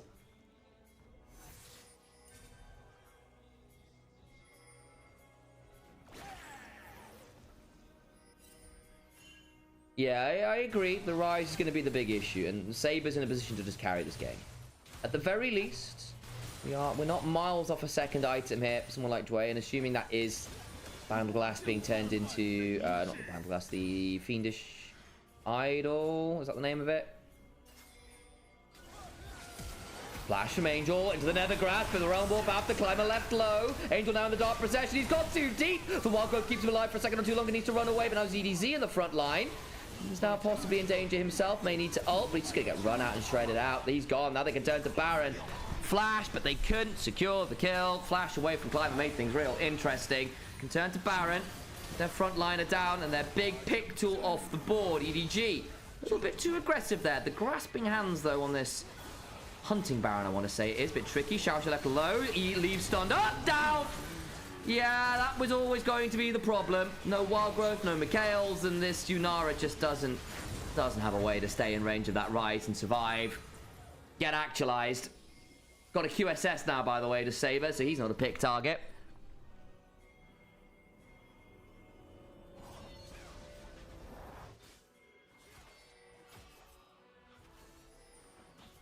Endless hunger now for Henna as well. He's hard to bring down.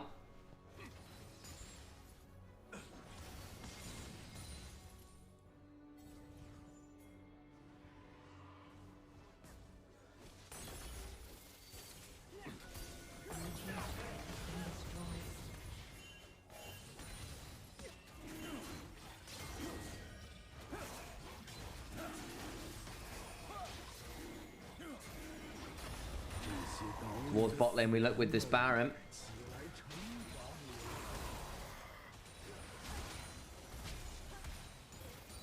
Maybe the burn on the Mals can be enough. That can be quite annoying. We're getting to the point where that will be obnoxious. A Ryalize will be helpful. Not going to lie, actually. Not there yet, though.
Just shoving up through these turrets at this point. Ultra Prime find themselves in a rather convincing position. 5,500 gold up. Soul Point, Baron, turrets falling. EDG's map getting remarkably small. I've got 4 items on leave. Got the Infinity Edge now. No pen. That important, I suppose, into this comp. But hey, slightly obnoxious. Warden's Mail will probably be Frozen Heart before long. Kind of thing. Sassy will probably pick up a little. As well, of course, Climber is building towards GA. Wouldn't be surprised to see something like a Zhonya's at some point on Saber. But hey, we've got the QSS. Maybe you don't need it. How much Jar could a Jayo Jar if a Jayo could Jayo? Quite a lot.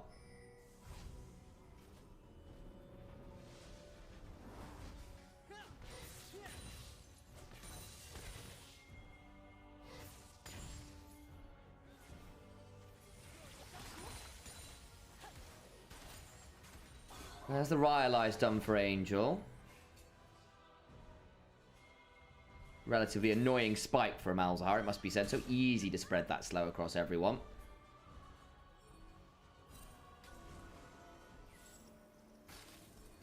Mikhail's done for Chue as well. That's a big one. Needed that a while ago, though. All problems of being a little behind in the game.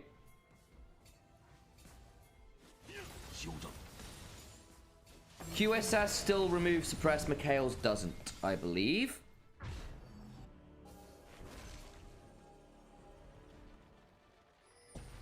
Doesn't get rid of suspension, so you can't get rid of things like Yasuo well anymore.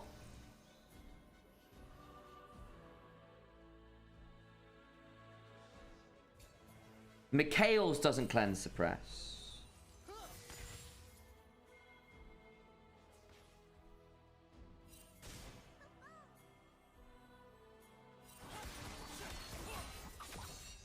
So yeah, everything but airborne. Everything but airborne. Mikhail's unfortunately doesn't. Which is a distinction, it must be said. I had this conversation earlier. Also good to see you, Teddy. Game might be over in 2 to 3 minutes. Probably around this next dragon fight, I'd have to imagine. Because the next dragon fight realistically earns you Baron as well. Especially if it's close enough. Or if it's decisive enough. Ultra Prime need 1 more Baron to end the game, most likely. EDG, get the Baron, get the Dragon, and then maybe they just get to stabilize, and they probably need another, I'd imagine, but then they can start having more interesting conversations about the late game stages. Saber's got a death cap now, by the way. Death cap, QSS, Actualizer. Dealing with this guy is going to be a real problem.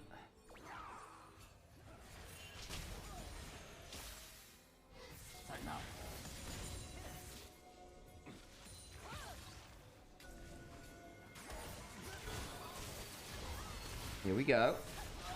In we go with Xiao Hao. Gets that stun. There's the Call of the Void. Buys a bit of time. Let's flash out from Shower. That Crystallizer is so obnoxious. Angels fight for a second or two longer. They ult in, getting some damage down, but they just can't get through all the healing. They can't get through all the damage. Saber flash for the kill, can't quite get it.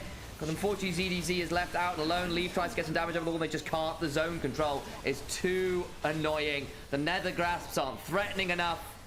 Ultra Prime, just stand and deliver. That will be soul for them. This Ryze can one-shot Yunara. Yes, they can. As I said, I'm not that sold on Yunara late game, because I've seen far too many games where this kind of game state happens, but she just doesn't get to do a thing.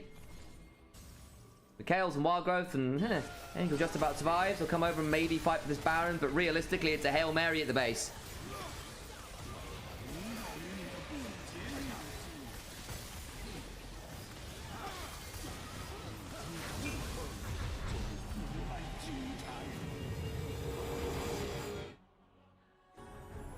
Whoa. Volume suddenly spiked there for the replay. Yeah, jumped onto lead, got him a little low, and they thought, well, maybe we can play this. In they go. Crescent Guard, but it's not that fantastic, it must be said. The Glacial Storm into the Crystallize. They get a Nether Grasp, but it's onto Yorick? Not really exactly what you call the greatest target there, who doesn't really care. The Burn's decent after, but Yunara doesn't get to play the fight. ZDZ's left alone.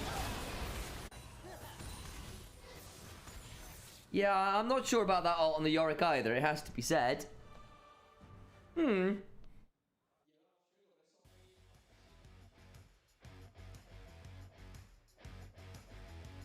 Dubious, to say the least.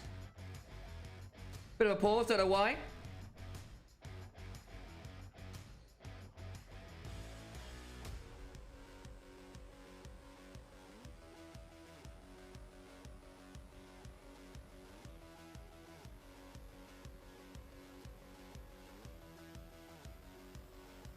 Saber just full runs it at leave every fight. There's nothing that can be done. Yeah, basically. Basically, it ain't fun to be leave in this game. Saber has QSS though. Yes, you can't do that. Really, it has to be the Ezreal. Or you find some other way to blow the QSS on the Ryze, right? But the wall and the Glacial Storm is making things really difficult on that point. And the Dark Procession, so the Sion's not able to follow up too well. Lulu can maybe Wild Growth, but again, your CC's actually quite limited. You've got Shinzao Knockup, you've got Lulu Wild Growth, and the Nether Grass was supposed to be your X Factor. But they're just not able to get much value out of it, I have to say.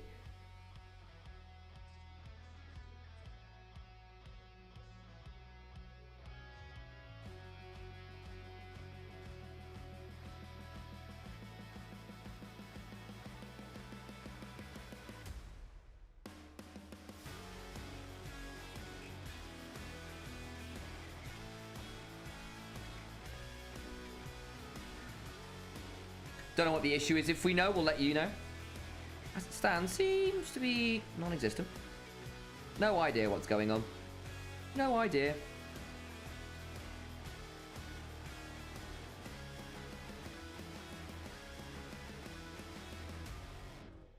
Don't remember seeing anything particularly crazy.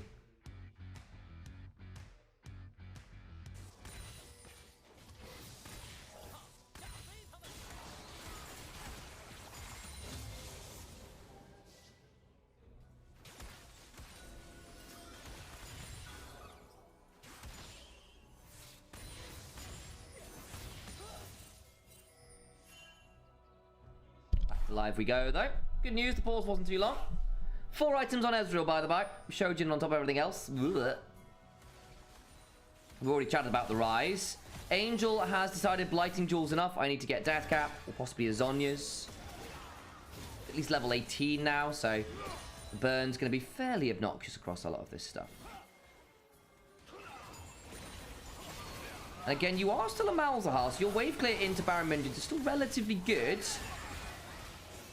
Oh, there's this Glacial Storm's going to get increasingly annoying. There's that Frozen Art. The Oblivion Orb's in as well to deal with some of the healing.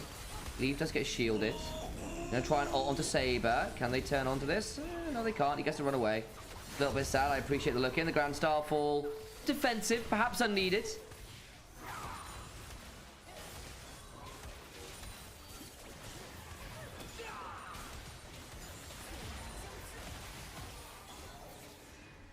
You're welcome, Kiwi. Glad we're providing some entertainment value here. 7.2 thousand gold. Yes, yes. To the lead of Ultra Prime right now. Very, very strong. Largely to be found in mid and top. Turret falls in the mid lane. I don't think it's far off in the bot either. Inhibitor follows. Okay, won't manage to get more than the one for now. They are going to reset here. Come back out on the map. Camsol to their name. Elder Dragon is in 3 minutes. Baron's just after. Yeah, that sounds like a likely set of objectives to end the game over. We are going to get to that point, though. I think it's going to be a fairly long slog of a game. Getting through the wave clear of Malzahar, Sion even. Yunara's not bad. Yeah, it's just not simple, is it? And again, the go buttons from Ultra Prime aren't the best either in the grouped up fights. It's kind of a flash rune prism. It's a good wall. But we do need the Baron to end this game, I think. We're in it for the long haul, folks. Leave still doesn't have boots, by the way.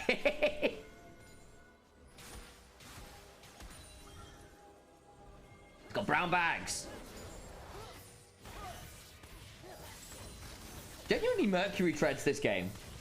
Just pick up Merc treads.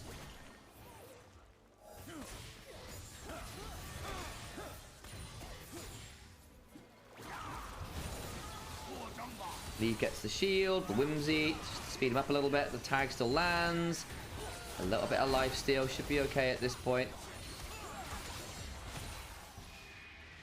The problem a lot is the later this game goes, the more this gold lead begins to not matter.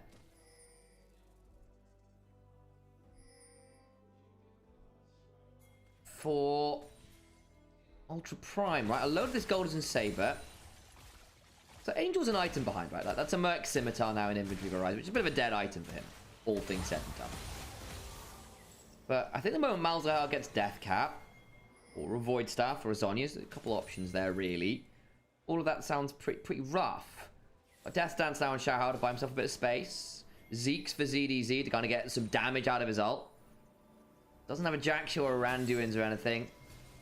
Spirit Visage would probably be quite nice as well. Hollow Radiance is doing some work here, right? But again, it's just not tanky. Not into this comp.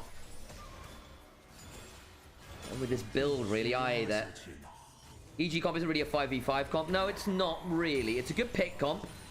It's a good snowball comp. They've done that all right, but now they've kind of got to do the hard work of ending the game versus a team on EDG who can just turtle somewhat.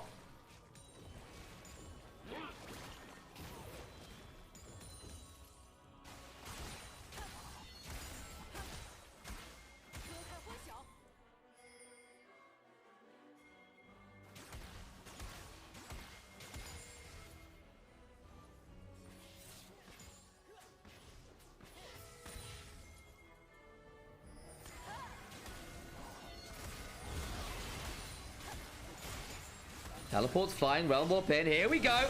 Potential catch, but there's the Wild God. Oh, come, hang on! Climber's gone too deep. Climber's gone too deep. They got impatient. They got impatient.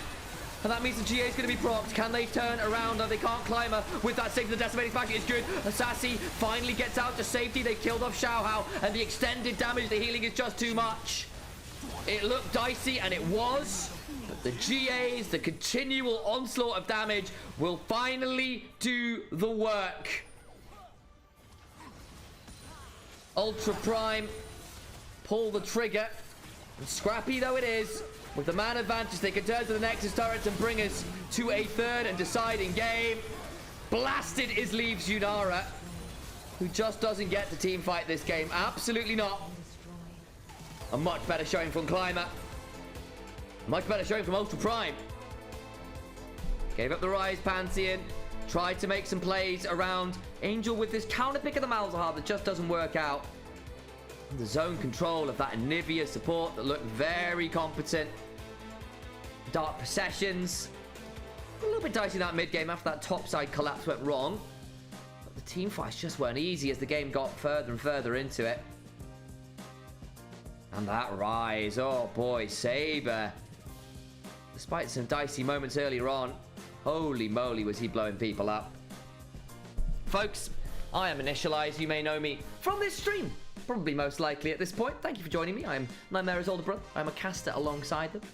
Pleasure to have you all in here helping us out. If you haven't already, it'd be great if you could hit that follow button or like button or comment on the various channels. We're live on Twitch, on YouTube, and over on Onivia's restream as well as an additional YouTube channel. Please do make sure to follow, like, and if you've got that capacity, particularly on Twitch, subscribe. We are trying to make our way as content creators. We need all the help we can get from you lovely folks back home. So for those of you who can donate to the Ko-fi link, donate to the by subscribing, help that way makes a massive deal. There was a sub mid-cast, was there? Oh, thank you very much. It's not up on the activity feed, interestingly. The last thing I got on there is from Grumpy. So clearly I do apologize on that one. Thank you for that sub. Indeed, Schmigler thank you for the sub. What a great name. What's a Schmigler? The Schmigler is here. Appreciate that sub, indeed, indeed, indeed. Appreciate you. Appreciate you. And that again makes a massive difference to our mind itself and Alex's ability to do things like pay rent, which is due today, actually. Make sure I send that over to our landlords. Thank you guys for all of those who help out on that front. I'm going to run some adverts now as well. It's another way to help out. Please do stick around for the ads.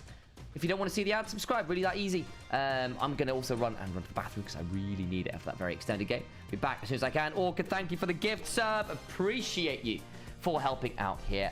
Ads coming. I'll leave the rest of it to you guys. Cam will come off. We'll turn off the music as well. Oh, come on. There we go.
Oh, hello, folks.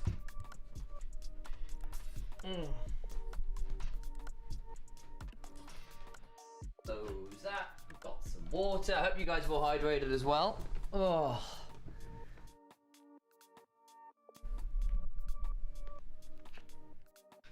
Cadril would laugh at Angel's Malzahar. Yeah, well, at least someone else cancelled his up. Although, granted, it happened on repeat, which is a bit of a shame.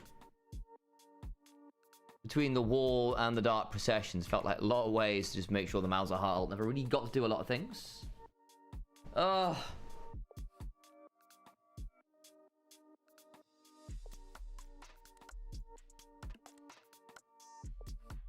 Yeah, no, the EDG draft was fun, but again, I just think Ultra ended up being... They got the Rise Pantheon, right?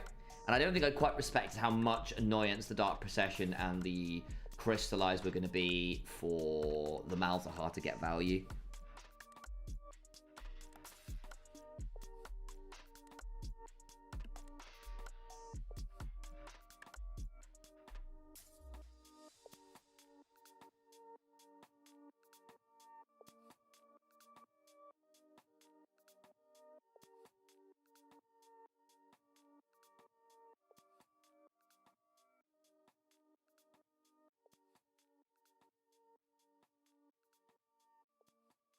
Oh, excuse me while I close my eyes briefly. I'm slightly sleepy, a very late night.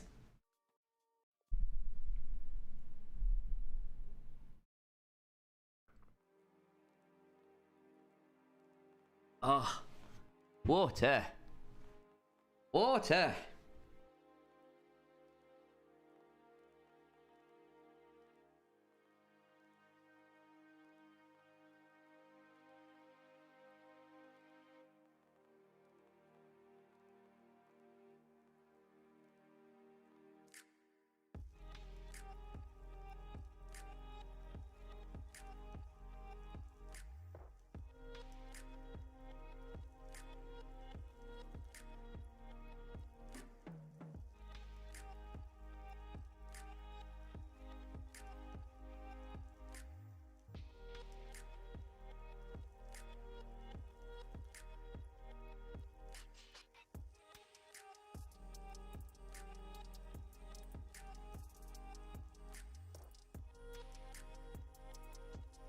Alrighty then.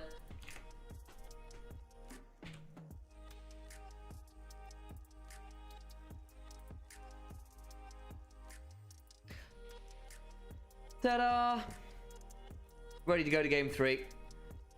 EDG didn't have early game things to do, kind of game problematic. Had a bit of a spike in the mid game, couple cool dragon fights, but just late game, that Rise, man! And I had my issue with that Nymaera. It doesn't really want Nymaera's fault, right? But the Malzahar was a bit of a dead pick. The Nymaera never got to team fight because she died on repeat as Rise just full sent it.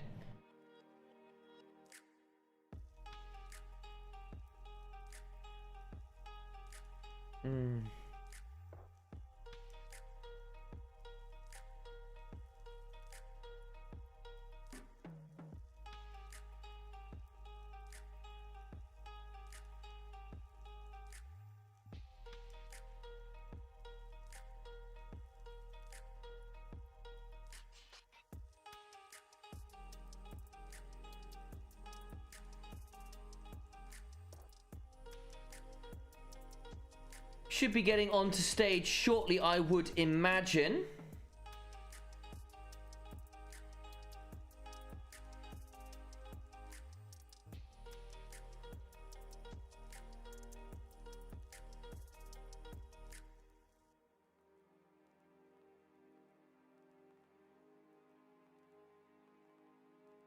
Let's go EDG. We'll see.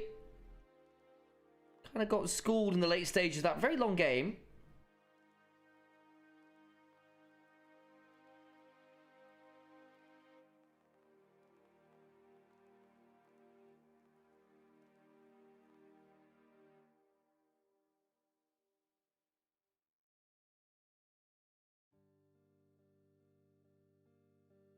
Looking like we should be heading to stage very shortly, and indeed we are. And with that in mind, I probably ought to change our audio over.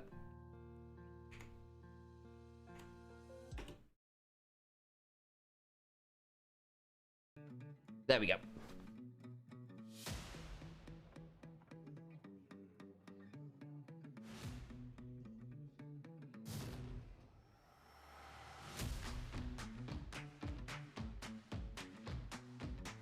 There's Leave on your screen right now.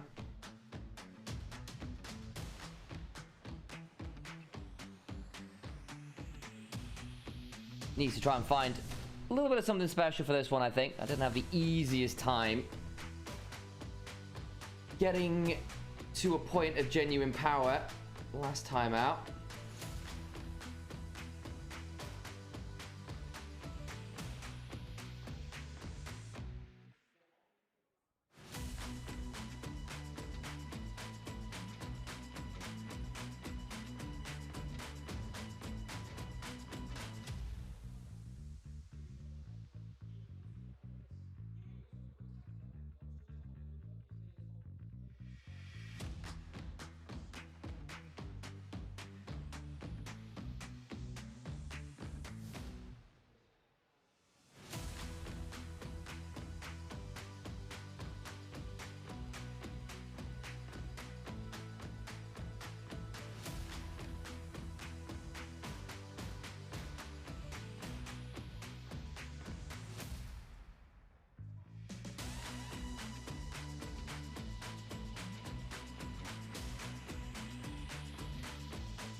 Who has a better draft? We haven't seen it yet. No idea.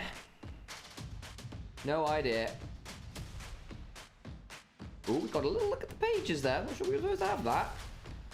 Careful, Clayla.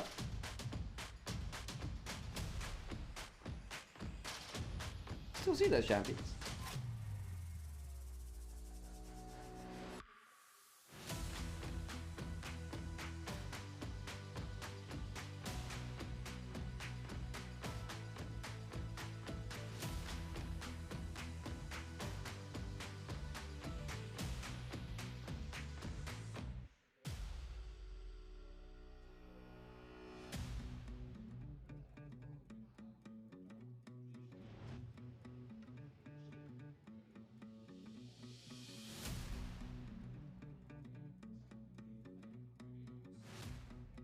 I wonder whether Briar will ever see pro play. Too easy to mess with. The honest answer is Briar is one of the most abusable champions at level 1. Basically, all you need to do is late invade her, and she's obligated to start with her kind of frenzy. And that will immediately drag her towards any champion that invades. So she just sprints it with no way of cancelling at level 1 her frenzy. So you can just pull her into awful, awful fights at level 1.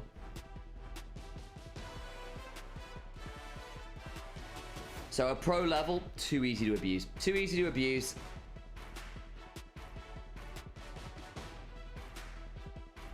She's very annoying for solo queue, especially if you get fed. She doesn't just run at people. Quite strong in sort of low elo pub stompy ways. Third and final game though is coming up. A lot of bans already on the board. The Varus, Bard, Oriana not let through, Karma still not let through, and then a Kali Nami now taken off. But the Rumble gets through and is first picked by ZDZ. We are out of regular enchanters at this point.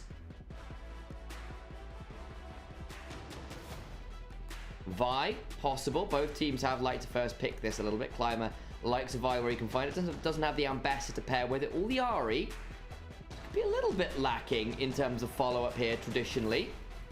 Kali also off the ball from the ban phase.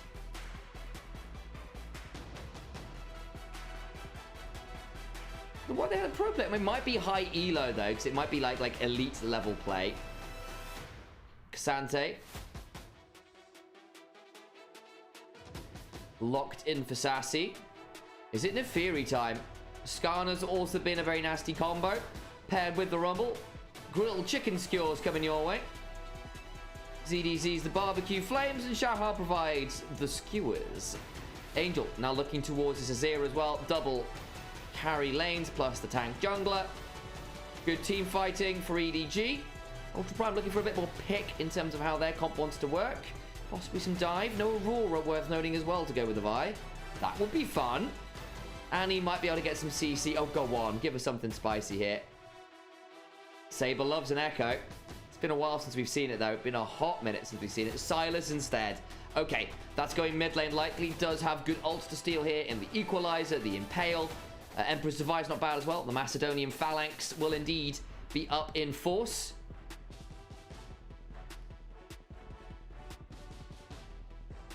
Push of Pikes, very much available. Poppy Band. Interesting.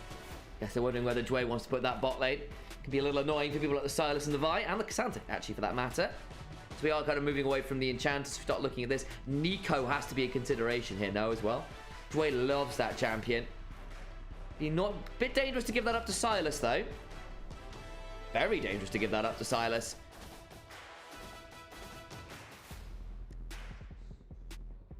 Just got to hear what's going on. We are going to our 6th game of the day. EDG one game won very handily. Second game was a slog, but Ultra Prime came out on top basically once Nymaera could not teamfight into the Rise. Saber just ended up at this point where it became a bit of an S-tier monster pick with a load of zone control from an Onivia support and a Yorick. The walls of various ability became very annoying to manage. The Nico ban on their own side. Don't want to give that up to Xiaoxia. Not a bad Kai'Sa game, actually. Renata, Denia, Kalista, Renata. Yeah, okay. The two kind of fake enchanters or more specialized ranged picks goes. Nautilus, perhaps, now a lock. Because you don't want Alistar as EDG. At all. You could Xayah Rakan. But then you're giving up Rakan ult to Silas, which can feel pretty miserable. No Normie, but they might Corki regardless. Jin now immediately looked at and says, yep, I'm just going to stay miles and miles and miles away from Vi and Silas. And if they come diving at me, they then have to come through all of the various bits of AoE zone control. Caitlyn would be a very different take on that, but a bit more lane dominant. What do you pair that up with, though? The Bard's bands. Braum. Caitlyn Braum wouldn't be awful. Jin instead. Okay, bit more utility. Sets up for your high DPS carries a bit further up. There's a lot of relatively squishy people here as well who won't enjoy that Jin burst as the game gets later. Is Angel good on Azir? Historically, yes. But Azir in general has been in a weird spot this year. It's kind of becoming back into being a little bit more successful of late. Jin Rel. Dway does love a Rel. Maybe we're getting to that point. In the Magnet Storm up to Silas, though. A little bit scary. Allows him to steal.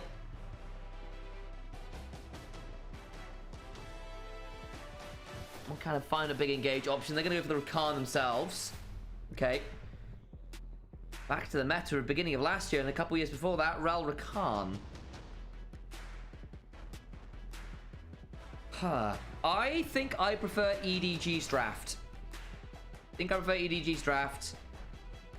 More threats that are more consistent. And I think better early prio. The Cassandra can shove into the Rumble very early on. But later on, the Rumble will just get better shoved onto the Cassandra. Azir will have it over the Silas, unless the Silas really trades his health bar for it. Jin, Corki, much of a muchness. Corki probably just about gets shove. Then we get to these mid-game fights. Rumble Skarn is a disgusting combo. The Silas needs to get some really good combos. And you do have ways to play this out. I don't think it's absolutely one-sided. If they can get to that mid-game, they'll have a great time. We'll run some ads, guys. If you don't want to see them, then subscribe.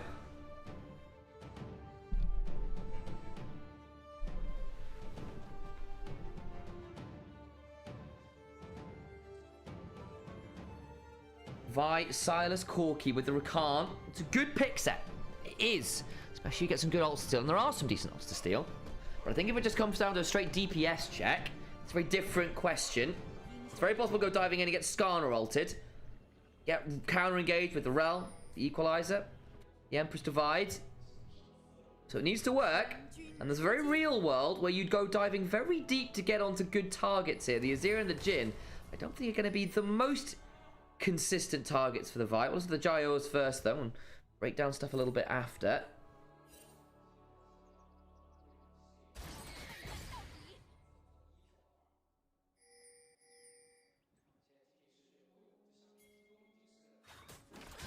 Level 1. Rel looking to steal some of those stats. Can do. Corki Rel was a massive thing for a long time. Basically because Rel passive mold breaker steals resists. Corki's Gatling gun also steals resists. So you end up shredding like 40% of people's base resists at level 1. It'd be really nasty. There's that crash down.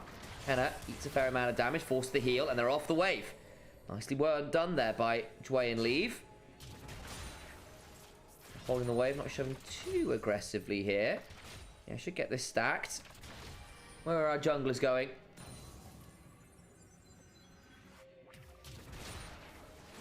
Gonna be the Skarner starting bot, then looking top.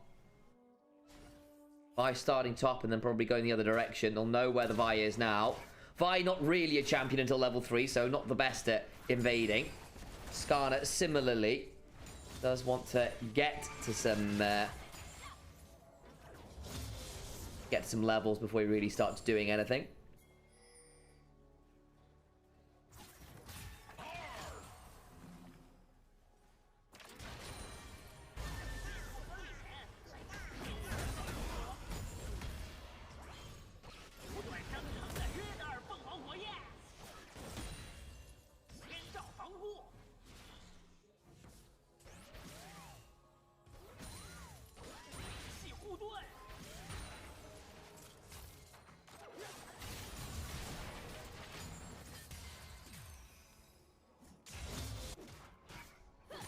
Too much to see here in these early stages, it must be said. Which comp is harder to play? For me, I think it's Ultra Primes. Their execution has to be better. Which I said about last game too, right? But they did it really well. So, you know, credit to them. But the Vi, Silas, Khan, probably Corki to an extent as well. You've got a lot of relatively heavy all-in or nothing champions here. So, Cassante on a flank angle, maybe the Rakan as well. You can play from flanks. You can play the dive, but you really need basically to follow the Vi into hell and get the target without getting blown up on the way. Whereas EDG can just play for range, play for poke. They're the ones with the Rumble, the Azir, the Jhin. Poke this team out and force the engage. They've got the better front line. They've got quite a lot of scary champions to dive into. Which means I think the Vi is not going to have the easiest touch. And I'm not convinced going to be that simple. They'll get the initial knock up here, but they've got aftershock on Dway, so don't really find all that much threat, and Climber just kind of has to back away on it. I think EDGs are simpler. They can play reactively, they can play proactively. I think they have got a lot of, like, much more easy to access damage with the Rumble, the Azir, the Jhin. Jhin, particularly, I think this game, once you hit about 3 items, even 2 with the right build, it's going to threaten the majority of the champions not named Cassante. I don't think he's going to be that simple to pick either. He's going to play from miles away. Very fast with that passive crit. Speed up. Have Jhin traps everywhere to ward out those camps. Ultra Prime need to have very good flanks, I think, this game. Good collapses. They do have that ability to dive on the targets. They can absolutely full send, but they need to judge it well. The execution has to be good here. And for that reason, I think EDG's composition is just that bit simpler to execute. Probably does want to be in the river first, I think, to set up kind of those zones of control and poke people out. They'll want the vision control. Way back on confident as well. Kind of get to that point in the draft with all the various enchanters banned, which does make things a little bit simpler.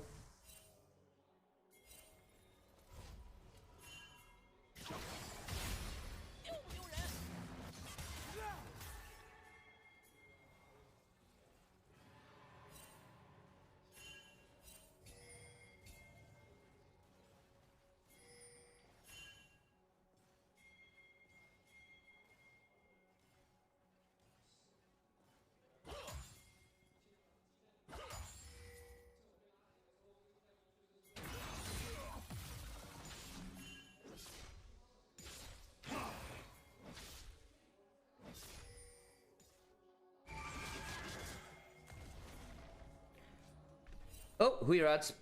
Whoops. I zoned out for half a second there, it must be said.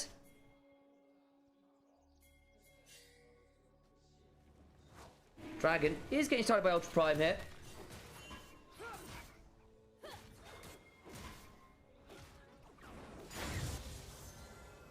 Take the Skull Crab. Fair enough. Dryad. Junglers even enough. That extra Scuttle Crab advantage there, giving Climber the level 6 first. We're even that 6-minute level 6 as well, which we do sometimes see.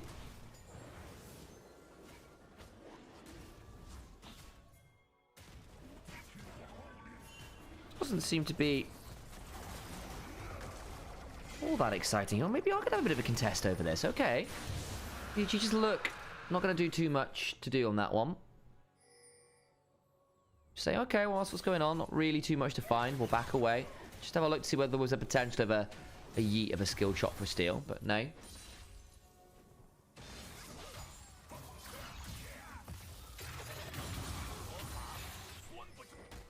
Saber finds his way to a couple items. He's done relatively well in these early stages, actually. I don't know whether there's a bit of a difference in the reset time. Let's see how much Angel picks up from this wave. But Saber actually, you know, up a little bit of CS here. Not a guarantee into an Azir. It can be done, but a lot of it basically means that you have to get beyond the wave, threaten the Azir early on, trade your health for CS. Finds himself like a minor advantage there, which, you know, credit to him. It's not really all that much. I think it'll be largely even in CS. Slight 1 or 2 there to Saber, but, you know, it's good work from the Silas, and one of the initial worries. Bot lane, though, the curtains are getting called. Overcomes Xiaohao. He's got his own level 6. The slow's there. Henna gets chunked out. Oh, boy, forced to flash. Yeah, that's tough. Bot lane not having fun now. That is a serious problem. Climber will at least get some camps stolen away. Can probably get these wolves. Gromp after might be a touch far. But I think Xiaohao's happy enough to have really gotten this big early start for Leave. He's gone with the early dirt. Might be the hubris, we know. Jin often feels quite content to do that. We'll see. Climber on his Gromp will force him to back away. Will decide to Xiaohao. Yeah. Plus Caulfields. I think that's hubris. Forgive me, I'm not sure. Saber with the hijacked Emperor's Divide. Revolutionary's multiplication, perhaps.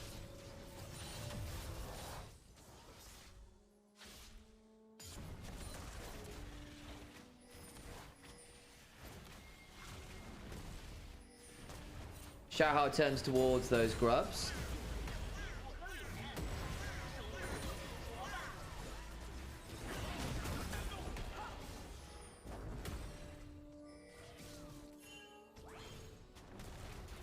Xiaohao should just pick that up. Does indeed pick that quite happily. Back towards the blue buff. So grubs for EDG. Dragon for Ultra Prime. Minor gold lead to EDG. Largely through the fact that ZDZ has done what Rumbles do and just get ahead early. Got the early haunting guys. Leave. Also with that advantage off that trade we saw earlier. Gets him to a good position. Leave has always been one of our Jin enjoys. Even on NIP last year. In winter was a real carry threat with Doombee's madness.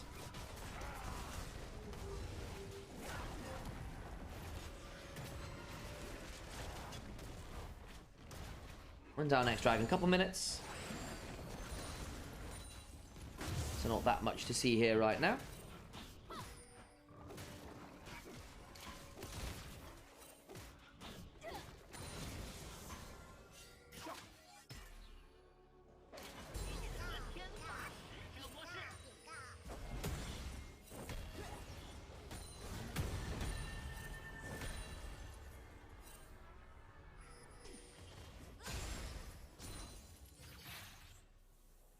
Mid lane is potentially a good thing here for Saber, who's not going to be miles off his first item, actually. Which would be great news. Looking like it'll be that rocket belt.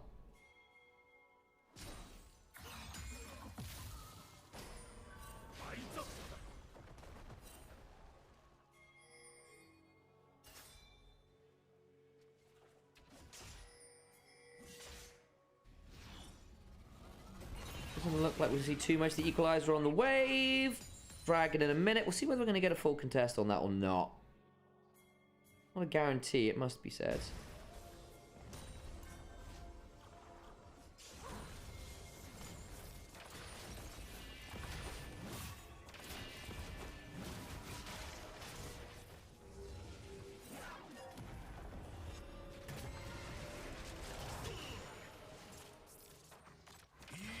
There we go. Just that good shove from Leave early here. My days, he is getting ahead now, isn't he?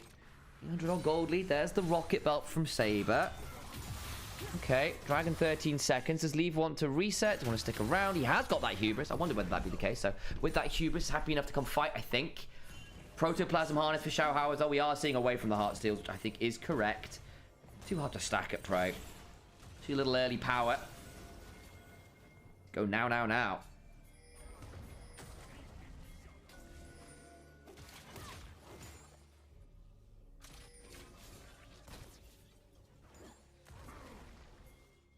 We ever see Doin being pro scene again? Maybe, but I think he's just focusing on Dota now, of all things, interestingly. I think last year just really didn't go to plan, and I think it was a little bit humbling. That he started really strong and it all fell apart. A lot of his picks didn't quite work out. What is happening now? There's some picks in the river as the Emperor's Divide comes on through. There's still a stolen one. The Impale! Oh my god! It's on 3, and the guns get called. A flash away from Leave. The deadly flourish is slid away from the abscond. The duck, flash away from Dre. Does go down. Saber gets that at least. But he's got to walk over a load of traps. And he goes down as well. They ace. Is that a 4v5? It is. ZDZ wasn't even there. I think he TP'd partway through that play, to be fair. So actually, it's a 5v4. It's a 5v5. ZDZ just leaves at the end. Okay, I take it. But still, I said it was going to be easier for EDG. It kind of was. A bit messy in the river. As the double Emperor's Divide sent everyone careening back and forth pinball style. But Angel gets a couple kills. Jin flashes out. Gets a very nice set of autos off. So it starts off with a jump onto Leave. He doesn't initially die. He's got the barrier and gets to back out as Dway counter-engages both Emperor's Divides in the same direction. Everyone gathers up together, and Xiao Hao is gathered the freest impale of his life. Everyone in melee range of Ascana, and he goes, thank you very much. Saber at least gets something, but that's still a fairly miserable trade-off there.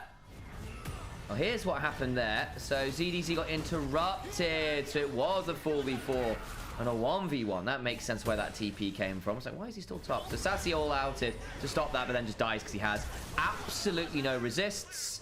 ZDZ gets the solo.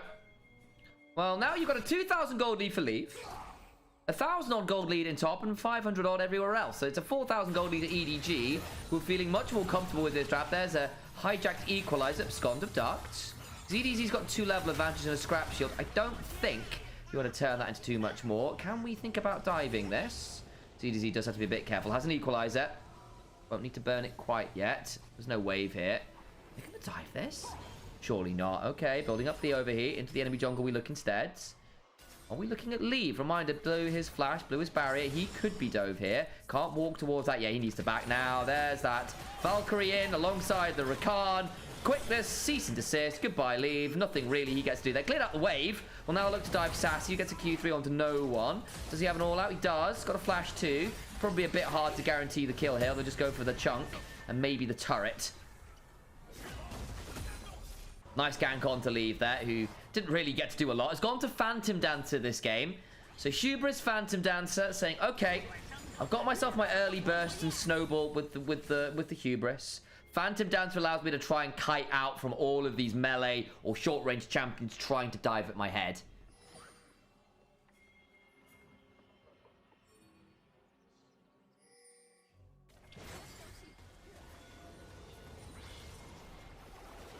Nice pick off from Ultra Prime, though. Just get something. Thank you for the follow. Moolah Slayer. Angel will get this top lane turret, though. He's got grubs. And a dream. The problem I'm looking at here as well, though, is that Leave has got the bot lane role quest and has had it for a while. Hannah has not. That means the gold differential in bot lane is going to keep growing, especially as Hannah's had to move mid lane. So he's not getting role quest stats from being mid, which is not great. And the Jin's already quite ahead. Deadly Flourish. Way will crash down over the wall, not crash out. Ferromancy Crashdown. Great name.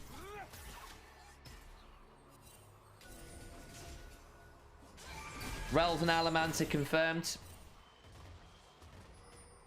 A Ferrochemist. Maybe an Alamancer as well.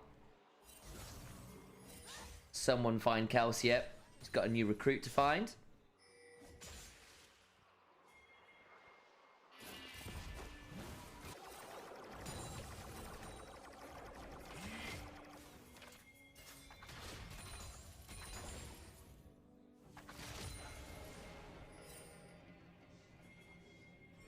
Minute or so until Dragon. Herald in the inventory of Xiaohao. He's also got Bandle Pipes. So I think this next fight looks pretty dicey for Ultra Prime. Do they want to contest the Drake? Reset from Jin, who helped get that Herald. So, okay. He's going for Steel Caps by the looks of it. Angel's just forcing Sassy away from this wave, which is pretty miserable. Angel's got Arm Guard plus Nashes. So actually, diving him's not easy either as a Vi target. But the Rumble and the Jin are probably your best targets. I don't think getting the gym to the gym is a different matter. Get your protein. Teleporting onto Angel. He has an idea now. You have to flash? Yes, does. Vault Breaker through the cease and desist as well to make sure they get on top of Angel. Nice teleport play. And a nice way to buffer out of the Emperor's Divide. Will cost them the bot lane turret. And probably this Dragon, actually. Angel not able to retreat. I wonder whether staying under his turret might have been a better option. Doesn't burn the arm guard, at least. Doesn't see an easy way to get out of that. Is that Bro Henna? Yes, it is. Yes, it is. Brotax. You're obligated to follow. You're obligated to subscribe on the Brotax alone. Sorry, guys. I don't make the rules. Okay, Brion do. Nice Herald into mid. EDG should do a decent job of picking this one up. Can't quite. That Goldie does shrink as a result of that pickup there into mid. Nicely done. Timer gets possibly a shutdown there, which is fairly significant. Put some 600 gold up ahead. And the vibing ahead will be important because she is going to have to just go diving through hell to get to people. Trade out this Dragon for a top lane turret. Get themselves some gold. Nicely done. Take what you can get on that front. Brotax! Exactly. Giga Chad, exactly. Brotax, bro.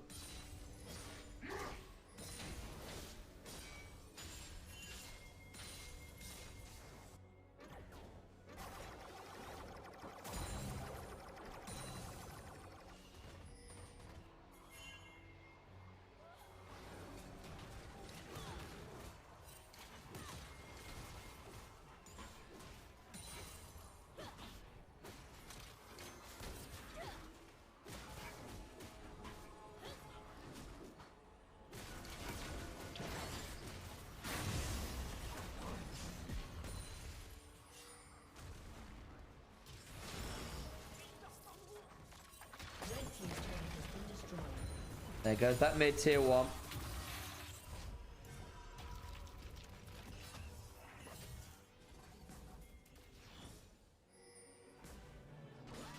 CDZ should just pick that wave up happily enough. We get his second item. Jin's going towards LDR third. I think that's probably wise. Just to deal with some of the HP stacking and make sure he's got some answers into that Cassante. Someone will need it. Can go Infinity Edge 4th and feel happy enough about it. Also just a little bit of a cheaper spike. Noon Quiver feels like quite a nice item to be on in general.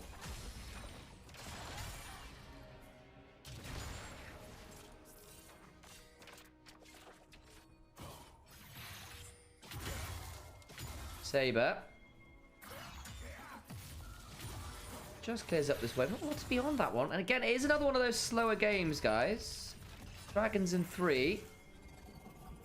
Baron up, but let's be real, no one's going to do that super early. I mean, I suppose you do have the Skarner with the Protoplasm on. I suppose you could be very cheeky there. Rumble and Azir, hardly the slowest Baron takers. As Angel gets out on the Azir this time around, not going to get in too much trouble. I like EDG too, because how much can Corki auto attack here? But he can't. He has to kind of follow the Silas and the Vi. That's not a bad little side lane play. Equalizer comes on down, overcomes Xiaohao. Angel's also here. Oh, that's not a great flash from Saber. Now potentially in danger, but it's going to be a 3v2. This gets a bit dicey. Can the Cassante do some work? No, Zhonya's. Overcomes Leave, though. That gets a bit dicey. The Z-axis haunts him. Overcomes the Impale. Very messy with the quickness, though. A triple kill. to Climber. A quadra kill to Climber. Are they going to try and get this via the Penta? I think they are. Vault Breaker, flash, auto. It's taken by Corky. Header. Header. Get over here. Oh dear, the collapse from EDG was just far too piecemeal. And the Vi is now unbelievably fed. So ZDC gets jumps into the wave and they think, okay, we can play this. The TPs come faster. And the collapse from EDG is just lackadaisical.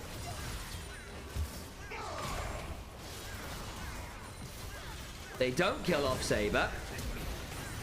Flash in from Sassy. Did Angel have his Zonyas the entire time from this? Leave misses W, Z axis problems. They impale only one. Don't kill Saber particularly well. That quickness was bloody glorious.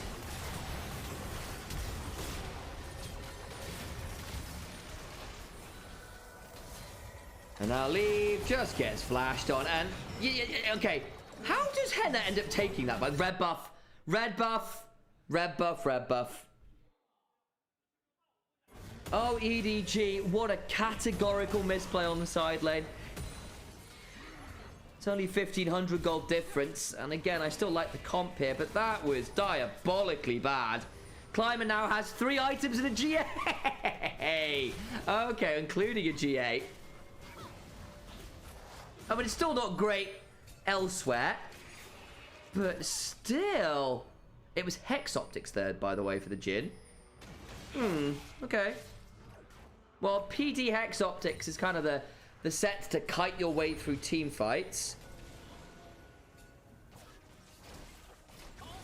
I know. I mean, it wasn't about the Corky there, to be fair. That was Climber and Saber getting away with murder, and then EDG having the worst collapse of all time. Xiaoxia got a phenomenal quickness. Everything that could have gone wrong for EDG went wrong. Back to Dragon we go. They may still play this out well. What was burned? Quite a lot of summoners. There's no real flashes at all for Ultra Prime here. None at all. So it makes this potentially quite scary for them. Xiaoxia on the flank. Leave threatening with the W. Runs at Xiaoxia. Gets a decent chunk. Henna also left real low. The poke's problematic from EDG. This is much more how they want to play the game.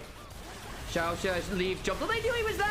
They knew he was there. The Equalizer comes on down from both sides. It's hijack. Climber gets the AD carry. The Impale on top of the Equalizer puts Saber down about 10%. Way gets the Magnet Storm, but not to a huge amount of avail as Climber does try and get something back. It's really messy. The Vi needs to run away, I think, here. Any resets available. Really, 2 for 1. But the Dragon still goes the way of EDG because better health bars. Not great. Leave kind of didn't really have a good spot to threaten because Xiaoxia was a known quantity on the flank and still gets on top of Leave, which felt kind of miserable. Have to see the replay there. They kind of have the hijacked Equalizer on top of him as well, I want to say. We'll see when Saber burns that one. So yeah, they run at Leave. They know that Xiaoxia's there, by the way. Full send at him.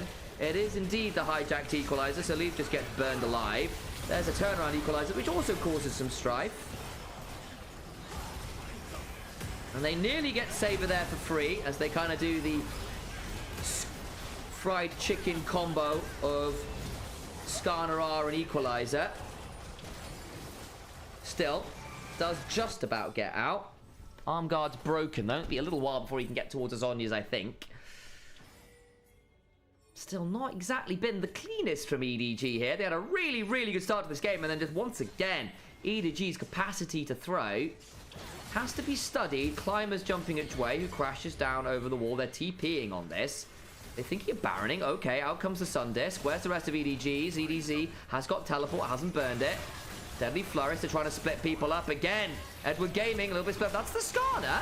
How simple that will be. The Stolen Emperor's Survival leads to the death of the jungler, and that means they can potentially look at the Baron. Jumping forward, Sassy gets a big chunk on the Angel, needs to back away. Finally, they're going to turn around, and Sassy gets the flash out. And Ultra Prime have just been better at these coordinated plays. EDG a little bit split again on the collapse. They lose their jungler, Baron's up. They can keep threatening this. The vision control is good here.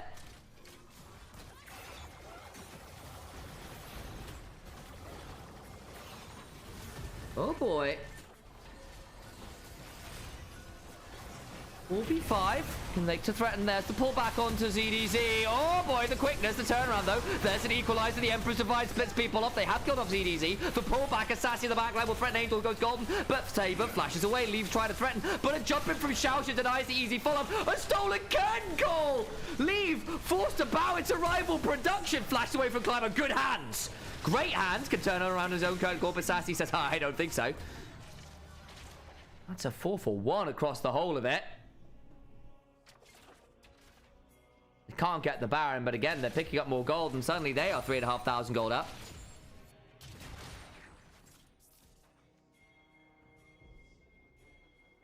How on earth, guys? How on earth? Credit to Ultra Prime, they've collapsed really well, and again, the Vi getting fed, Saber's now pretty fed as well. He's got 10 stacks on that Dark Seal. Xiaoxia in a good spot here on this Rakan, had some great engages. The collapse has just been so aggressive when EDG are not in the formation. It's been proven really problematic. Great Q3. EDG in the 4v5 is forced to engage, the full send. And you can sort of see what the plan is from EDG to try and turn things around. Disengage some of it, but they don't get, say, Climber. They get his GA. Saber survives well with the flash. Angel tries to get Saber, but doesn't. So he goes a bit far there as well. And then Leave does outplay at the end, which is good to him. Really important that he does outplay, actually. Looking for some more in the mid lane. Can't find everything they're looking for. GA Boken on Climber make things a bit more interesting. He's got a Thorn Mail now as well, actually, which is good. There's a lot of healing here. Omnivamp from Sassy. Climber will have some with the Collector. Not the Collector, the Conqueror, Silas. A lot of his kit revolves around healing and auto-attacking, so should block that relatively simply there as a frontliner.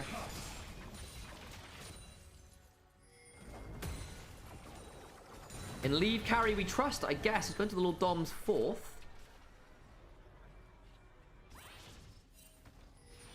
And theoretically with this build as well, Leave should be very tricky to lock down.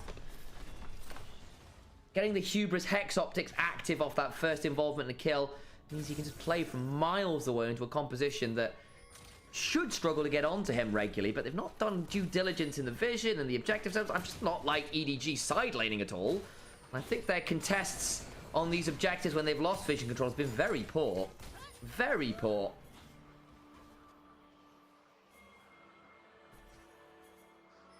Chue historically has been quite good at things like the Rel, the Nautilus, the Nico.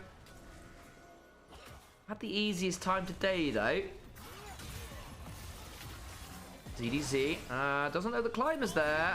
Found him now. Dodges the Vault Breaker. It's going to be a fair amount of damage. In they go the Magnus Storm. They're trying to blow up the Vine. That could be a huge shutdown. The Vault Breaker, the Cease and Desist to try to escape. Climber low. Flash in. The double kill. The flag goes wrong. The flag goes wrong. Dragged all out is ZDZ, but the damage is done. And Soul's on the line for EDG, by the way. Xiaohao may be in danger, but just drives through. We'll turn on to this. They're going to try and play for both. They're going to shove through mid and get the Soul as well. Cloud Soul this game. Huge for Ascana and Arel. Not bad on a Rumble. Not bad on a Azir. Oh, that Vault Breaker going wide from Climber will haunt him. Will haunt him. ZDZ roasts the mid jungle. And the 5v5s are always destined to be harder. This time, ZDZ spots it out. Scrap Shield move speed. Magnet Storm. Equalizer. Full send.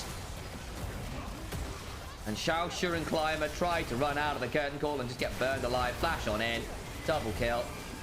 Enna tries to drag his way out. Saber gets low. They just don't have the damage anymore. This time, Leave and Angel aren't threatened, and the Rumble dodges the key bit of CC that might put him into a dangerous spot. Well, well, well. Beautiful from ZDZ. Necessary.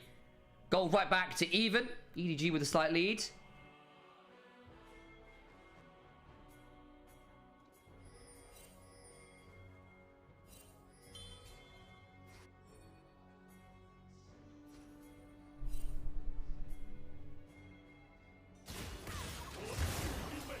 All in onto Angel, goes golden, but he just needs so much damage before they can get there. It's just the side lane planes again. Gonna try and jump forward, but this TP can really suck!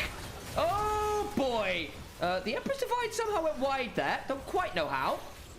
Equalizer. Tags a couple, but not really anything more. Man, this is what Ultra Prime need to do. break up that formation. Phalanx, if you will. Yeesh. Yeesh, that kind of ruins the Baron play a little.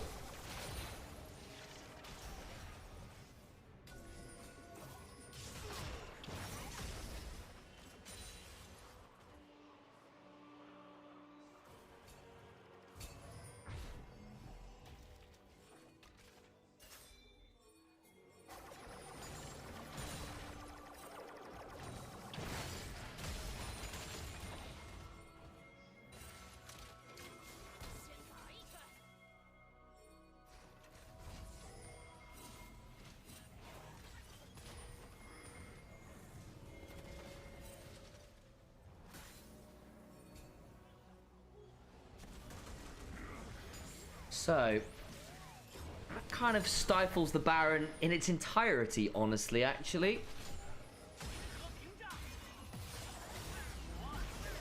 Still, EDG got Cloud Soul, got a little bit of time left on this Baron, only the one wave, though.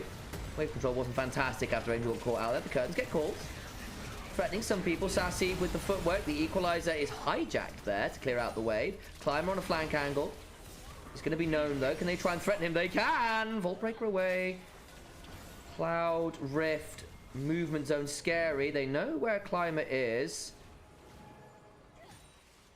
Hasn't stopped EDG from falling for the flanks before, though. Oh, come on. Surely not, Climber. Guys, what are we doing? Please get the reset off. There we go.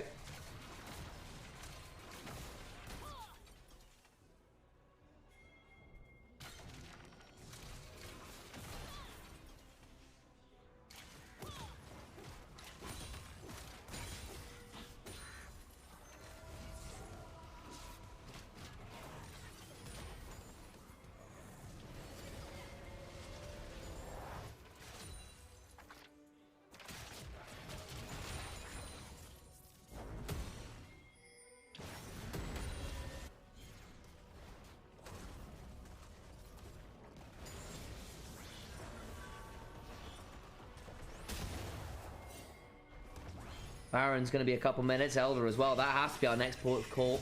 Where are the items going to be? If Infinity Edge gets done for leave, that could be quite alarming.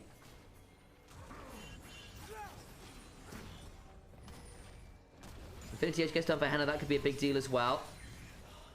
Death Cap or Shadow Flame looking like that for Saber. If you can get that, that would be pretty big as well. See what gets done in the next couple minutes. There's an arm guard still active for ZDZ.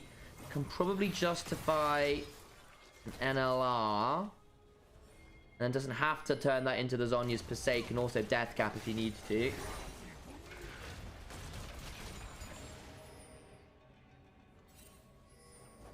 Leave can't be far off Infinity Edge. War behind here. Oh boy. Yeah, good spot. Thank you, observers. It's not pulled. Wave shoved. We need to see resets now, I think.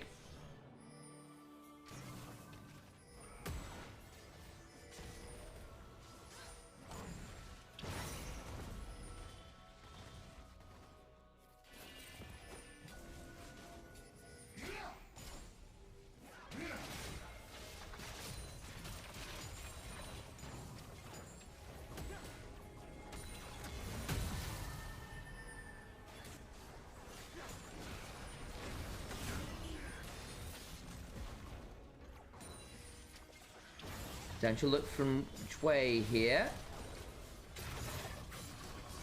Doesn't find it. Out comes that turret. Thundisc up, Climber still on this flank.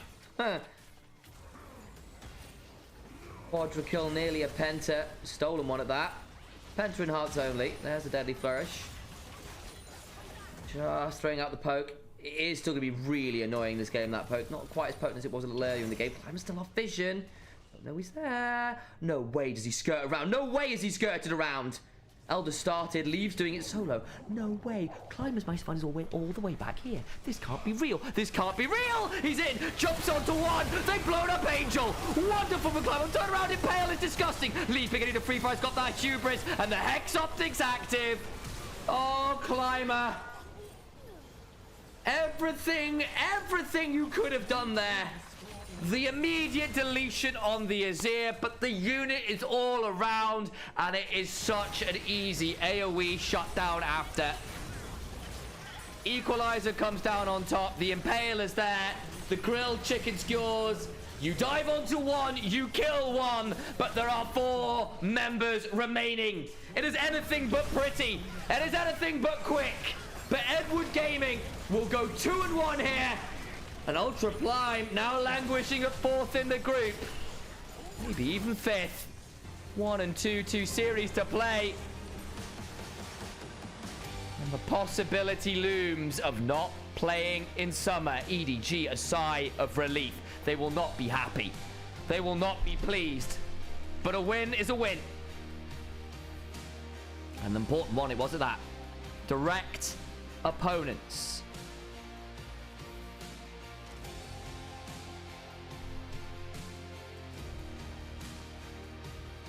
Direct opponents. Yeah, Ultra Prime now the only team at 1 and 2. They are indeed in 5th. Pushes EDG. Tied in 2nd, possibly 3rd, depending on game score, actually.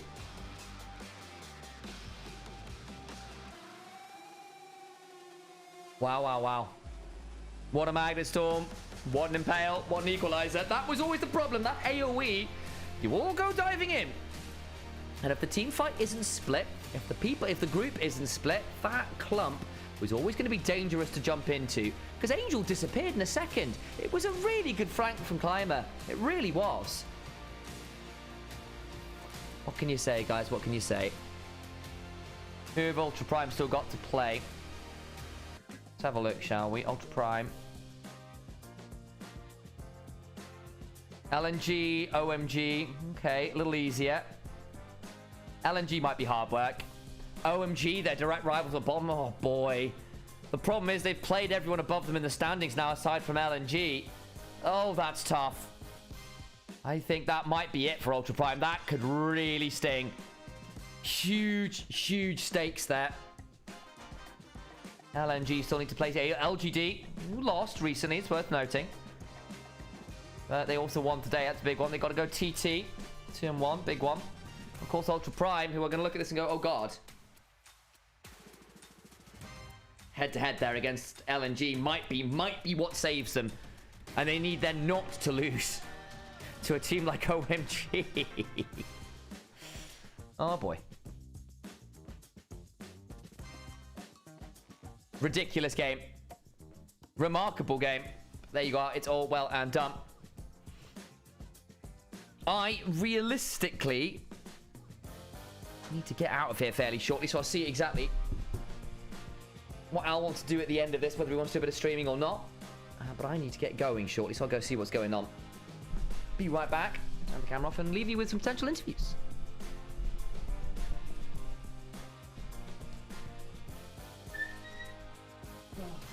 Alright, Al. I probably need to get out of here. Well, it's like we're done with the game, but do you want to turn this off your film? Play Magic. Cool. Alright, folks, hello. Thanks for the cast, Sam. Hope you all appreciated that. Damn, 6-game day. Especially now we're getting through to survival games. Actually very, very important. Okay, I'm going to wrap up with the stream. Appreciate everyone for watching. And if you're on YouTube, the show will end here. If you're on Twitch, we'll go radio over to someone. Appreciate everyone.